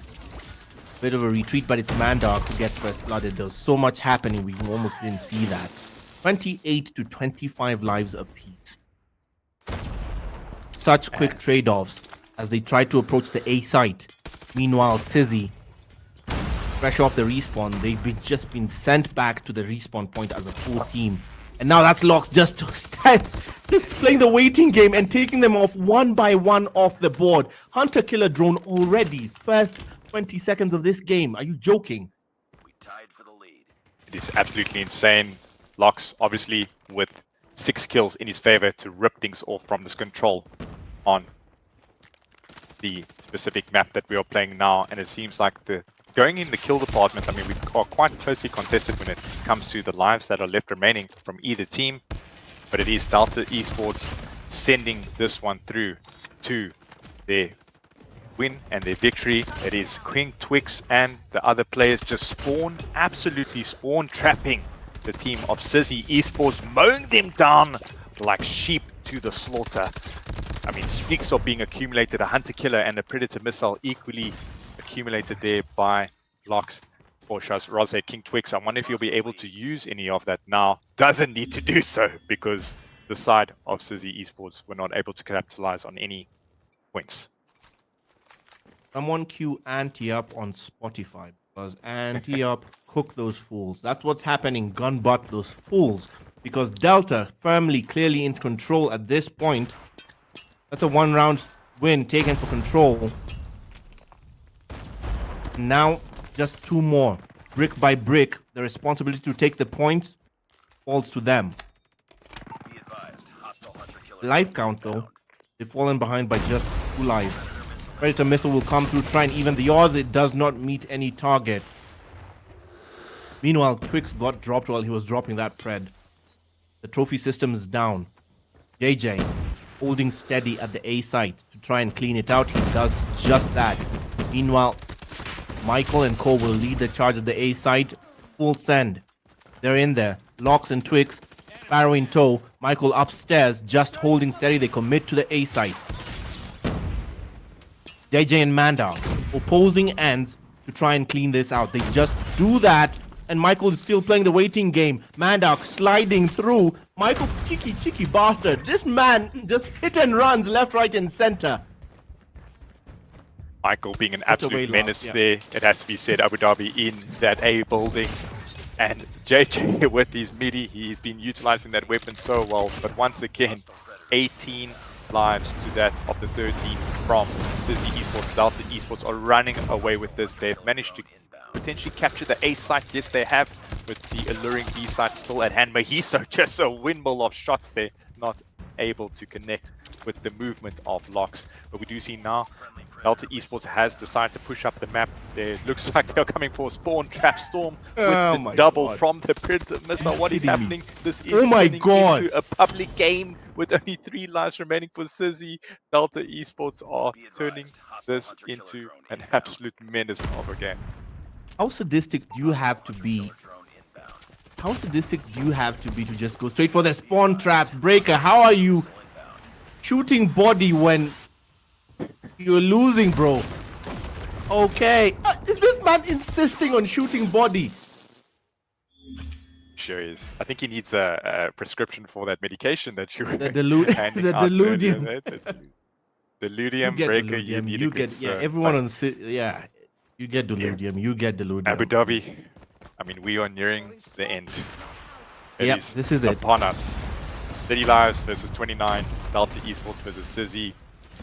Wow, what a game we've had on our cards. JJ managing to pick up 2. I think at this moment it is just Sizzy Esports trying to look good on the stat sheets at the moment because the Monarch of Delta Esports is currently too strong for them. It seems like Twix is just waiting for players to essentially run past. And 24 and 24 all tied up. It looks like Mandark is on the A sites trying to get some ticks in his favor and obviously for his team. But Delta Esports are phenomenal. We do see Lox leading the kill count there with 17. Storm currently right behind him. Mandark obviously utilizing that vortex, that black hole of doom. Just essentially closing off lanes there for the Delta Esports players to approach them in that regard. Michael with a low kill count, it has to be said, 5 and 6. But then again, the man has done the business. He's really played well this entire series, and perhaps he's just giving his teammates some fun around padding this mall. At this point. We're stat padding at this point, 18 lives to 15 in favor of Delta. This is the point of the program, people. If you're attending a wedding, they're giving the closing speeches because you can feel it. This is the end. Hold your breath. Count to 10. We're closing this out. The responsibility to take the points falls to Sizzy Esports, but boy oh boy do I not think we're going to get there with plays like that we just saw Twix making. Just a wait and see strategy at this point. Yeah, sure, they might get A, but 20 seconds left to cap a point with 8 lives only. Oh no, look at that. A is being cleaned out. This time Delta adding insult to injury. You won't take a point. We're just finishing this. It's Michael 2 for the price of 1. Your dad, Mandark, JJ trades in 4 to 10, 4 to 3, 3 to 9 lives. Commentators curse as Locks comes through, cleans out Miheso. This is the end. 2-1. It will be Delta to Lagos for Kenya. Delta Esports will be flying the Kenyan flag in Lagos, Nigeria at the end of August for the grand final LAN of the Carry1st Africa Cup 2025. They have a chance to compete for $15,000, and not just that, but the ticket to represent Africa on the world stage, on the global stage, the Call of Duty Mobile World Championships. Michael, Sway, Locks, Twix, they have done the job. Sizzy came, they got their revenge story, but the storybook ending, leave it to the storybooks. Yano, this played out exactly like you expected. It sure did, Abu Dhabi. But I can't believe we are finally at the end of the Kenyan qualifier.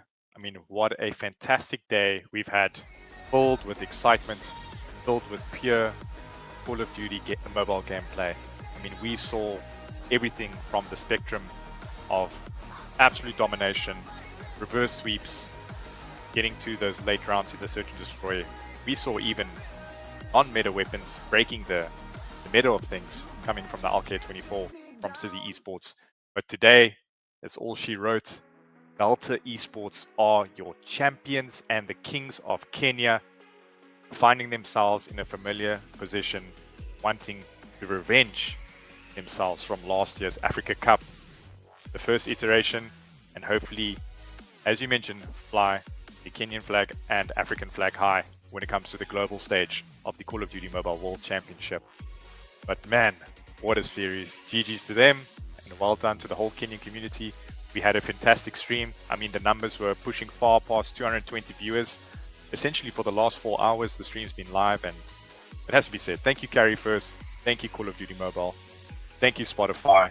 Thank you for doing the works for our African community. This this played out exactly as expected. GG's to everyone who came out and showed out. I mean, we started off with a heck of a show. A heck of a show from both sides. Inertia Gaming came through against Delta. They showed out, tried their best, but it just wasn't happening. They got sent to the losers bracket where they met with Sizzy, who they sent to that very place.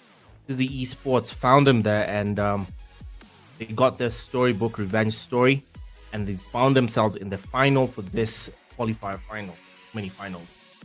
And here we are with Delta Esports having confirmed their ticket to Nigeria, Lagos, Nigeria, at the end of this. Now only the Nigeria qualifier remains.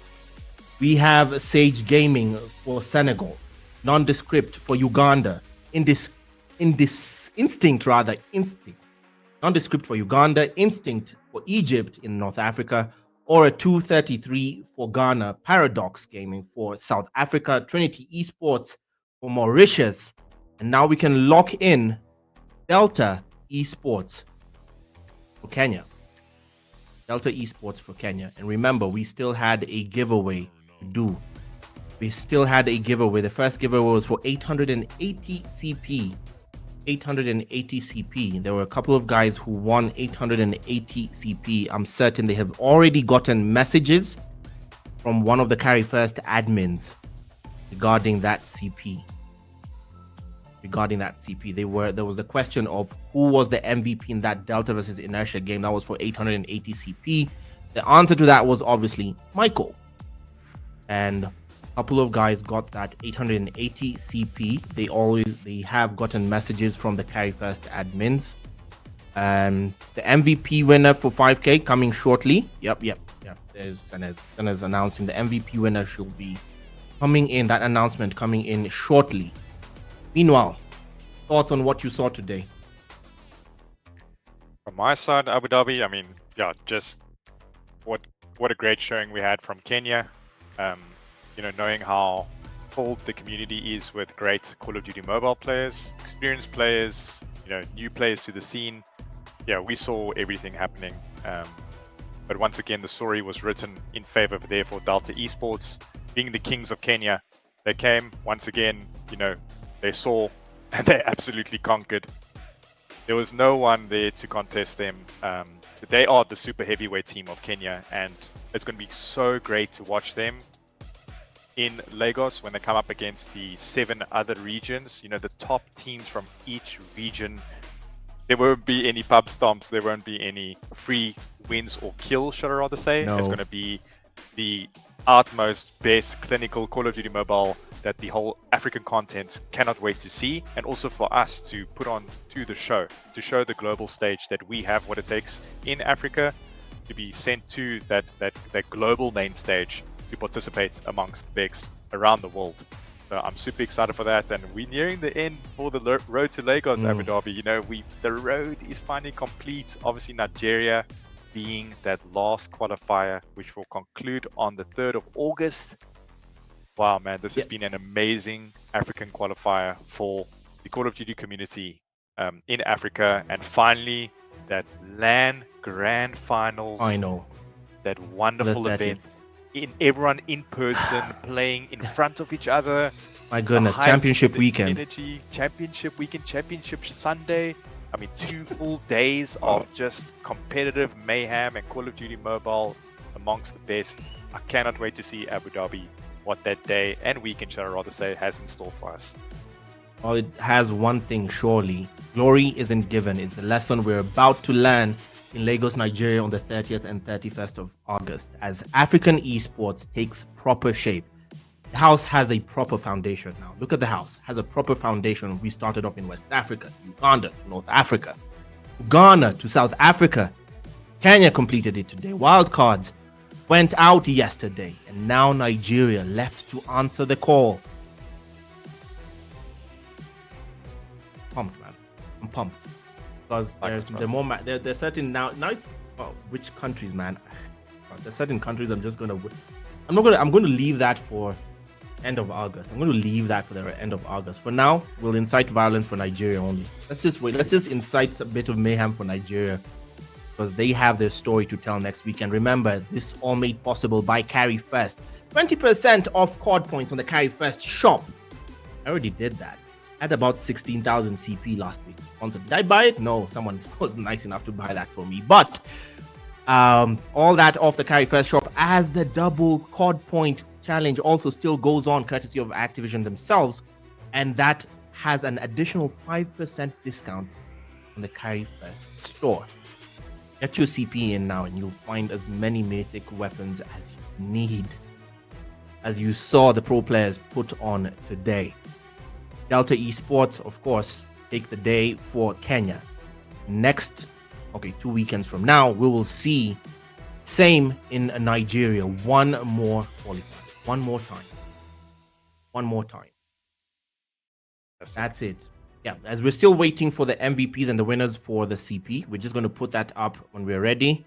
When we get the signal that we're ready for that, just going to go straight for that. And a reminder, all this, our partners, our lovely partners, the stream today was carried by K24 on their digital service and on the Carry1st YouTube and TikTok channels. And as of news coming out this week, that Spotify will be the official music sponsor of the 2025 Carry1st Africa Cup. Man. The regional MVP. Whoa, boy. Hey. Hey. It's not Michael. It's not Oh Michael. no, this is a Surprise, round surprise. of applause. Surprise, surprise. It's not Michael. It is Storm who takes MVP of today's tournament. The Kenyan MVP will be Storm. Surprise, surprise, and well earned at that, because this man's sniper has spoken today. He was maining the Tundra as well, right? He held the Tundra most of the time. Yeah, no, he was wielding that Tundra to perfection. And as we can see, those stats do not lie. I mean, 1.97 KD Abu Dhabi in this finals. Insane plays there by Storm, man. Well deserved. Congratulations to him. Yo, Kenya are coming with the fire, man. Like that's for the next person. Yeah, for the next person who dares say I was glazing Storm. Yeah. I mean, there we go. Yeah, the proof is in the pudding, man. Proof is in the pudding. Kenya showed up and showed out. Thank you to all of you in chat, by the way. Thank you to all of you in chat who showed up and showed out, because you have been active. And now we'll show you exactly, the rewards for those who've been interacting on the socials. The first ones will be for the 880 CP. The tweets who predicted correctly that Michael was the MVP and win 880 CP. That should be coming up on your screens right now.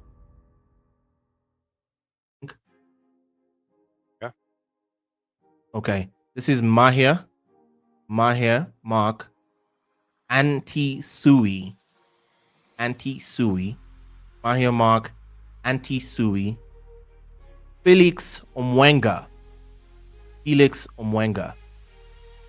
So those are the tweets that take the 880 CP. Congratulations. Yeah, congratulations to them. You get a nice 880 CP is like a premium battle pass, right? Not the basic one, but just premium pass. Premium. Right. Yeah. Oh, that's nice CP. CP. Go flex there on your friends, Yeah. whatever you get from the battle pass. Why not? 5,000 next. Drum roll. And now, drum roll, please, for a 5,000 CP winner. And this winner was supposed to predict the winner and the MVP. This is Clay OG. Oh my goodness, he's a caster. He's a streamer. He's one of the community streamers as well. Awesome. He managed to predict both the winner and the MVP. Wow, predicting Storm early is bold. Yeah. Bold on his part. Clay OG Stoner, congratulations. You have 5,000 CP. I'll be contacting you later just to borrow you. Borrow some CP from you, and I promise I won't return it.